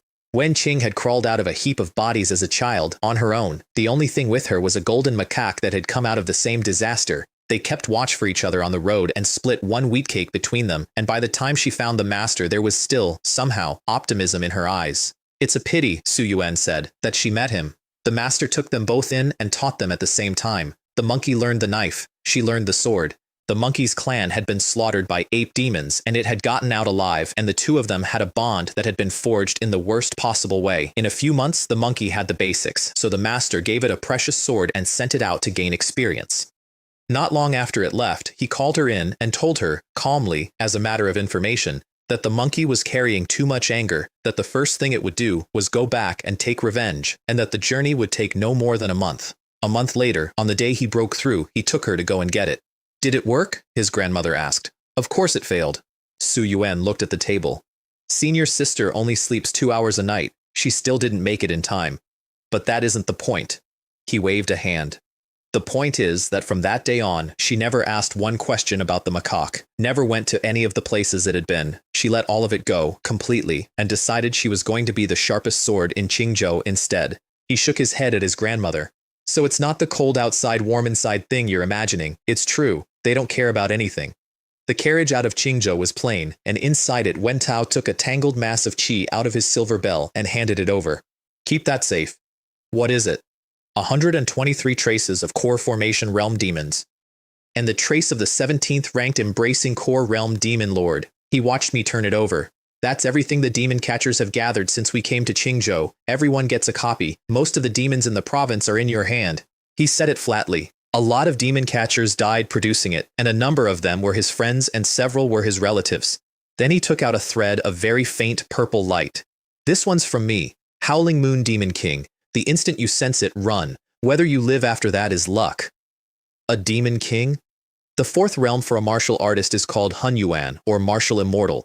For demons, the fourth realm can simply be called king. He put it in my palm. Put it this way, if that thing got within 3 feet of the general would die on the spot. No surprises, no twists. He would simply die.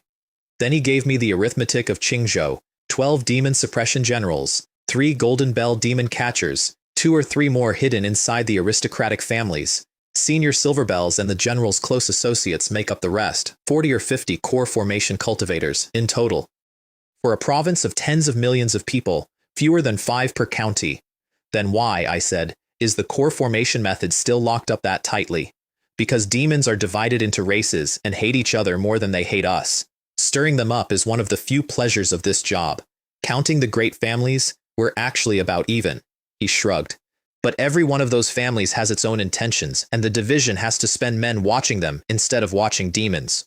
Which is why every first-rate power has something like the ancestral sword. They bind their own people through the sword pond. The division only has to keep an eye on the sect leader, and it controls every master he has. He let that sit for a moment so I could hear the second meaning. There is no way in Qingzhou to reach core formation and remain off a leash. Then, he sat up straight and dropped the friendly voice entirely. The general will be back soon. Close associate Silverbell. Either one makes him look at you twice, but those things were given to you. You know better than I do how that dragon actually died and how the bell actually happened. When he comes back, make him believe you deserve them, with your own hands. Don't live off the goodwill of old men. Earn back what you're already wearing. And, when I didn't answer, that includes me. I'm taking you to Yongan City to show you the process. Don't imagine for a second I'm going to share the credit. I hope you understand. No objection, I said and closed my eyes. Get to the point. He laughed at that. The point was, the Mountain Lord of Zitai Mountain, who was holding one of his periodic trials for his own children. Tigers use a city as the boundary and hunt inside it to select a king among themselves. Last time they'd caught everyone off guard, eaten their fill, and gone home. The demon catchers had gone to a great deal of trouble to get advance word on the second one. And this time the tigers were going to Yongan City. Yongan City, Wen Tao said, and there was a light in his eyes I did not like, has a core formation realm master in it, which means the cub's appetite has grown to the point where they're prepared to eat one. If this really is the Mountain Lord testing his children, I said, then how did you get the information? No idea, he said cheerfully, and closed his eyes. It doesn't matter if it's false, it's worth going anyway. You've only just become a demon catcher. You don't yet understand how rare it is for a monster like that to walk into the 12 districts at all. I let it go, and I want to note precisely what he misunderstood. I never questioned whether the news was true. I questioned where it came from. Yongan City is in Tingyang County, and the Guo family have run it for centuries. The plan, which was explained to me in a guest courtyard without any embarrassment at all, went like this. Su Ying, a copper belle, a demon catcher, and a very good actress, had spent weeks in that city playing an innocent young lady of the Su family of Yushan Prefecture, being courted by Guo An, the heir. Wen Tao was her uncle. I was her other uncle, which caused Guo An visible distress at the gate. This is also an uncle? And you're also staying in the same courtyard? There were about 30 demon catchers in that city by then. One of them had coincidentally saved a wealthy layabout's life and become his sworn brother. One was delivering food to a noble family's kitchen. One had gotten herself into position as a courtesan aiming at Guo An, and Su Ying had cut her out. In front of a rich young master, Su Ying said, stretching, how can flamboyance compete with a pure and innocent young lady of good family? Hey. And the point of all of it was the Guo family's great-grandfather. He is the only core formation realm master in Yongan City. He is therefore the largest and most attractive object on the tiger's menu. So he's the target, Wen Tao said. And he's also our help, because he'll be fighting for his own life. To make sure the news doesn't leak, and to make sure he can't run, she came ahead to lay the ground. He said it exactly like that, out loud, in a borrowed room. To make this work, that old man has to die in Yongan City, even at the cost of his own life. I sat and memorized it, because that is the difference between the demon catchers and the demon suppression division, and it is a real difference, and it is not small. I skipped the welcome banquet because I don't know how these families work, and pretending to be aloof is cheaper than pretending to be sociable. So I sat alone in the courtyard with a cup of water and a plate of braised pork and worked out my own ceiling. The Bodhi Vajra body at perfection is good defense. The general's techniques still bit even on the abbot.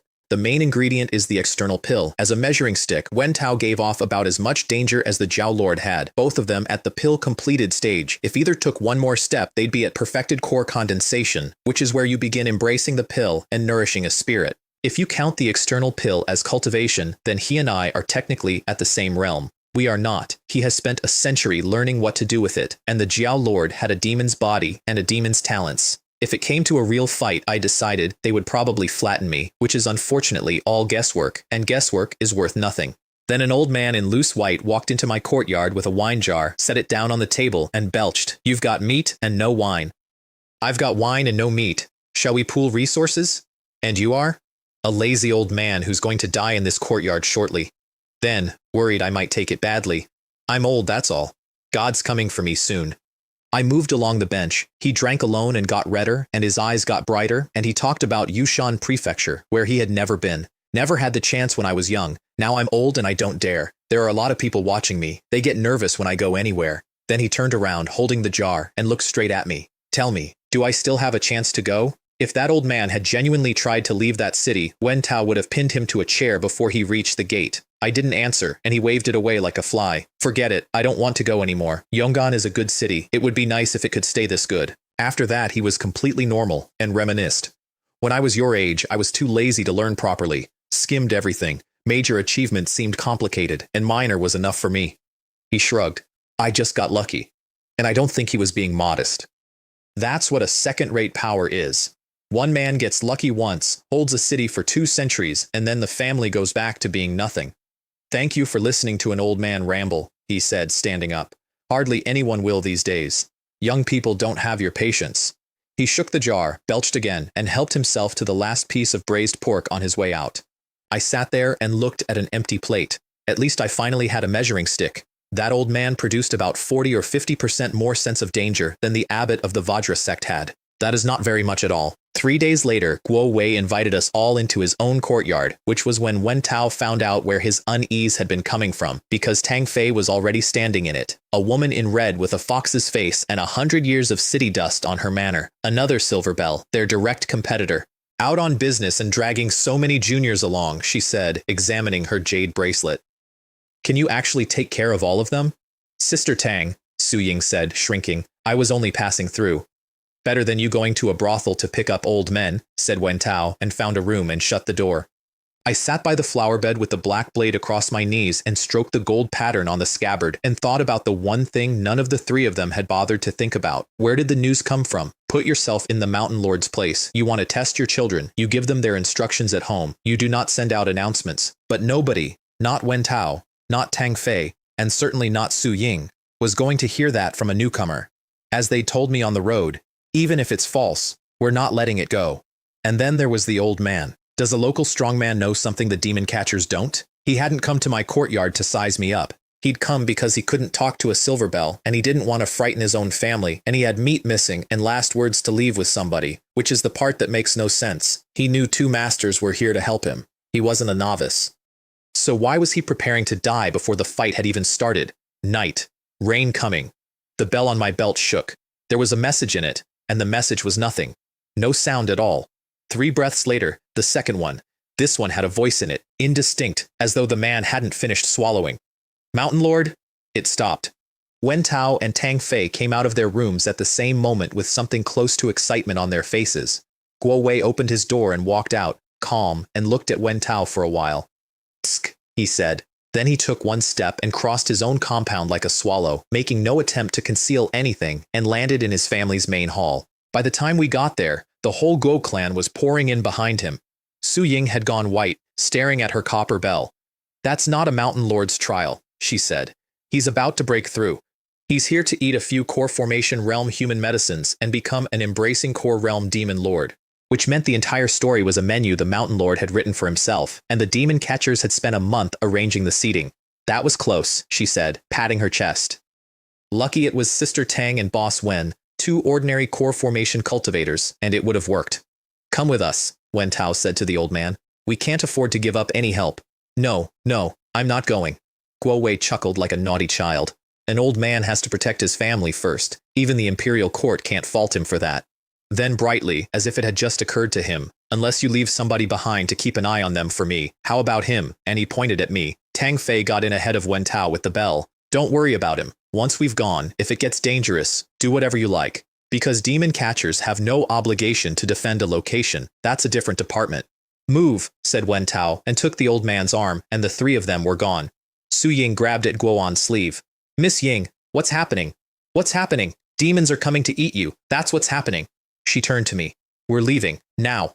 I walked to the head of the hall, brushed off my gown, sat down in the main seat, laid air hay across the table, and put my palm on it. Tang Fei's advice hadn't been necessary. The old man wasn't stupid. He knew perfectly well that once she'd said that, nobody in the Guo family could hold me here. He simply didn't want me anywhere near the big one, which was, in its way, a favor, and if I chose to take a few of these people out with me, that was better than running. I sat there with the rain starting and thought about the 4 separate lies stacked in that hall. The Mountain Lord released the news himself to lay in human medicine for his own breakthrough.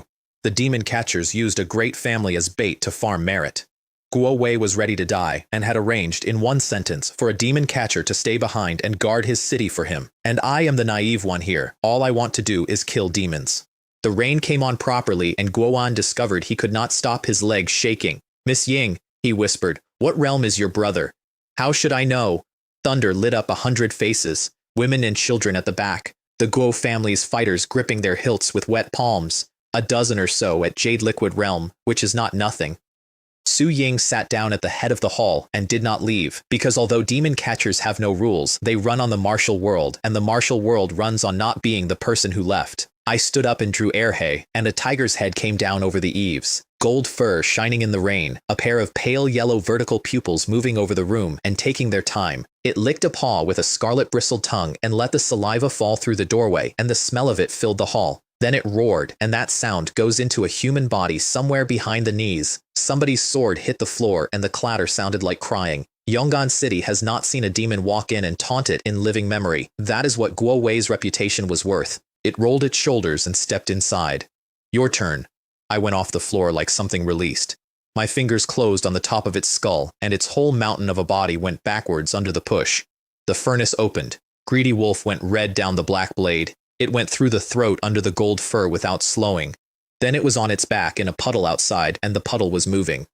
Slay Jade Liquid Realm, Perfection Tiger Demon, total lifespan 2,310 years, 792 remaining. I threw the head away, opened the belly, took the essence, reached into the chest and pulled out 1 thread of heart's blood for the bell. Then I went back inside, sat down in the chair, put the sword on the table, and closed my eyes. The Go family fighter who had dropped his sword picked it up with both hands and stood there holding it, with nowhere to point it. Su Ying watched the chi she'd been carefully collecting from her fingertips drift apart into nothing. She'd assessed the tiger the moment it appeared, too strong to meet head-on, manageable with proper coordination. Every plan she'd made had been erased by one movement of a black blade, which was not what confused her. What confused her was that when she looked at my face, the frown on it wasn't nerves, it was disappointment, because I'd been wrong, and I sat there working out how. From a human point of view, the Guo family with its old master gone is the perfect target. Kill everyone, take the seat, own the city.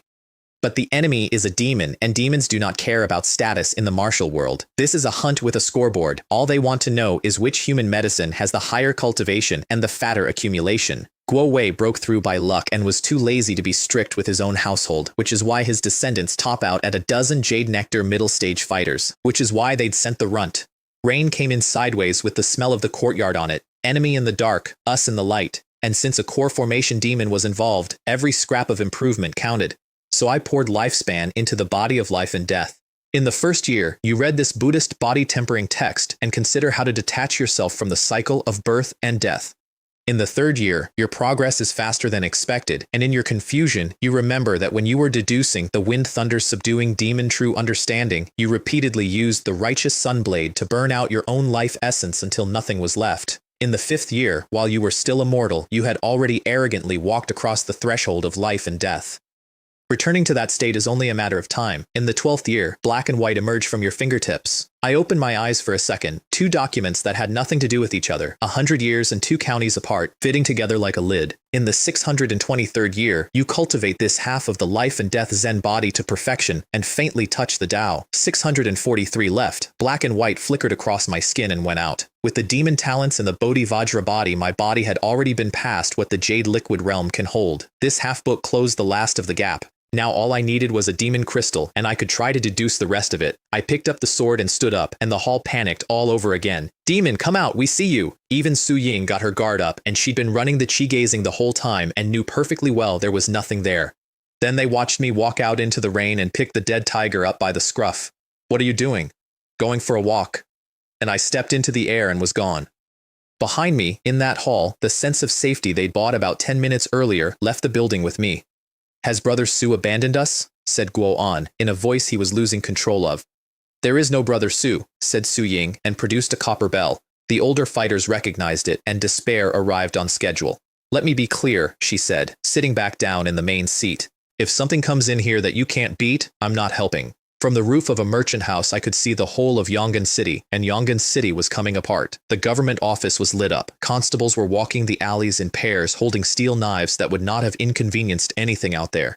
The garrison of the Demon Suppression Division had turned out to the last man. My bell was ringing without stopping. 30-odd demon catchers throwing messages at each other, working the streets, trying to get one wisp of chi off anything, and in every direction, screams. Not the same scream twice. Each one meant that another famous name in that city had stopped existing. The entire place had been turned into a hunting ground where things went for pleasure.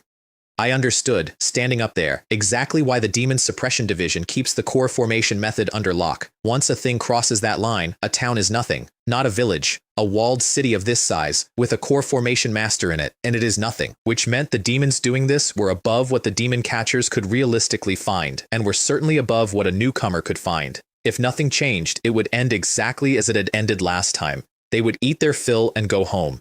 Choosing a king of beasts, I said. Then I did the only thing on the board. I opened my aura, all of it. Jade Liquid Realm Perfection, released deliberately into the night, unhidden. In that instant, I was the single most appetizing human medicine in Yongan City. A full chi sea of sweet jade dew, taken out of heaven and earth over 100 years and packed into one body. And at the same time, I cracked the furnace and let out just enough of the pill's demonic power to read as slightly above Jade Liquid Realm. Then I picked up the tiger's carcass and ran for the city wall. Two opposite auras alternating at full output. Nothing produces that except a fight.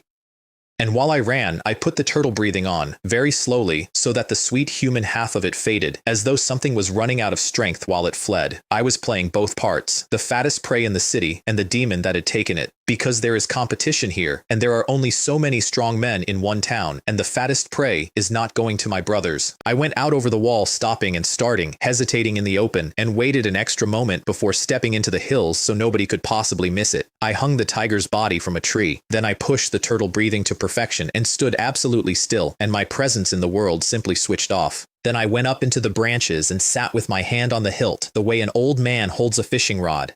Lightning tore the sky open and lit my face, and the rain went on, and then the rain stopped. Behind the tree with the corpse in it, a claw came out of the dark, then a body that was 16 feet tall, even hunched over, muscles laid on like poured iron.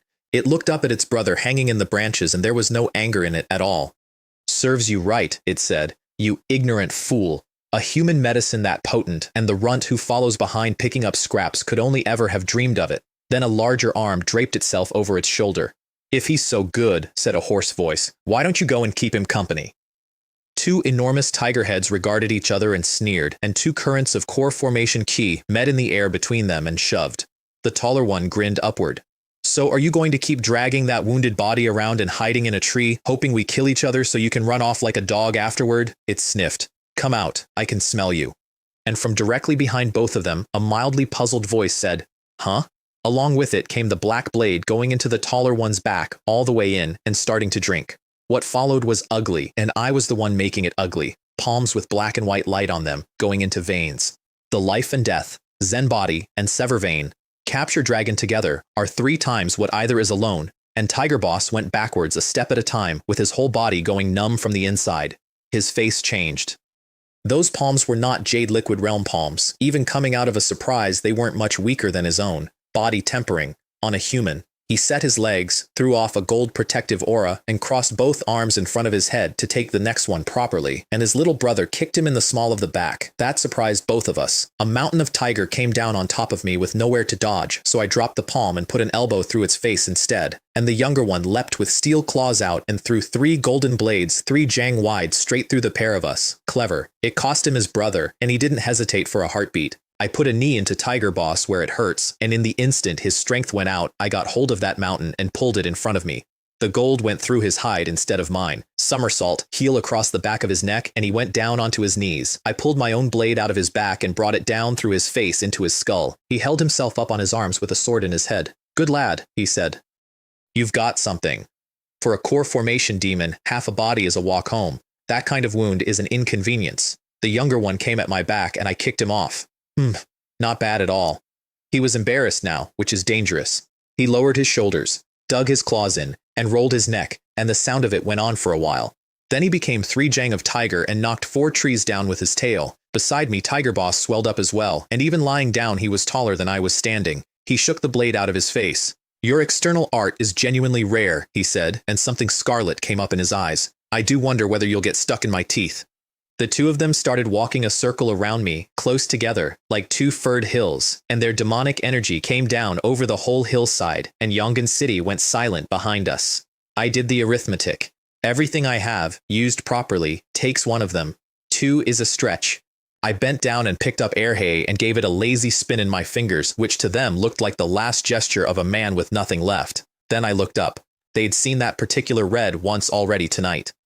The furnace opened all the way, the second time in my life, and a third aura came out between the 2 demonic ones, more savage than either, and steadier than either. Fine points of blood came up on the skin of my wrists where the acupoints could not hold what was going through them. One moment, a sweet human medicine, the next, something that should not have been walking around in a human shape. The younger one's tail stopped moving. "Senior? Are you an idiot?" Tiger Boss came off the ground and blotted out everything above me. "We're already in it. There's nowhere to back out to."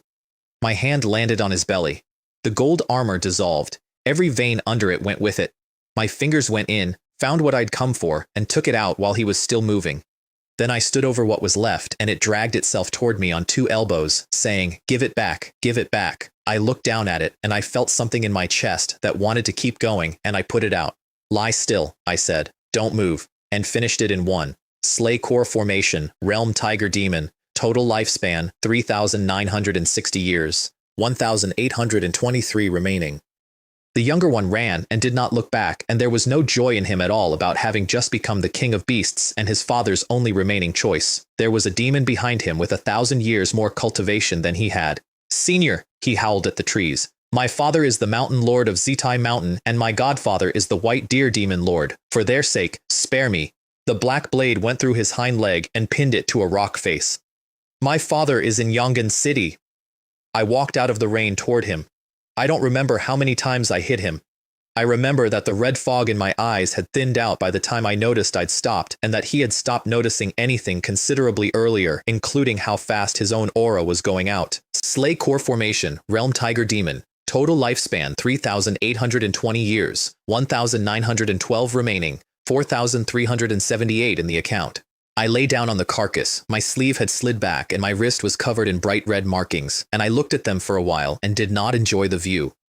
That was the first time I had used the external pill at full output, and it had cost me 1/5 of everything in it for 1 palm strike. 1. That first hit on Tiger Boss, the unremarkable looking one that took his entire meridian system apart in a single motion. The reserve had gone from half to under a third in about 4 minutes.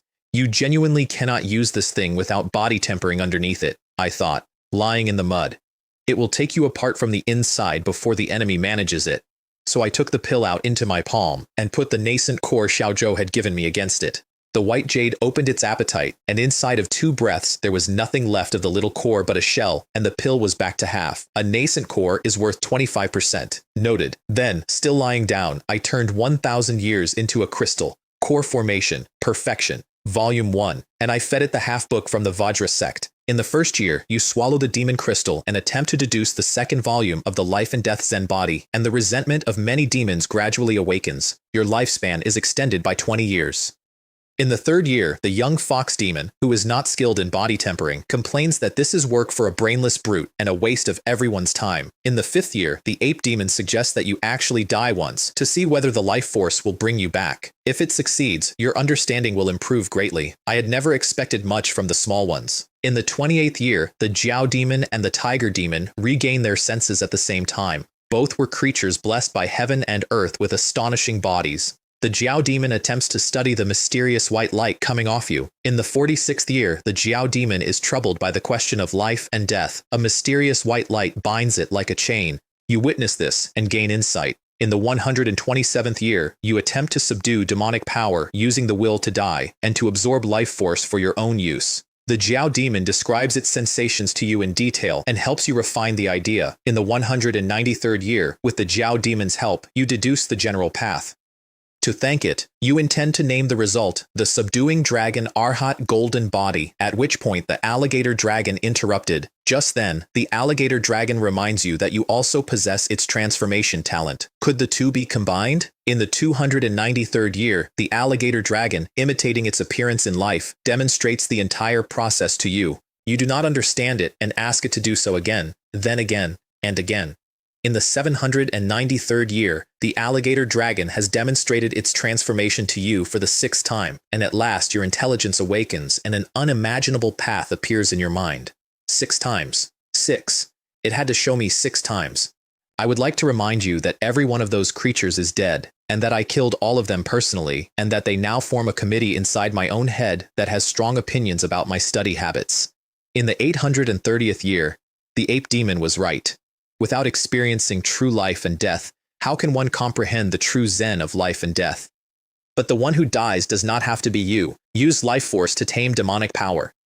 Capture the demon and imprison it inside your own body. Suppress it with the will to die. Refine it with the alligator dragon's transformation. Repeat 9 times. Core formation. 9 transformations of immortal demon. 2,548 left, and 1 immediate problem. To imprison a demon inside yourself, you require a demon.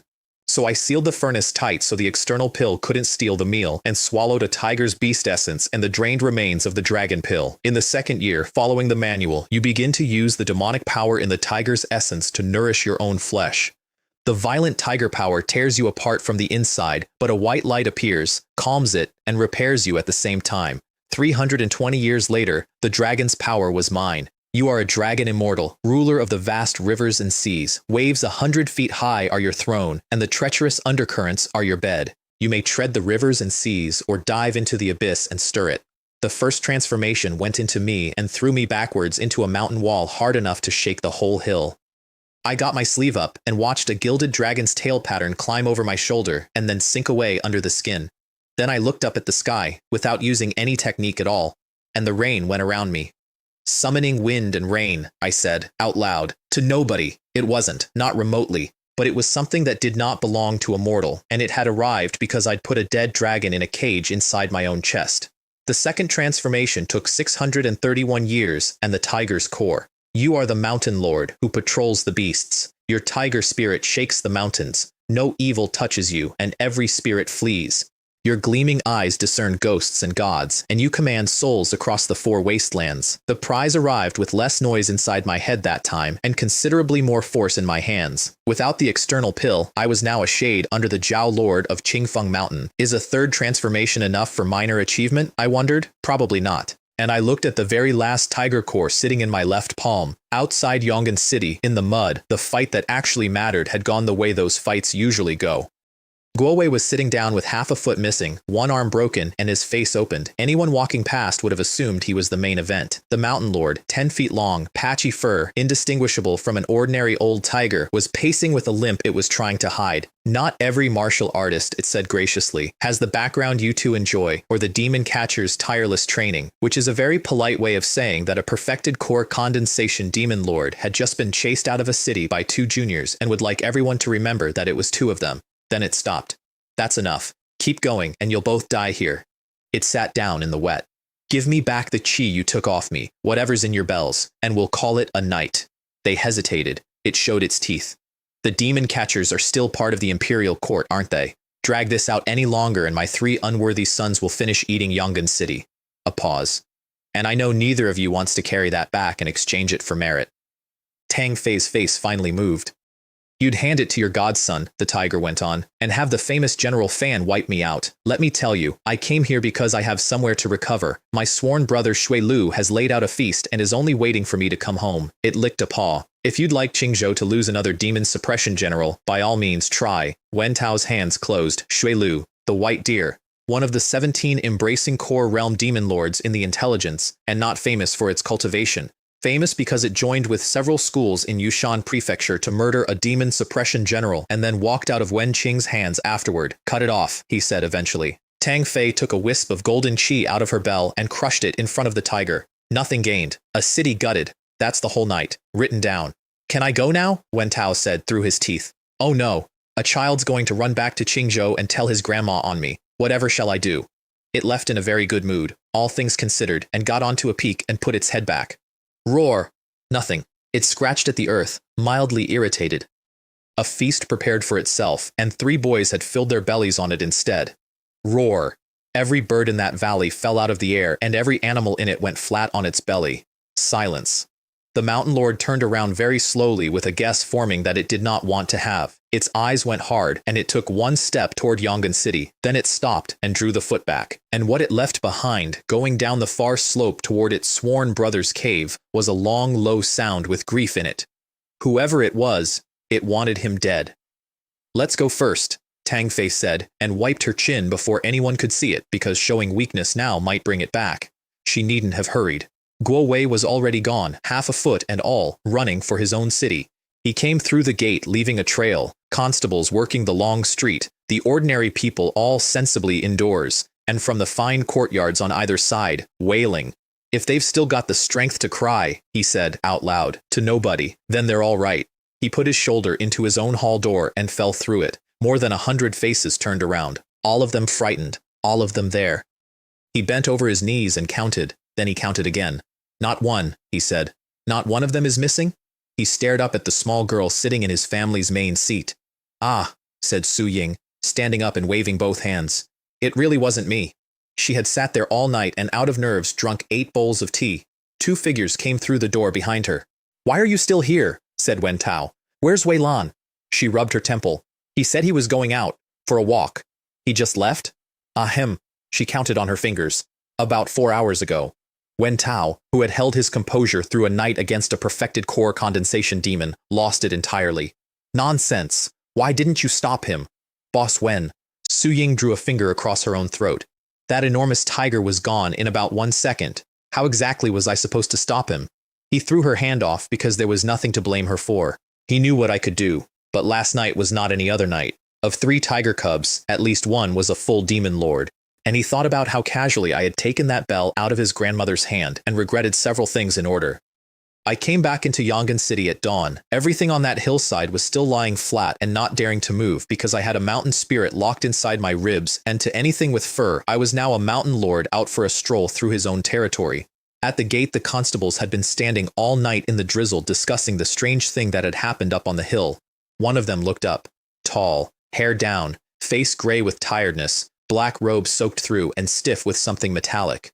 A black scabbard with gold on it held sideways in one hand, and coming, unmistakably from that hill, they forgot to breathe. Then, when I was well past them, one of them said, "What kind of blood is that?" "Shut up. After last night, do you think anyone needed to leave the city to kill somebody?" In the Guo family hall, Su Ying had given up trying to explain and had moved to demonstration. She slapped Guoan across the face, pushed him back a step, put a teacup against his throat, and said, "A tiger demon at least at Jade Nectar Perfection came in. He did this, and then, splat. Do you see?" Wen Tao and Tang Fei looked at each other. "You don't understand?" Su Ying threw the cup onto the table. "Good, I didn't understand either." Guo Wei didn't understand a word of it. What he did understand was the expression on the faces of his own arrogant relatives, and that it was the same expression on every one of them. He hadn't expected anything. He'd simply thought, on instinct, that the quiet ones seemed more reliable than the others, and they'd had a drink together, and he hadn't wanted a boy that age eaten by a great demon while he was out of the house. And the boy had held his family. Then the smell arrived, and Tang Fei's pupils shrank, because she could detect no danger anywhere, and her body had decided otherwise. She backed up 2 steps as I came in. The pressure of a mountain lord is considerable. The smell of its cubs, apparently, is enough on its own. I walked past her, chose a seat, put erhe on the table, and only then noticed that everyone in the room was staring at me. Wen Tao let out a long breath. "Are you going to say anything at all?" 30 demon catchers had spent an entire night in that city being played with like flies. Wen Tao did not for 1 second question his colleague's competence. He simply concluded that the gap had gotten too wide for experience to bridge, and Yongan City, for all the screaming, had not actually been taken apart the way one demon lord could take it apart in a night, which meant something had interrupted it. "I thought I'd overestimated you as much as it was possible to overestimate anyone," he said. "You've managed to surprise me again. At my age, personally fighting and killing a core formation demon lord is a luxury he had never allowed himself to want."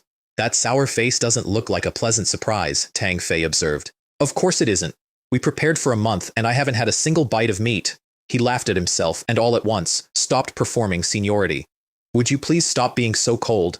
If it were me, I'd be insufferable by now. I refuse to believe you're actually this calm. Say something and let me feel better. So I said the thing I had been waiting all morning to say. I want information on the Mountain Lord. What do I have to trade for it? His face, which had just started to warm up, stopped.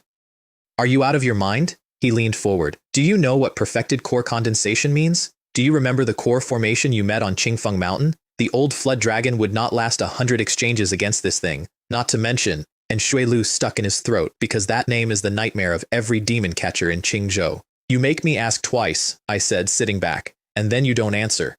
I wasn't planning to go that day, but we had become enemies, and I do not sleep well with an open account.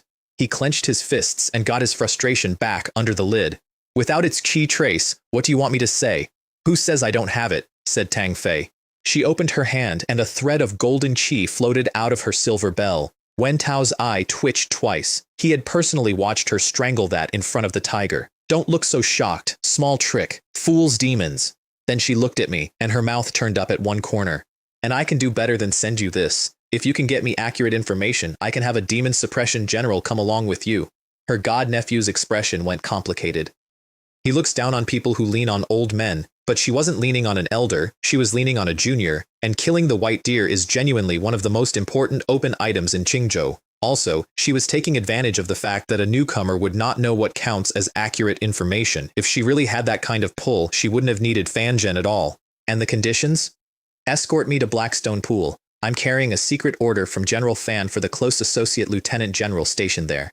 She covered her mouth as she said it, and there was red between her fingers when she took her hand away. She'd only been passing through Yongan City. She'd seen a lot of demon catchers, decided the letter wasn't urgent, and come to join the fun. I took the silver bell off my belt and turned it over in my fingers. Deal.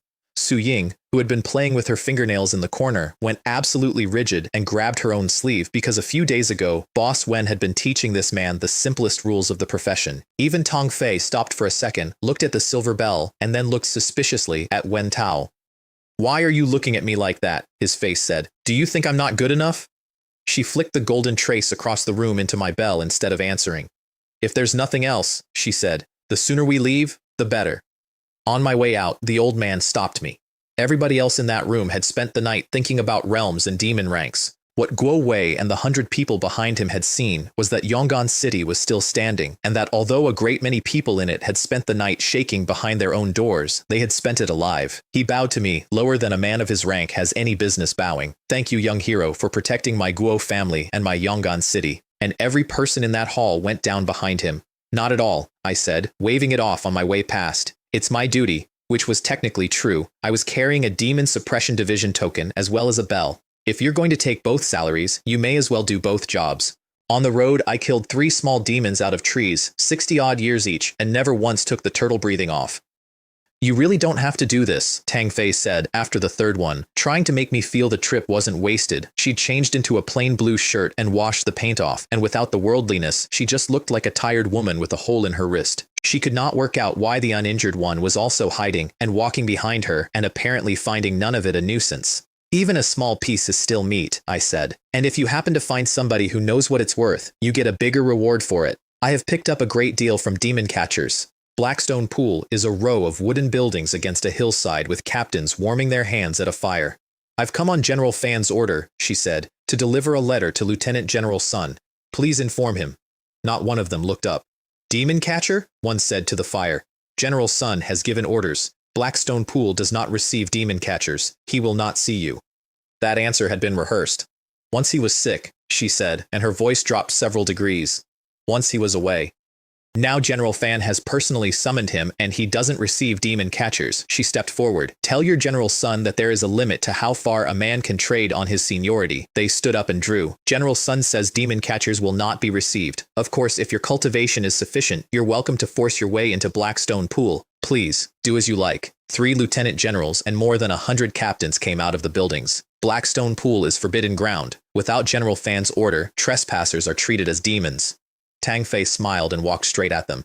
I don't have a handwritten order, only a letter. But I would very much like to see how you intend to treat me as a demon. A steel spear went past her cheek and stuck in the ground 3 inches in front of her boots. Sun has guarded this place for many years, said a voice from inside. You are the first person who ever dared force the gate. He came out. White hair, a beard to his chest, a golden dragon on the collar, a wolf-patterned cloak, and the face of a man who has been in a great many fights. He pulled the spear out of the dirt and looked down at her. If you were in your prime, you'd be worth fighting. You came here injured. Don't leave dead. She took the envelope out. By the rules, you have missed 3 reporting sessions. General Fan has given you face and has not yet accused you of colluding with demons. The least you can do is read the letter. My eyes are old. I have no interest in letters from people of unknown identity, and I can't tell a real one from a fake. He turned his back. Take your people and get out. Which tore the last of the courtesy off, and 100 blades came around to point at her. She looked over her shoulder at me. You agreed to escort me and see the letter delivered to him. Does that still stand? I was watching the captains, and none of what I was thinking had anything to do with the letter. Colluding with demons, on the other hand, is extremely interesting. It stands, I said, and Sun Quan turned around and put the spear through the air at full strength, not at her, at the young man behind her. Tang Fei's heart went into her mouth and she shouted, I'm hitting his right shoulder dodge, which was aimed at him, not me, and did not work, because a man who came up from captain does not flinch at noise. The point came at my throat like a star. I turned about a hand's width and closed my fingers on the shaft. Everything in it went into my palm and vanished, the way a mud ox walks into the sea. He tried to pull the spear back and discovered it was already lying flat in my other hand. How dare you mock me? She's only injured, I said. You're about to be infamous, which is worse. Then I threw it back to him. With the 9 transformations in my arms, it went considerably harder than it had come, and the blunt end of it went through his stomach and pinned him to his own courtyard. I walked over, knocked his hand away, and tore his robe open. He panicked. Get off! I slapped him, and he spat blood and several teeth, and his white beard went dark. You dare interfere with the official business of Baiyun County? Aren't you afraid the general will have your head? You should worry about your own head first. And I opened the front of his black shirt. I'm not going to describe what was underneath it. I'll say this instead. Below his chest, there was a shape that living men do not have, and the color of it was green, and Tang Fei made a noise behind me. Poison. Old poison. Months of it. I'd known the moment the spear left his hand, because the Mountain Lord's eyes discern ghosts and gods, and when he mobilized his chi, I watched his soul come loose at the edges. Even if I had never come here, Sun Quan was already dead. He simply hadn't lain down, which explains the whole reception. When you are that weak, you strike first at the weakest thing in front of you so that the strong ones behind it decide not to test you. I straightened up. I would genuinely like to know, I said, in that condition, how exactly have you been guarding the demon here? The captains went pale and rose. Tang Fei was shaking. That's why you wouldn't go and report. You were afraid General Fan would replace his own close associate. Her voice went up. Why didn't you tell him? Why didn't you get it treated? Sun Quan's ruined mouth came open like an old lion's. I don't need treatment. I need the martial temple cleansing. He was drooling and did not notice. I have fought my entire life to become a demon suppression general, not to be suspended to heal my wounds and linger on like a sick dog. Here is what that means, and it made her stop breathing for a moment. 50 years guarding a post without a single mistake buys you 1 martial temple cleansing. It doesn't only preserve what you have, it can push you further. Sun Quan was 3 to 5 years short, and for all of those 3 to 5 years, the demon lord this entire outpost exists to contain has been walking into Qingzhou as if it were his own back garden, uncontested, unreported. He could have discussed it with General Fan. He chose silence. I understand, Tang Fei said. You think General Fan is too young. You think you can't outlast him. And if you take his favor now, you'll never be able to leave, so you were planning to go to somebody else after the cleansing. She smiled without any humor at all. Old Master Zhou, perhaps. This is a matter for my demon suppression division. What is it to you? She turned to go, because he was right about that much. If you want to punish me, let Fan Zhen do it. Let the general do it. What right do you demon catchers have to give me orders? Give me the letter, I said. She turned around, surprised. Then she reached into her bell and handed it over. I held the envelope up and waved it at the man pinned to the ground. Open your eyes. Is this General Fan's handwriting? What exactly, Sun Quan said coldly, are you trying to say? Because Tang Fei looked after Fan Zhen's adoptive mother for years and is his sworn aunt. A letter delivered by her hand cannot be a forgery, and everyone there knew it. Just admit it, I said. Then I put the letter away, swept my hand across my belt, and dropped my waist token onto his chest. He caught it and looked at it, baffled, and then I turned around and put on the wolf cloak. The change in that courtyard was immediate. 100 captains went quiet without being told to. Sun Quan has condoned the rampage of demons and failed to report it despite knowing of it. I looked down at him. Wei Lan, under General Zhou Ming. By order of General Fan, I am temporarily taking over this post. Then, walking toward the buildings, tie him up. Sun Quan looked at the token in his hand and his pupils shrank and his breathing went ragged. A close associate's badge alone would not have moved him 1 inch. General Fan's handwriting alone would not have moved him either. Put them side by side and there is only one possible reading. I want to see that letter. Nobody answered him. The lieutenant generals were already taking chains out from behind their backs and their faces had changed because this had stopped being an outsider's business and become an internal one, and General Fan's orders outrank Sun Quan's. Tang Fei stood there trying to work out when exactly her god-nephew had issued that instruction. He hadn't. I never said he had. I asked whether the handwriting was real. It was. I said I'd been sent by his order. He had, in fact, sent that letter. I put 2 true things next to each other and let 100 men read the space between them. General Sun, said a lieutenant general, crouching to pull the spear out. Forgive the offense. They took the token gently out of his fingers to give back to me, and by the time the chains went around him, the light had gone out of his eyes entirely. If nothing unexpected happens, that old general will be the first of General Fan's close associates to be executed by his own hand, and the men who knew and said nothing were now doing arithmetic about their own necks. They put Sun Quan on his knees in the middle of the room, stripped of his black shirt, and 3 lieutenant generals stood at the door and reported. Blackstone Pool's demon lord is a poisonous toad. Over 4,000 years. Core formation realm cultivation, master of poisons, and it lives in the pool, which is bottomless. Even General Fan has no good way to deal with it, which is why General Sun led us here to hold the line. His voice got quieter as he went. Once Sun Quan was poisoned, they had no strength left to hold anything. They had watched a demon lord walk into Qingzhou on a schedule while a trusted close associate helped it stay quiet. Most posts like this are the same, Tang Fei added. Strange terrain, or methods nobody can counter. The thing can't be killed, and it's too close to the 12 districts to be ignored, so somebody stands there. Then, more precisely, though this one should be called Core Formation Realm and near perfected core condensation, Sun Quan lifted his head and started laughing. Quite right. Once you've digested this general's words, that should be enough for you. So, Lord Shen, what exactly can you do now? He had spent his life on Qingzhou. That poison in his ribs came from this thing. He had only wanted 5 more years, even at the cost of his life, because he did not want to end as a close associate. Is it that old Master Zhou won't take you? He said. So you came all the way to Baiyun County looking for another way out? Here's an idea. Let's trade places. The teacup hit him in the face. I didn't ask you anything, I said. Shut your mouth. General Fan's letter lay on the table for the rest of that conversation, and nobody, including Sun Quan, dared reach for it. Is it still in the pool? By the days, my lord, it should be back within 1 or 2. I stood up. Lead the way. Tang Fei followed me out smiling, because she assumed I wanted a look and would then lose interest. The pool is a round depression with 100 feet of still water in the middle of it. There is green mist drifting over the surface and the cold comes off it from 20 paces away. If it were a straight fight, she said, dragging Sun Quan along by the chain, the toad might not beat him, but it has this pool, which is why it's lived on the edge of the 12 districts all these years without anyone touching it. Demonic talents are genuinely unfair, same realm, and it can hide in an abyss where the cold alone would kill a man and use it as armor. Well, she said, you've seen it. Time to go. No rush, we'll wait a couple of days. I turned toward the tents. You should use the time to rest and let those injuries settle. Thank you so much, she said, following me into a freezing hollow full of poison mist. Very restful, then she stopped. You aren't seriously planning to ambush the Toad Lord outside the water. And halfway through saying it, she worked out why it might function. That thing never killed Sun Quan. It ate him slowly, over months, with something insidious, not out of mercy. First, because it didn't want to risk a straight fight with a close associate. Second, because killing him would have brought a stronger one, which means that for months it has been coming and going with no resistance at all, which means it has stopped being careful. I've just thought of a question, she said. Go on. She looked at me for a while with a completely blank face and enormous internal violence. Marvelous. She had, in the space of 1 afternoon, become an outsider, and this had become an internal affair of the Demons Suppression Division in which some helpful young people were assisting. Now I understand, she said, why you don't like talking. A day and a night.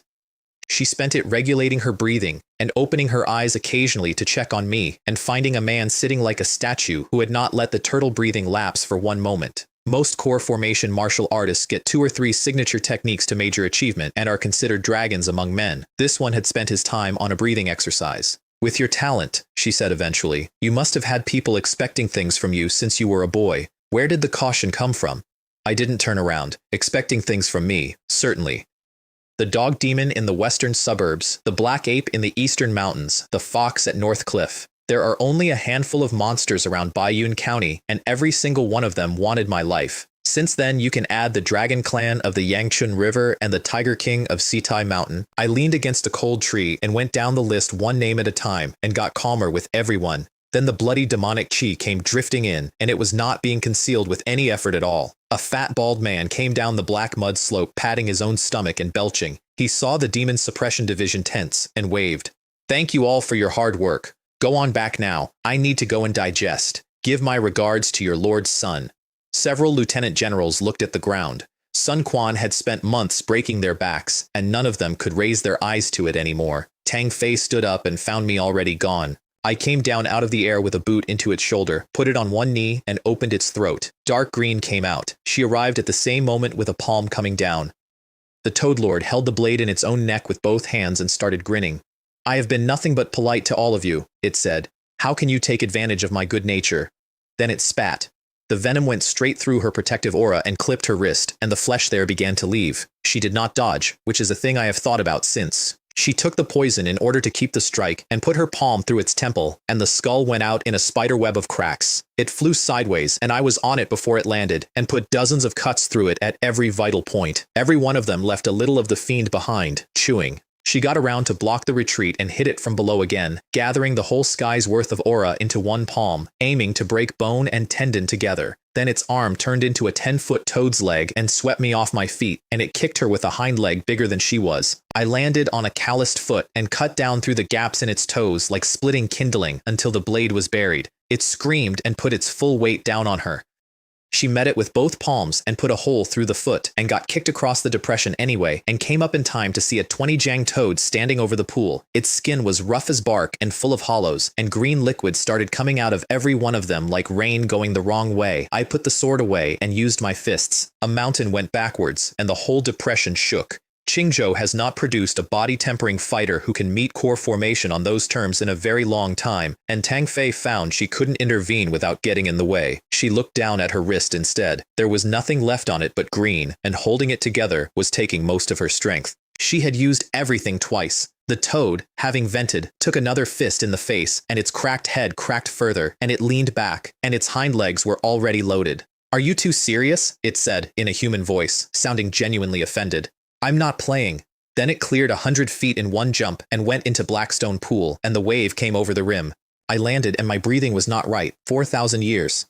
Its hide was tougher than the Jiao Lord's had been. That was the first opponent I had ever met who was simply better made than me. Making a core formation realm demon run away, Tang Fei said, wiping her mouth, is something to be proud of anywhere. She wasn't disappointed. It had been a casual attempt. On the slope, Sun Quan's face lit up with hope, because if the two of us had failed, then perhaps the arrangement could continue.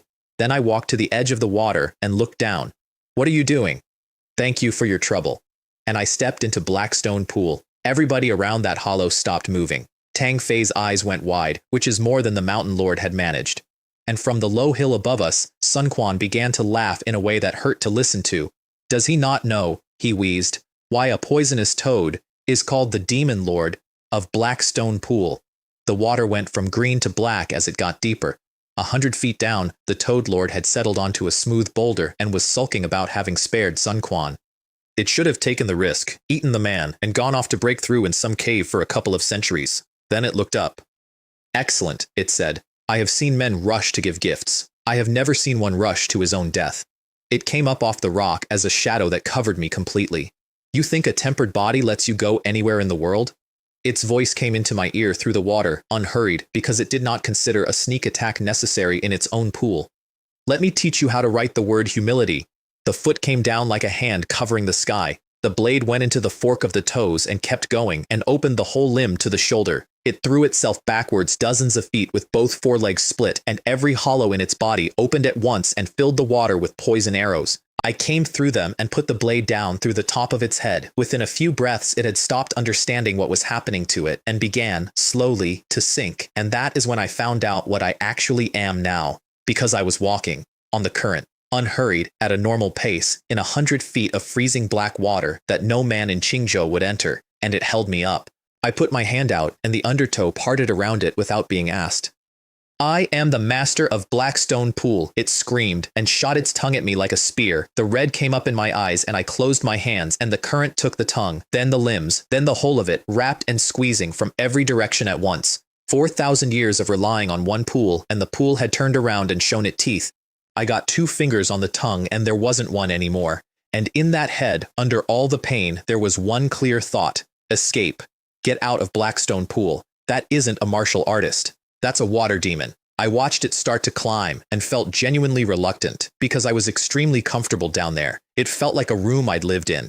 Then I thought about it, and the cold water picked me up and carried me after it. Up on the slope, Tong Fei had Sun Quan's head pushed into the mud. He was still laughing through it with a mouthful of black.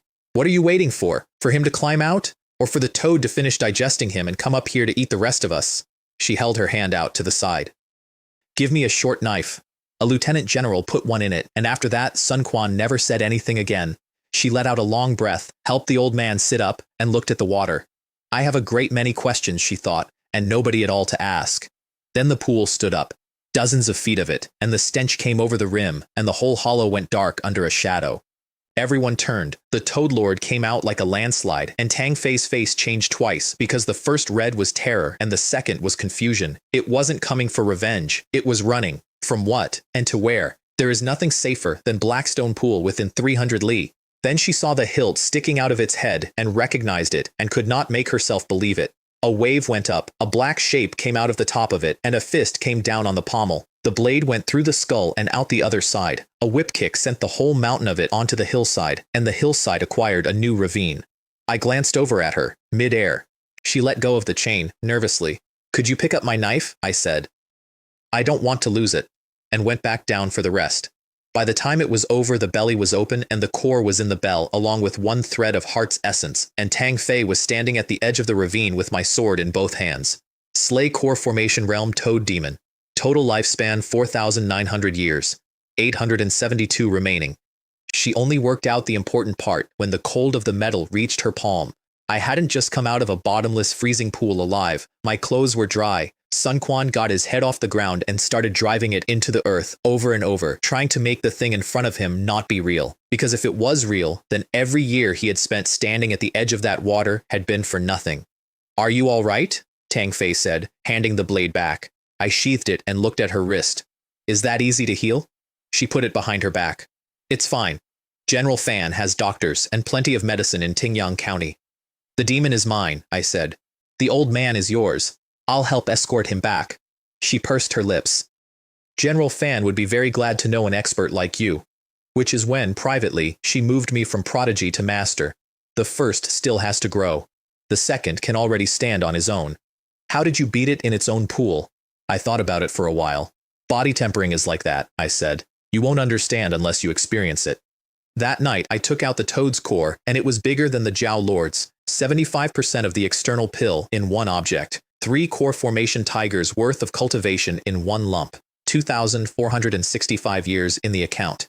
The third transformation cost 126 years just to erase the Mountain Lord's consciousness, which went out with a long, unhappy tiger's cry, and then the toad went in. 700 years, 1400, 2000. In the 1972nd year, an unparalleled, ferocious demon awakens within you and is ruthlessly crushed back down inside your own body. You are a toad immortal, born of heaven and earth, at peace in the deepest cold, accumulating venom within yourself for 100 lifetimes. You travel in all 4 directions, and there is nothing in this world you cannot devour. All living things fear your poison and dare not come near. 9 transformations of immortal demon, minor achievement.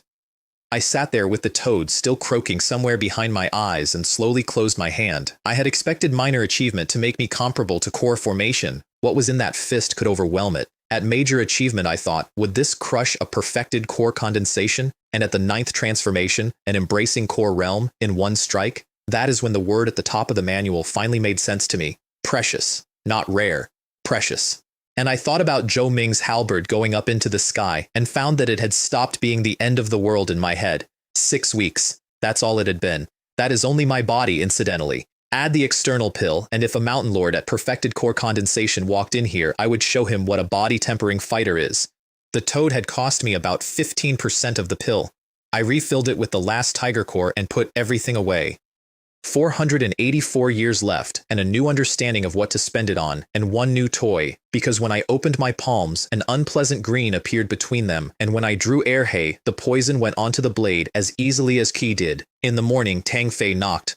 Lord Shen, shall we set off? Sun Quan could no longer stand. Two men held him up, and no amount of preparation or ambition had left anything in his face except the collapse. She did not soften even slightly. He could have told the truth the moment we arrived. There would have been room to work with. Instead, he chose the most brutal option available to try to drive two demon catchers off. And then, while I was fighting the thing he had been failing to contain, he lay on a slope and laughed and hoped out loud that his own colleagues would be eaten. She was going to tell General Fan all of it. Move out, I said. Tingyang City is nearly as large as Qingzhou City, and the most striking building in it is not the prefect's office. It is the Demon Suppression General's manor. The two lieutenant generals on that gate softened when they recognized the carriage, and then stopped smiling, because Tang Fei was frowning. Why are you two on the gate? Has something happened in the city? They exchanged a look of pure professional shame. A thief, one of them said, broke into our house. There is no polite way to say that sentence. The mighty Demon Suppression General's manor had not been troubled by a demon lord. It had been burgled. Guo Tian? That scoundrel! The lieutenant general ground his teeth. Instead of going after the prince's fine wine, he comes to Tingyang County to make trouble. Somebody is going to cut his legs off eventually.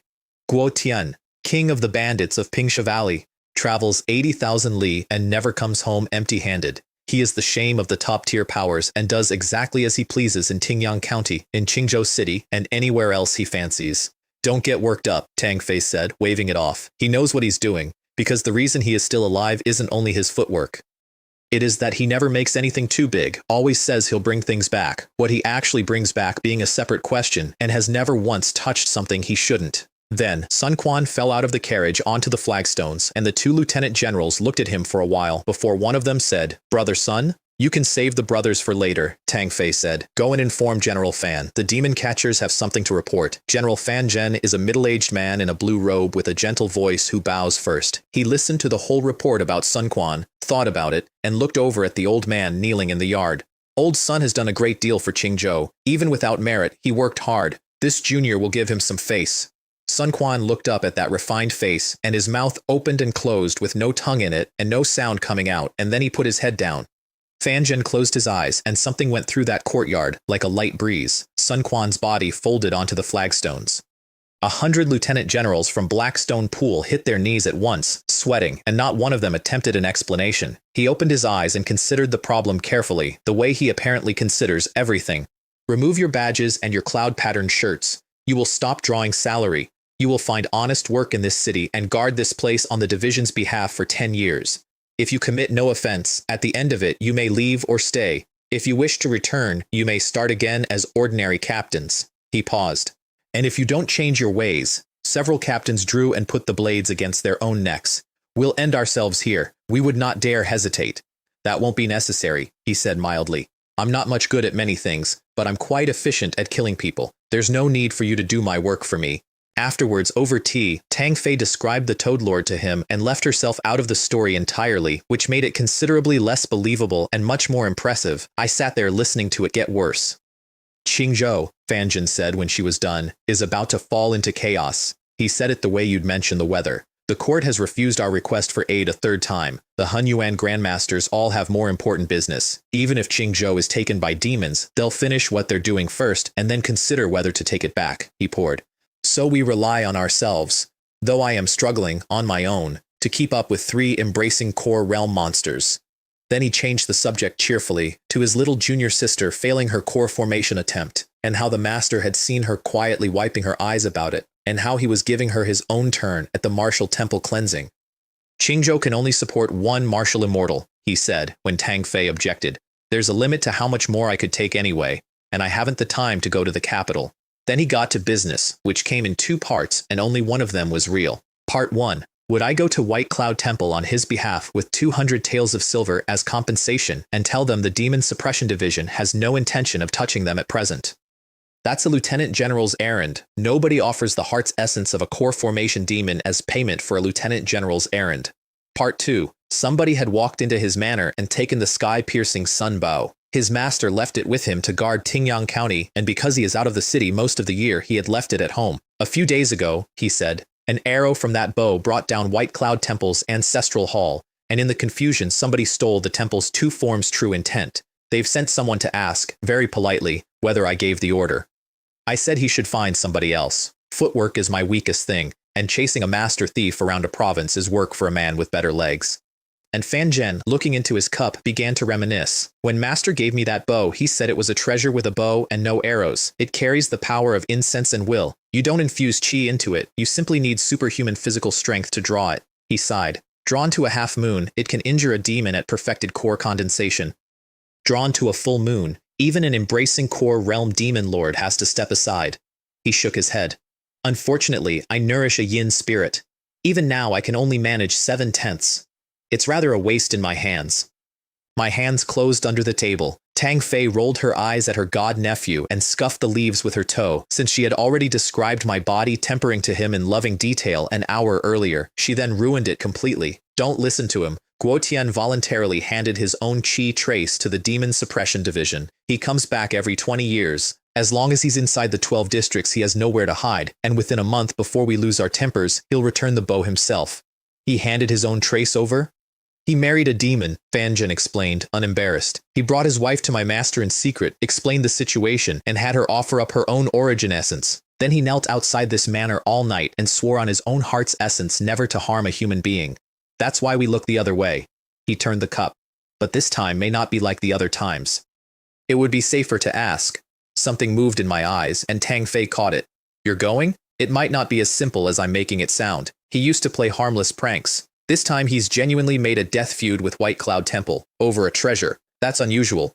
Unusual is exactly what I wanted. Qingfeng Mountain gave me a demon and nothing else. The Vajra sect, poor as a third-rate school, gave me the prerequisite for the 9 transformations. Pingsha Valley is a top-tier power with a deep foundation, plus a bow that appears to have been made for a man who buys strength by the century. Thank you, General. 2 days later, on a small road under a range of mountains, 2 men in blue were waiting at the roadside with leaves on their shoulders, white hair, young faces, wooden pins, eyes half closed, Elder Jin and Elder Bo. Below the abbot, the 2 deepest in White Cloud Temple, and both of them core formation for a very long time. Tang Fei handed over the silver. An ancestral hall standing since the founding of the sect, memorial tablets in splinters, and 200 tales. It is very nearly an insult, and Elder Bo accepted it gratefully because only General Fan could have made that gesture, and the gesture is the point. Then both of them looked past us at the carriage and waited. My lord, Elder Jin said, unable to stand it. Please come down, we have urgent questions. Because with the sky-piercing sunbow gone, the Demon Suppression Division could not possibly have sent one visibly injured woman and a boy. I watched 2 core formation elders bow to an empty carriage. Tang Fei lifted the curtain so they could see inside. There are no other lords here. Lord Shen is in charge of this. Elder Jin looked at me, and being honest to a fault, could not hide his face. Nonsense. Nonsense. The sky-piercing sunbow, a treasure like that, in the hands of thieves who consort with demons. Who knows what chaos it will cause in Qingzhou? How many people will die? How can the Demon Suppression Division be so indifferent? Elder Bo pulled him back and produced a smile. And I revised my opinion of the top-tier powers slightly upward because these 2 had just had their signature technique stolen and their ancestors' tablets smashed, and what the old man was actually distressed about was how many strangers were going to die. Tang Fei took out the trace and closed her eyes. Then her face changed. He's not 300 li from us. For a core formation realm master thief famous across a province for his footwork, 300 li is nothing. It's as if he had taken White Cloud Temple's most treasured possession, walked out of the front gate, sat down, and waited in case the demon catchers had trouble finding him. We chased him for 10 days. 10. He led us across the whole of Baiyun County, sometimes 400 or 500 li ahead, sometimes in the next street. The instant we moved, he moved, and with everything we had, we could barely stay in contact.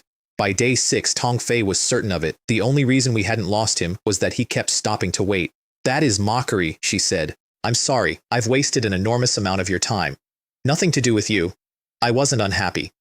I had learned more about the difference in travel speed between realms in 10 days than in the previous 2 months. The 2 old Taoists, for their part, had stopped resenting the escort because they had expected a boy to be a burden and instead found that he kept pace with 3 core formation cultivators without visible effort. I say we surround Pingsha Valley, Elder Jin announced on the 10th night, kill his disciples and take his carefree wind-riding art. Let's see where the bandit king runs then. For a fellow member of the martial world, he showed no concern whatsoever about the precedent. Stop talking nonsense, said Elder Bo, rubbing his forehead. any further, and we're completely outside the 12 districts. I am now genuinely suspicious that Guo Tian is working with demons to draw us out. Nothing else explains the last 10 days. Tang Fei looked at me and did not offer an opinion, which the old Taoist noticed, and which is when he realized that Lord Shen is in charge had not been a courtesy. If he still won't stop once we're back inside Qingzhou, I said, can we surround Pingsha Valley? She looked up, surprised, and then laughed. Why would that interest you? Was Qingfeng Mountain not enough? Then she nodded, hard. He's gone too far this time. One last chase. Because in addition to the bow and the stolen technique, I now wanted the thief's footwork. 700 li outside Tingyang County, completely beyond Qingzhou, there is a range of mountains that looks like something enormous lying down, and there was not one trace of demonic energy anywhere in it. That is extremely rare. Demons give ground for exactly one reason. They know something lives there that they cannot afford to annoy. Tang Fei split the trace 4 ways. He isn't moving. Surround him, and don't disturb anything else. I went into the forest alone, and the forest was pleased to see me. Rough ground, black canopy, no path, and none of it was an obstacle. My senses opened up, and every blade of grass in that place felt awake and on my side because a mountain lord was walking through it. Then I stopped. After a while, from a thicket of thorns, somebody sighed. A tall man came out of it. Hair everywhere, half drunk, eyes red, lips cracked, and the general air of a man who has stopped caring about very nearly everything. He looked me over. If I remember rightly, he said, Guo stole Fanjin's sky-piercing sunbow, not the leftovers from his kitchen, and he sent someone like you to investigate? He scratched his head, exasperated.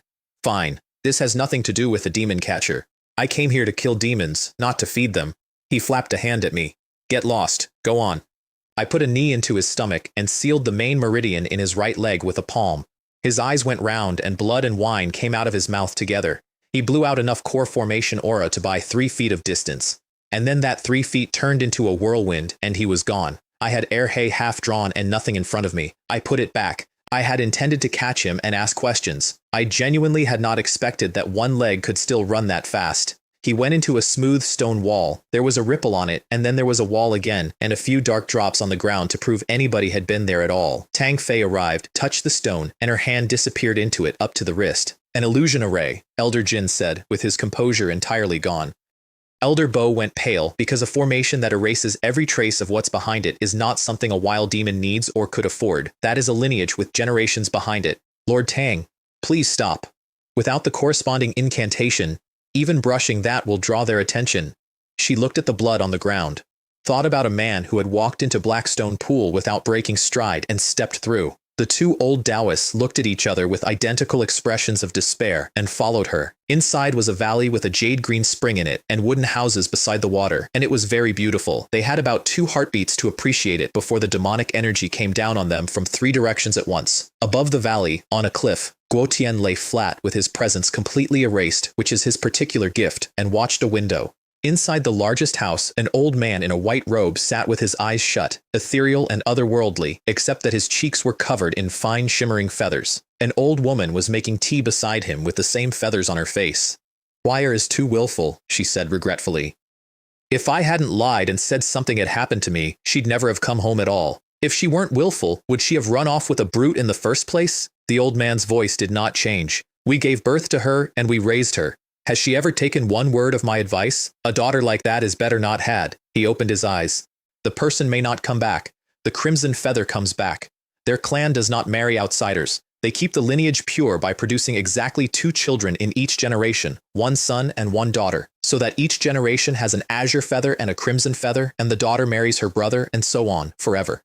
Manhwa had left that valley and married a martial artist in Qingzhou. To them, that was not disobedience. That was the end of the line. On the contrary, the old man was saying, getting angrier as he went, I feel my son has been treated unfairly, having to share a wife with a mortal. It's a disgrace. Then the old woman looked at the door. Has someone come into the valley?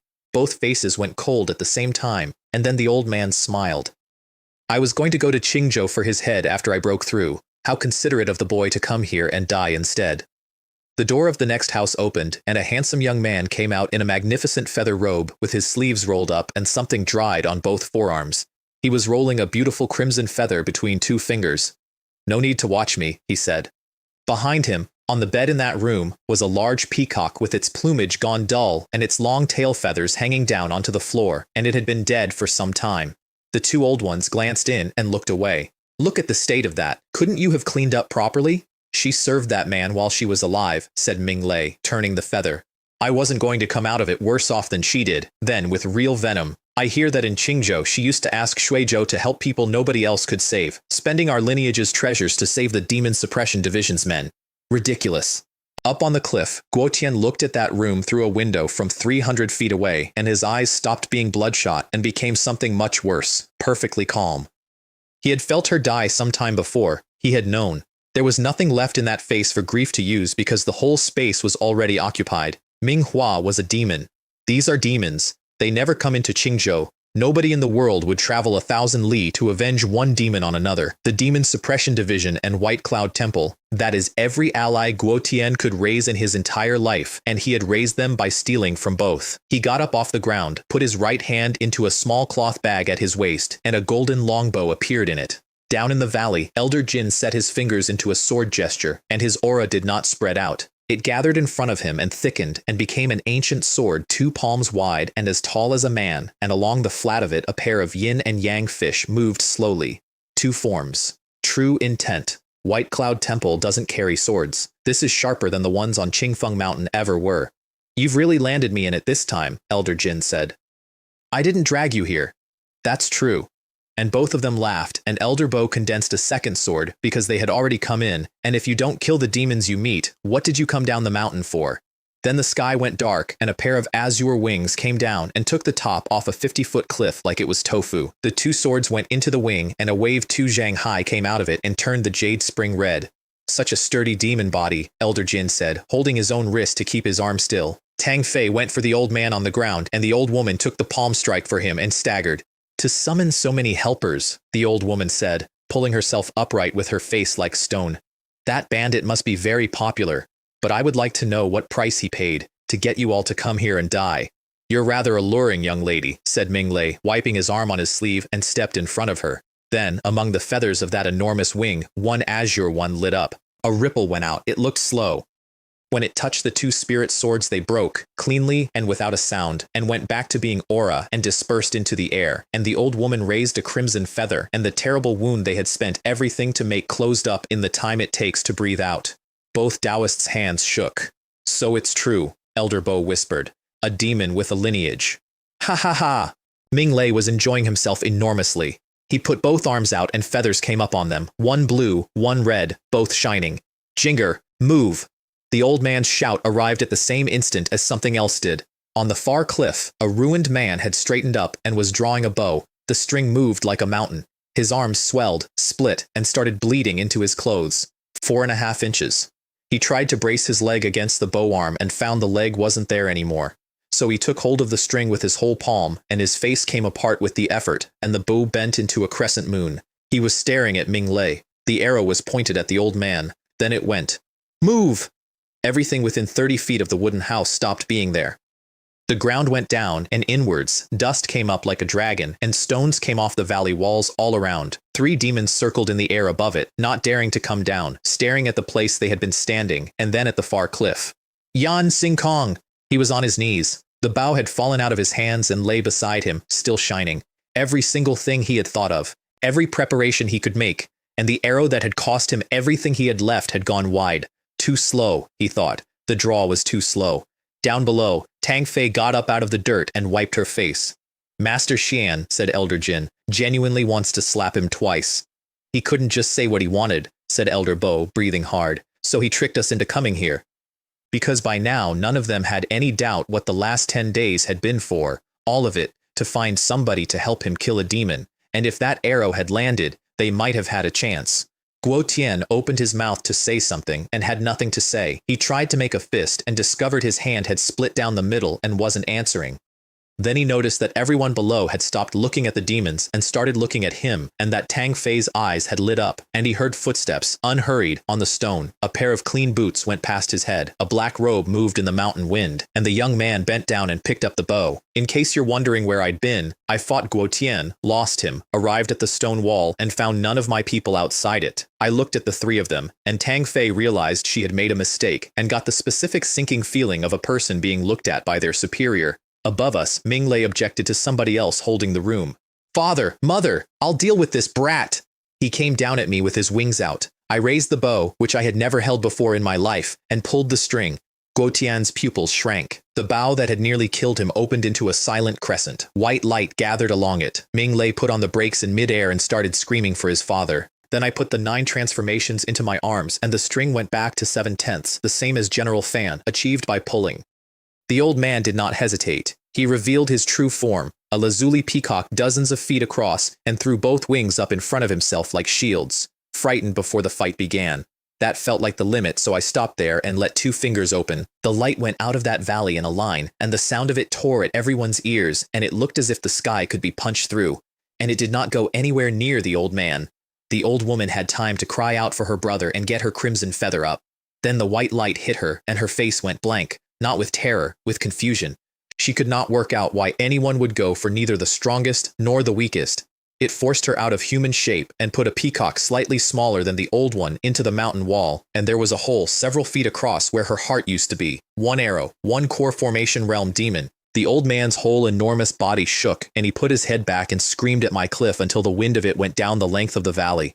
I stood at the edge with my shirt and hair going sideways. It seemed a bit noisy. So I slowly turned the bow toward him and raised an eyebrow.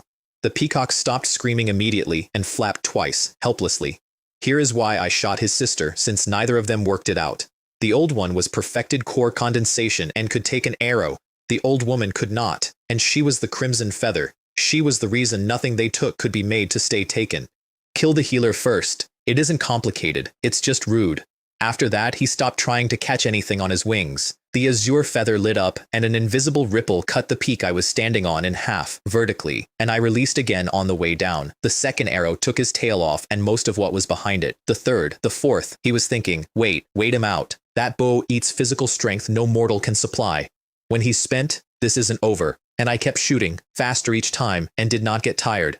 I only stopped because I noticed the light on the bow itself had gone dim. Then I put the last arrow on the string and aimed it at Ming Lei. Ming Lei, locked onto by that much sharpness, could not process it. What kind of evil thing is this? He starts with other people's wives and children. His father can take a hit. He cannot. You shameless! The old demon came down out of the sky and got his son into the shelter of 1 wing, because in the end he could not abandon 2 irreplaceable feathers. And I let go. Wings that had stopped a 2 forms true intent sword went through like wet paper. When it was finished, the light in his eyes went out over about 4 seconds and did not come back. Inside the torn wing, 1 small figure was crouched and shaking. It got its head up to look for a way out and found 2 spirit swords waiting, thinner than before but entirely sufficient. Elder Jin and Elder Bo had come forward, and they did not kill him because demon catchers have a habit of taking Heart's essence personally, and both old men had finally worked out who this operation belonged to, and they had both, independently, arrived at the same estimate. In the whole of Baiyun County, Lord Shen is in the top 3. I dug Guo Tian out of the rubble, turned him over, and without letting him speak, broke both his legs, sealed every major meridian in his body, and locked his chi-si with a palm. Can you still run? He looked up at my face and understood that it was a real question. He shook his head. Under those conditions, a god couldn't leave, let alone a thief. The item, I said, and put my hand out. He worked out then why I'd left him 1 arm working. He got a small plain cloth bag off his belt and shook a palm-sized gold leaf out of it. 2 forms true intent. White Cloud Temple's most treasured possession, on 1 page. You understand your own situation? I have no particular feeling about Guo Tian. He led me around for 10 days, which annoyed me, and then he tried to warn me off before it started, which was more than he owed anybody. But 2 elders of White Cloud Temple and a silver bell demon catcher very nearly died outside Qingzhou. There is exactly 1 currency that settles that. I understand.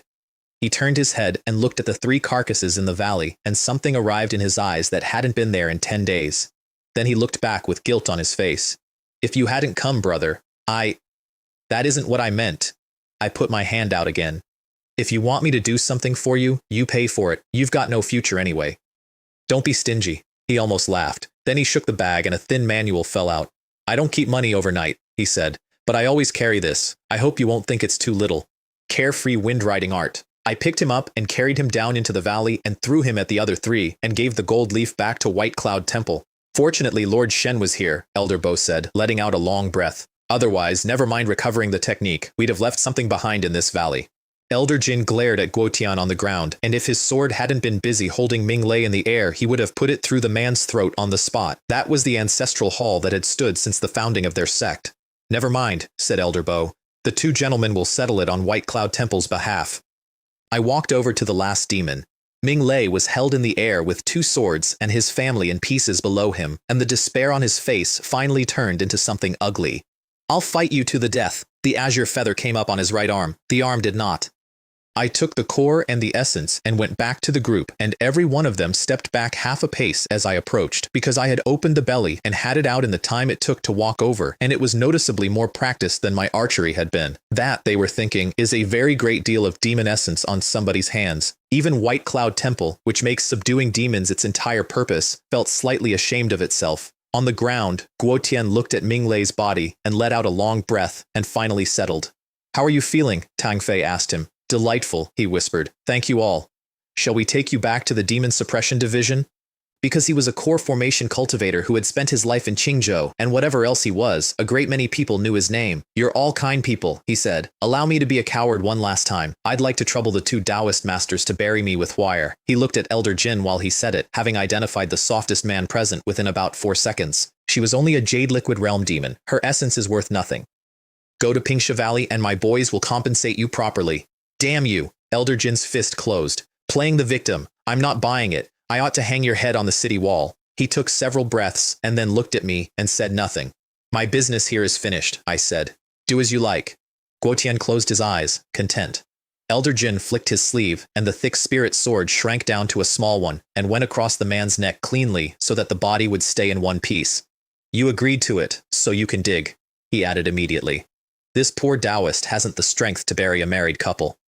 He was already being dragged toward the collapsed house by the sleeve. I understood why they both left at once, incidentally. It was time to divide the spoils. The feathers were obviously worth a fortune, and standing there would have been awkward for everybody. I nearly got you killed in here, Tang Fei said when it was just the two of us. No, I raised an eyebrow. I have the turtle breathing, and I had a look around before I came in. Which is why I'd gone for Guotian first, out in the trees, instead of following anyone through a wall.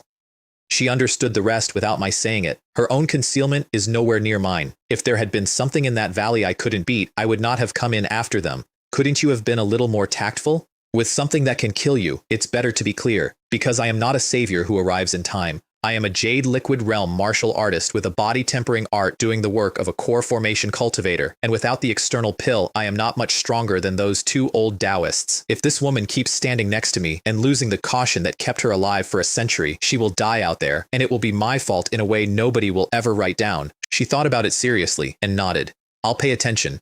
Then she went and did the accounting, and came back holding 4 long, slender feathers, 2 blue and 2 red, and could not stop looking at them. Even after a century in this job, she had rarely seen anything like it. Take the feathers, she said quickly, worried I'd think she'd shorted me. I'll hand in all the odds and ends and have them credited to your martial temple cleansing. Divide it by the demon catcher's rules, I said. I'll take 1 share. I know you're a body-tempering fighter. She was already talking faster. But if you carry the crimson feather, it will nourish your body and heal your— I know. Both Taoists' eyes, which had been very carefully aimed elsewhere, arrived on the feathers at speed. Lord Shen. Elder Jin shut his eyes and waved a sleeve weakly. I cannot accept a reward without merit. It would be a laughingstock. Elder Bo looked at the ceiling of the sky, because White Cloud Temple's other specialty is making treasures, and to those two, a demon lineage's feathers are what a rare timber is to a carpenter. They're a gift from Lord Shen, said Tang Fei, and put all 4 into Elder Jin's hands at once. Don't waste them. Make something out of them. Keep 1 and send the rest to the Demon Suppression Division in Qingzhou City for General Shen under Old Master Zhou. Elder Jin's hand shook slightly as he lowered his sleeve and then went out and took them anyway. Thank you for the generous gift, Lord Shen. And a white-haired man with a young face beamed at me like a boy on a feast day. I genuinely could not understand it. He could have had them for nothing, and instead he'd been handed a job, and he was delighted about it. If my colleagues in my last life had been like that, I thought, walking away, the boss would have found each of them a younger wife inside a month. The reason I didn't want the feathers is less charming. Body tempering has one great advantage that nobody mentions. It doesn't cost you anything emotionally. You put in the years, you get the body. That's all. Deducing a martial art is different. The confusion, the despair, the exhaustion, and then the sudden opening. All of that goes through your actual mind, and it does not wash off in an afternoon. I had just paid 1,200 years to get two forms true intent to perfection off a gold leaf the size of my palm with fewer than 200 characters on it. 1,200 for 200 characters. Those old men, I thought, were so afraid that writing it out clearly wouldn't sufficiently display the brilliance of their cultivation technique that they wrote it in fog. That is why I was looking at Elder Jin with mild resentment when I came back down the slope, and why he immediately became much more reserved and stopped talking. Then I put the rest into the wind. In the first year, you open the carefree wind writing art, look at the obscure words, nod thoughtfully, and a clear stupidity flashes in your eyes. Here we go. In the third year, you have memorized the text and understood none of it. You have practiced many kinds of light footwork. This is not that. In the 22nd year, you stand still, without moving your legs, and only close your eyes and feel the breeze against your body. When you open them, you are 3 jang away. Shock crosses your face. You try again and cannot find it. In the 47th year, after decades of failure, your restless heart finally goes quiet.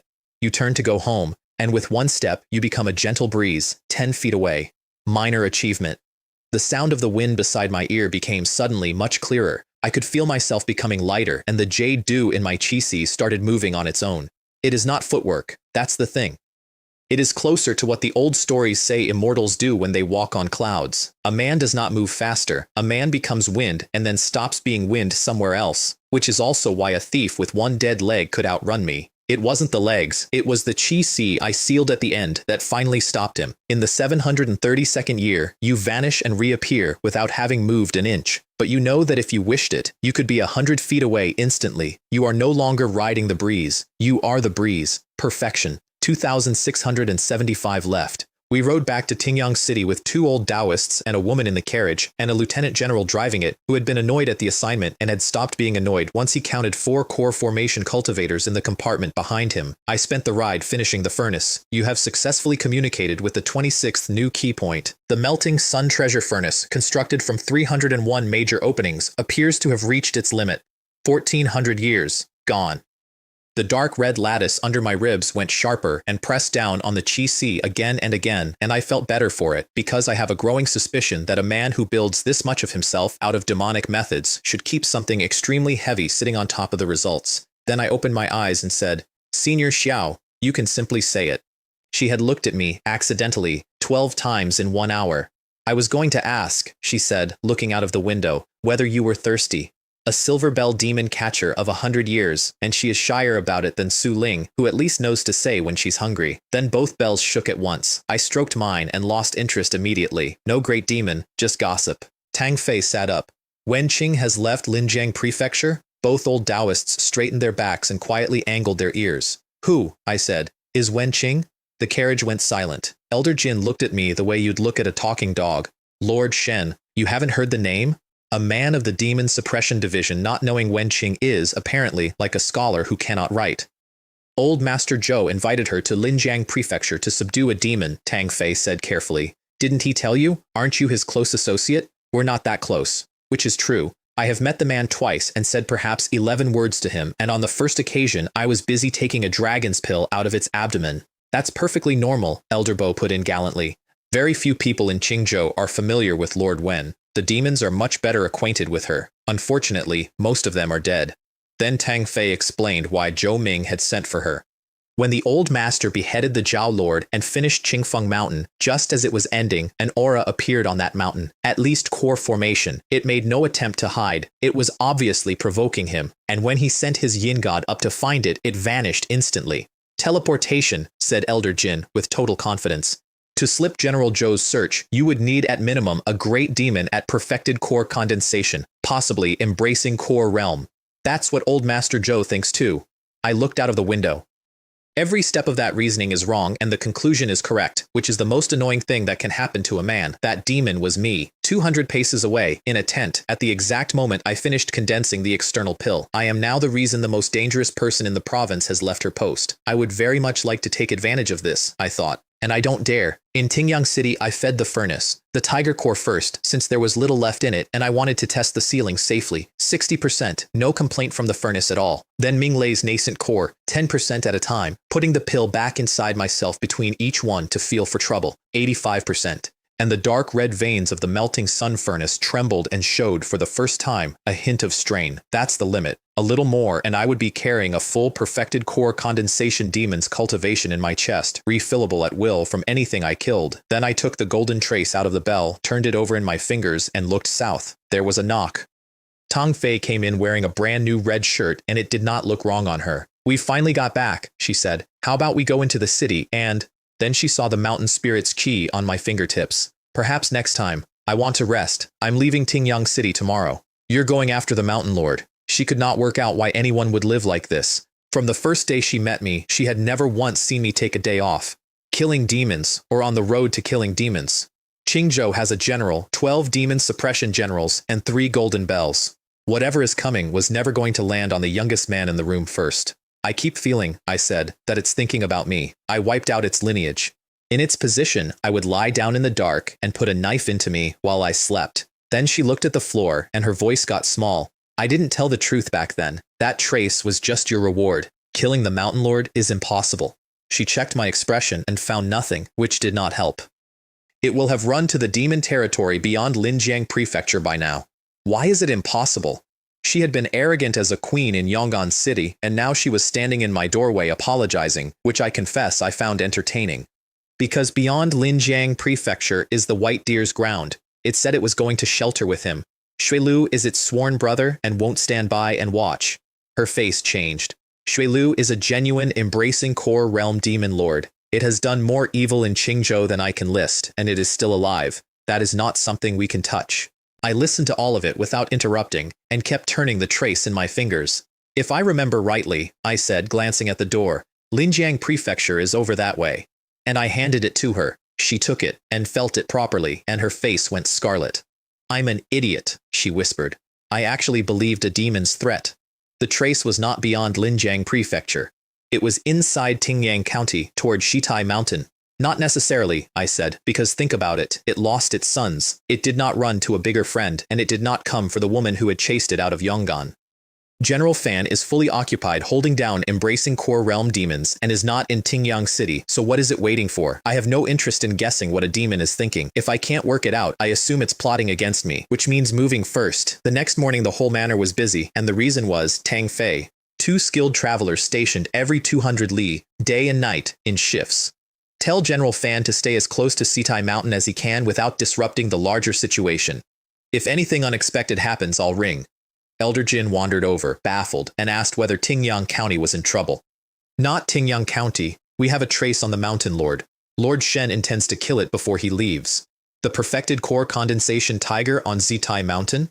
Elder Jin thought about it and nodded gravely. "Ah, killing the chicken to frighten the monkeys." Tang Fei stood there for a second and processed the fact that in the martial world's eyes, a mountain lord whose name empties villages has become a chicken used to establish a young man's authority. She had promised me a demon suppression general as backup. What she could actually deliver was a favor from a god-nephew, getting him to loiter a little closer so that if it went wrong, she could scream for him and he might arrive in time. Everything else is on the 2 of us, and so is the bill. Because the moment a demon suppression general who nurtures a yin spirit steps out of Qingzhou, that is the best possible time for something to walk in. "You're coming?" I asked her at the horses. "I can't help much." She got up into the saddle. "But my experience finding demons will save you a great deal of time. That concealment of yours is built for sitting in the dark, killing something before it knows you're there, and leaving." Then she laughed. "You did it beautifully once already. Do that. I'll do my best to keep you alive." At a low slope, 300 li from Sitai Mountain, she tied the horses and messaged the demon catchers she'd arranged in advance. "Everything's ready." Then, businesslike, "When you go all out, what's the maximum distance you can cross instantly, the kind of distance a demon can't react to?" I thought about it and answered conservatively. 300 zhang. She stopped with her hand inside her bell and waited a moment to check that she had heard it correctly and did not ask a single follow-up question, which is what 100 years in this profession buys you. Out here, you trust a colleague completely or you don't bring him. 300 zhang, she said. "That's perfect, close enough not to expose us, far enough that nothing notices you. Shitai Mountain is enormous, and it has been that tiger's ground for centuries. Demon catchers who wander in generally do not gather anything before they stop existing. I put the turtle breathing to its limit, then the carefree wind riding, and went through that forest as a moving piece of air with a mountain lord's talent underneath it. Nothing alive on that mountain could sense me, and I felt uneasy. Not because I was alone, I prefer being alone. It was that I looked at that mountain range the way you look at your own house, and something else had come inside it. Two tigers can't share one mountain, I decided, and went on. Then the bell shook. Stop where you are. Something is wrong. Give me a moment. I stopped instantly, because when a colleague who knows exactly what I can do says stop, I stop. I've found the trace of a second perfected core condensation. Then, a third. The message cut off with wind in it. Then, leave Zitai Mountain. I've been spotted by a demon lord. I'll explain later. She was working very hard to sound level, and her breathing gave her away completely. Location, I said. 3 perfected core condensation demons is more than I can kill. It is not more than I can take one woman out of. I drew, opened the pill, put the demonic power straight into the carefree wind riding, and became a crimson-edged whirlwind going back the way I'd come. And the bell rang again, and this time her voice was almost nothing. It's a trap. Come back. I'm safe now. The ruined temple on the peak. I stopped in the middle of the air. How can you be safe, I thought, when you never even got there? If the person on the other end of that bell had been anyone else, I would have assumed the demons had taken her and were fishing. At the top of that mountain, there is an old temple left over from when Sitai belonged to Qingzhou. Half a statue on a broken altar, no incense burner, no offerings, a pile of dead leaves. There was a fire in it. Sitting beside the fire in a dark robe was a woman with her hair simply tied back. Her face had nothing on it and no expression in it, and it was perfect and strangely pale in the firelight. Her right hand rested on her knee holding a wine jar.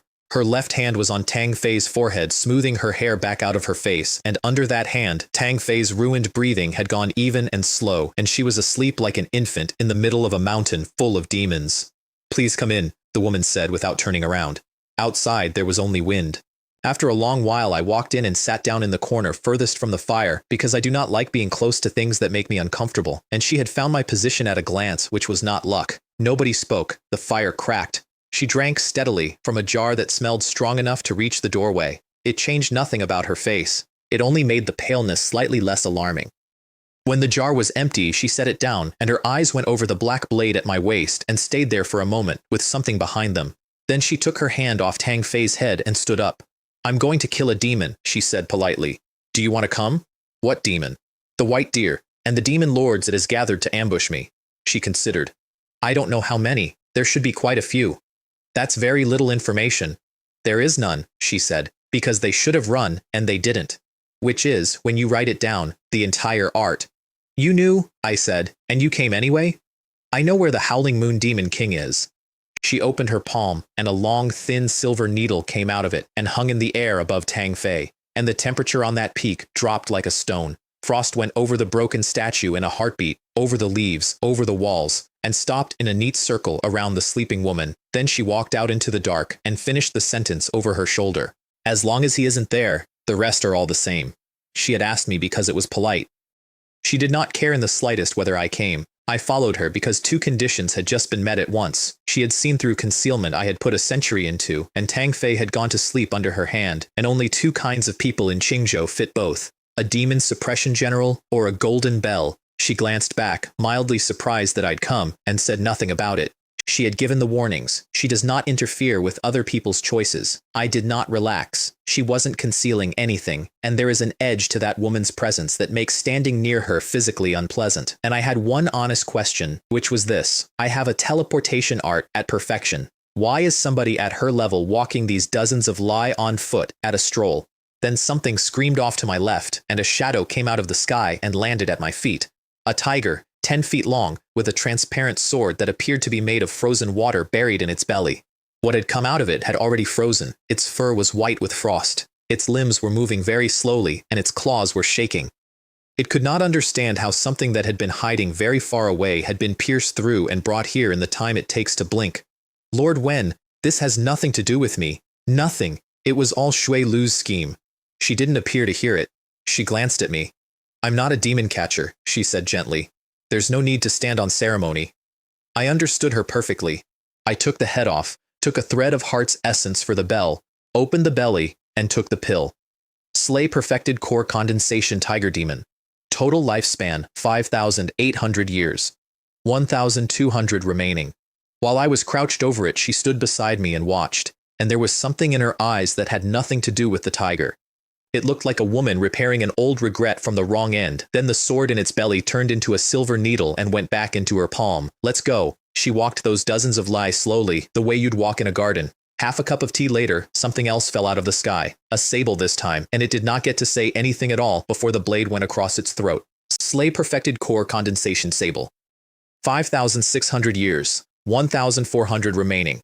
I wiped my hands on its fur and thought, so this is what the two old Taoists were so shaken about. It really is better to meet a generous child sooner rather than later. Even a person without a panel, incidentally, gets a very respectable reward from the demon catchers for a thread of that heart's essence. I have been leaving money on the ground for months. The third time, I didn't wait for it to land. I cut it out of the air and had my hand in it before it hit the ground. Slay perfected core condensation golden eagle. 5,700 years. 1,250 remaining. 3,862 in the account. That one she didn't wait for me on. She had already turned to look into the valley ahead, because the golden eagle had died in front of the white deer. It had run all the way there and gotten behind him and been put through anyway. The white deer is beautiful.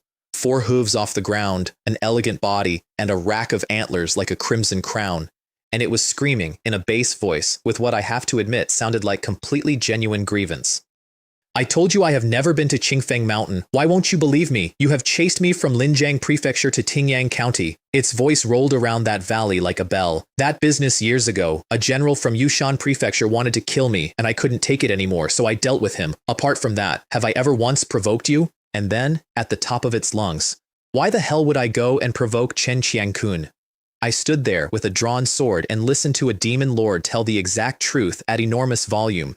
The only thing missing was for me to step forward and righteously expose its lies. Wen Qing did not answer it. She simply walked toward it, and with every step she took, it took one backwards, and nothing about it looked like an embracing core realm anything. Until she was fully inside the valley. Then the fear went out of its face, and it sighed, almost regretfully. I never wanted you as an enemy, it said, but you've gone too far, so don't blame me for finding help. The slopes on both sides shook. Stone cracked and came down in sheets, and half a mountain slid away, and behind it there was a stone throne. On the throne was a figure 8 jang tall, still in a man's shape, one hand resting on a ring pommel sword and the other propping up its chin, 2 great curved horns pointing at the sky, and a bull's head under them, and a pair of eyes looking down at the woman below, like she was an insect on a table.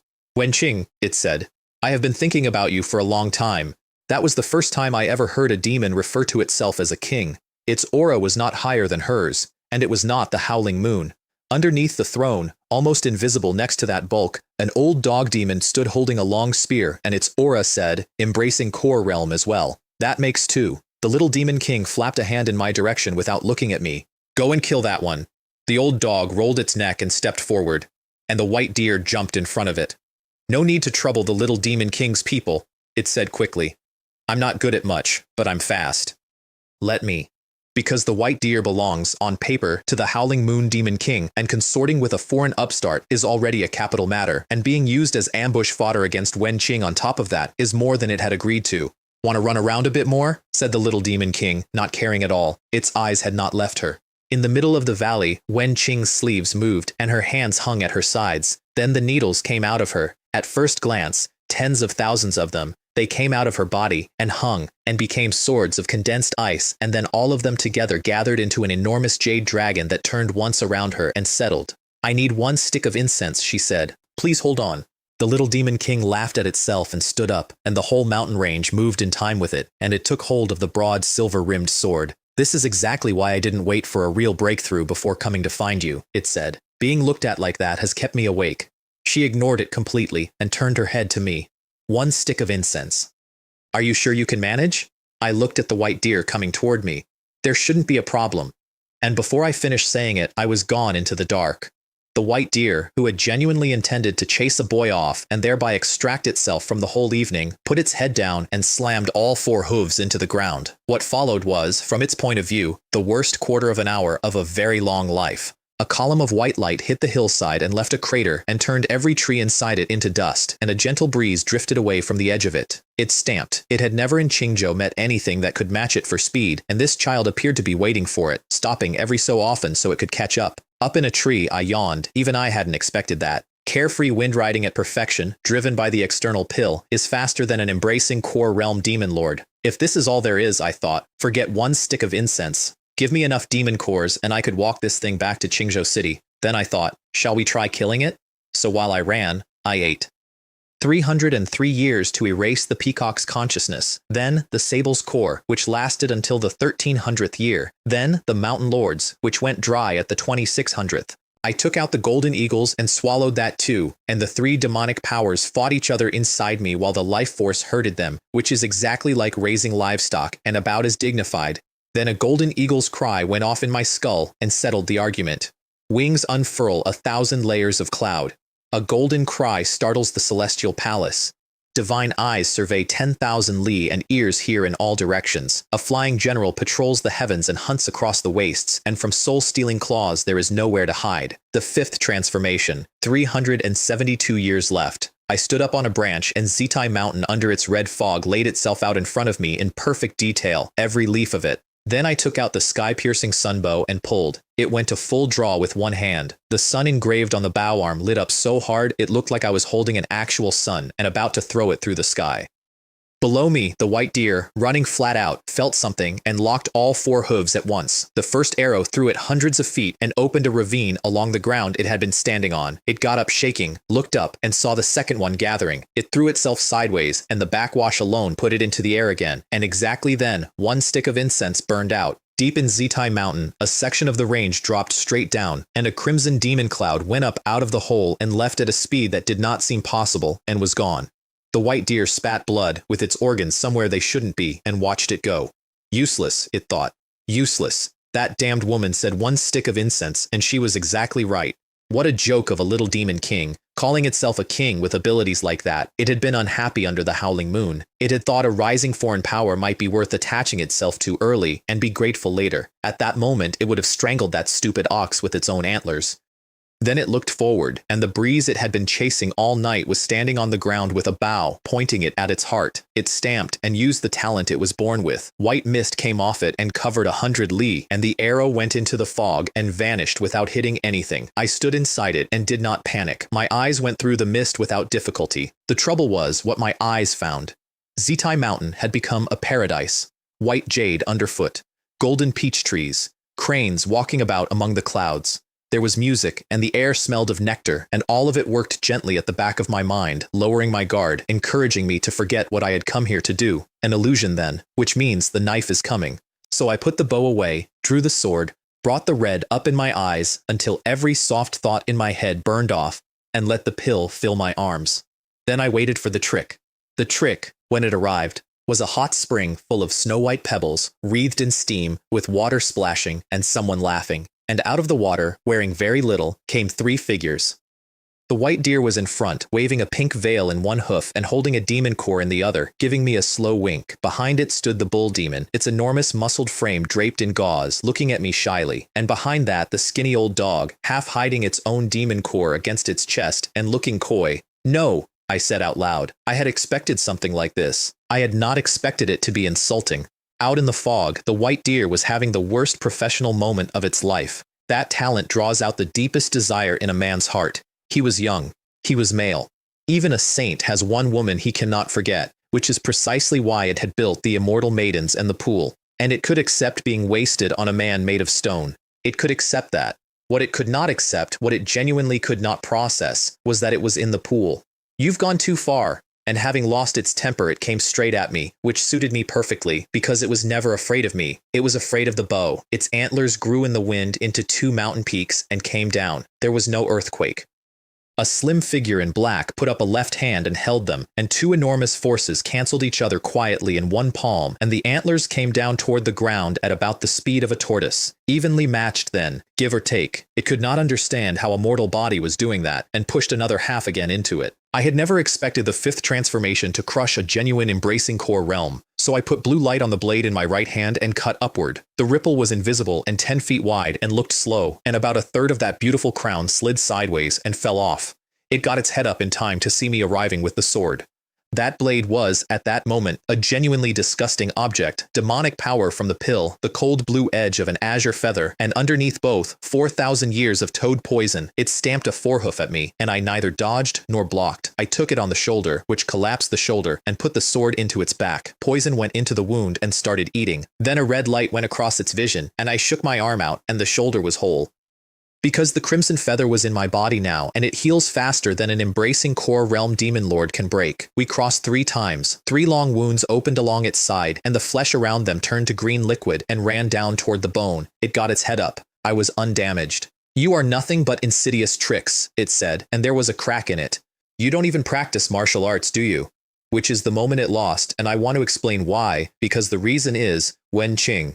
The white deer had escaped her over and over for one reason. That woman never wastes a minute on anything that isn't the point. She has no light footwork worth mentioning and no concealment at all. Since core formation, she has fed her elixir precisely one thing, the sword intent of the 7 fiends of mystic ice, and every part of her is aimed at becoming a Hunyuan grandmaster. She is a spear, and a spear can be run away from. Whereas the boy in front of it was weaker than it was, and had a magic bow, and a poisoned blade, and a healing light, and could outrun the fastest thing in the province. "Thank you for the reminder," I said, and put my left hand up in front of my heart with the fingers in a sword gesture. The external pill shook, and demonic power came out of it, and in front of me a crimson sword condensed until it was solid, with a pair of yin and yang fish moving slowly along the flat of it. Xuelu's heart turned over. It could see the shape of 2 forms' true intent in that thing, underneath everything that had been done to it. More solid than the version the masters of White Cloud Temple make, and its owner was not even at perfected core condensation. How does a man at that level condense sword intent at all, unless he can move his own elixir around without any regard for meridians whatsoever? It did not get time to finish the question. The crimson sword took it through the thigh, went back up, and turned around for another pass. I put the last peacock core in my mouth, refilled the pill to half, wiped my lip, and vanished.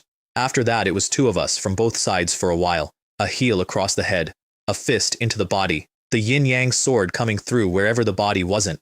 Every strike I landed left another patch of it dissolving. That elegant creature became something with holes in it. Its counterattacks were just as good. It broke bones in me continuously. Any one of those hits would have finished an ordinary martial artist 10 times over. But under the crimson light, I did not feel any of it, and I did not get tired. And slowly, in that valley, an embracing core realm demon lord began to understand what it was actually fighting. Then, I got a foot on it, drove it into the ground, and the yin-yang sword went through its belly and pinned it, and the sky-piercing sunbow came back into my hand. It went to full draw beside its head. It had never in its long life seen anybody use a longbow at that range. The light of it took its sight before the arrow did. A column of white went straight up out of Zaitai Mountain, and everything on that mountain went deaf. Slay embracing core, realm, white deer. Total lifespan 8,700 years, 3,400 remaining. I stood there looking at what was left, waved the sword away with a hand that had gone heavy, and bent down to dig the core out myself. She had arrived in time to watch the last charge and had simply stood there. That's what did it, incidentally. It panicked when it saw her, and I used the gap. "You're very capable," she said, after a long silence, and almost smiled. "Not bad." I sheathed the blade and walked back up toward the peak, and I was extremely tired. She followed at a stroll, noticed the way I was walking, and said nothing about it. At the top, the ruined temple was untouched inside its circle of frost, with Tang Fei asleep in the middle of it. Wen Qing called the needles back and did not put them away. She lit the fire again, sat down beside it, took an unopened jar out of her storage treasure, and set it on the ground. "Come here a moment," she said. I owed her 3 perfected core condensation demons, so I got up and sat by the fire and looked in another direction, because there was a red mist in my eyes that had not gone down since the valley, and I could feel it moving. She turned a needle into a sword of solid ice, held it out flat on her palm, and offered it to me. "Try it." I looked at it for a long time. Then I put out one finger and touched it. The cold went into me like a nail through the bone. My lip pulled back and something violent came up in my face, and then went out, all of it, dragged away with the cold as it passed, and my eyes were clear. She turned the sword back into a needle and slid it into her own palm, without any expression at all. "The Imperial Court has a core formation method called Heaven-Devouring Pill Engulfing," she said. "Unlike the others, the elixir it condenses can be nourished with a great many outside things while it grows. I suggest you take that one." I sat very still. "A melting sun furnace can connect all 350 acupoints," she went on, "which is very useful for practicing it. Every word out of her is a statement of fact, and it makes people believe her without deciding to. Then she pushed the wine jar across the ground at me. Warm yourself up, no need to stand on ceremony. And she opened a new one for herself and drank it in even swallows. I picked mine up and tasted it, and made a face, because it is not a drink anybody would have for pleasure. But once it was down, there was a strange warmth all through me, and it was very good. The two of us sat on either side of that fire in black robes, neither of us saying anything. Under the broken statue, Tang Fei quietly opened her eyes, looked sideways at both of us, closed her hand into a fist, and then deliberately closed her eyes again. When the jar was empty, Wen Qing stood up. I'm going back to Yushan Prefecture. Do you want to come? By then I understood her well enough. That is a question asked the way other people say goodbye. She had no intention of taking me anywhere. No. I need to get Senior Xiao back to Tingyang City first. Which was a lie. If she'd been going to kill something, I'd have followed her into the sea. Can you do me a favor? She said, at the doorway. What? And for the first time all night something moved at the corner of her mouth that was very close to mockery. Could you go to Linjiang Prefecture, she said, and tell General Zhou Ming that the demons of Qingfeng Mountain have been eliminated? I said nothing at all. She knew. She had known since she looked at the black blade in a ruined temple, and probably before that, from a file in Qingzhou City and a letter written by a girl in a shed in Baiyun County. And she was not going to say so out loud, then or ever. She walked down off that peak at the same unhurried pace, and I stood in the door of a ruined temple and watched her go and felt a certain amount of envy. Time appears to be worthless to that woman. Even her walking is slow. 3 months ago, I woke up on a dirt floor in Baiyun County with the back of my head open and a stick still dripping over me, and a girl on her knees tearing off the last of her clothes to beg for her father's life. I had 34 years left, and a dog demon in the yard waiting to be handed 2 people, and the only thing I owned was a panel offering to let me sell my own life by the year. Tonight I killed one of the 17 great demons of this province, and the sharpest sword in Qingzhou poured me a drink and told me which core formation method to take. So that's the arithmetic, and I'd enjoy it more if it weren't for the last thing she said, because she has known what I am since she looked at the black blade in that temple, possibly since she read a file in Qingzhou City and a letter written by a girl in a shed in Baiyun County. She knows exactly which demon was on Qingfeng Mountain that night, and she has decided not to say so, and instead of asking me one single question about it, she is sending me across a prefecture to lie to the old man's face on her behalf. I have no idea why, I have no idea what she wants, and I now owe a debt to the one person in Qingzhou I could not pay back if she named a price. That fight had emptied me completely. The pill was dry, the bow was half dark, and a body at the 5th transformation was aching from the inside out. I sat down beside the fire and thought, good. Whatever she's saving me for, I had better be a great deal bigger by the time she gets around to it.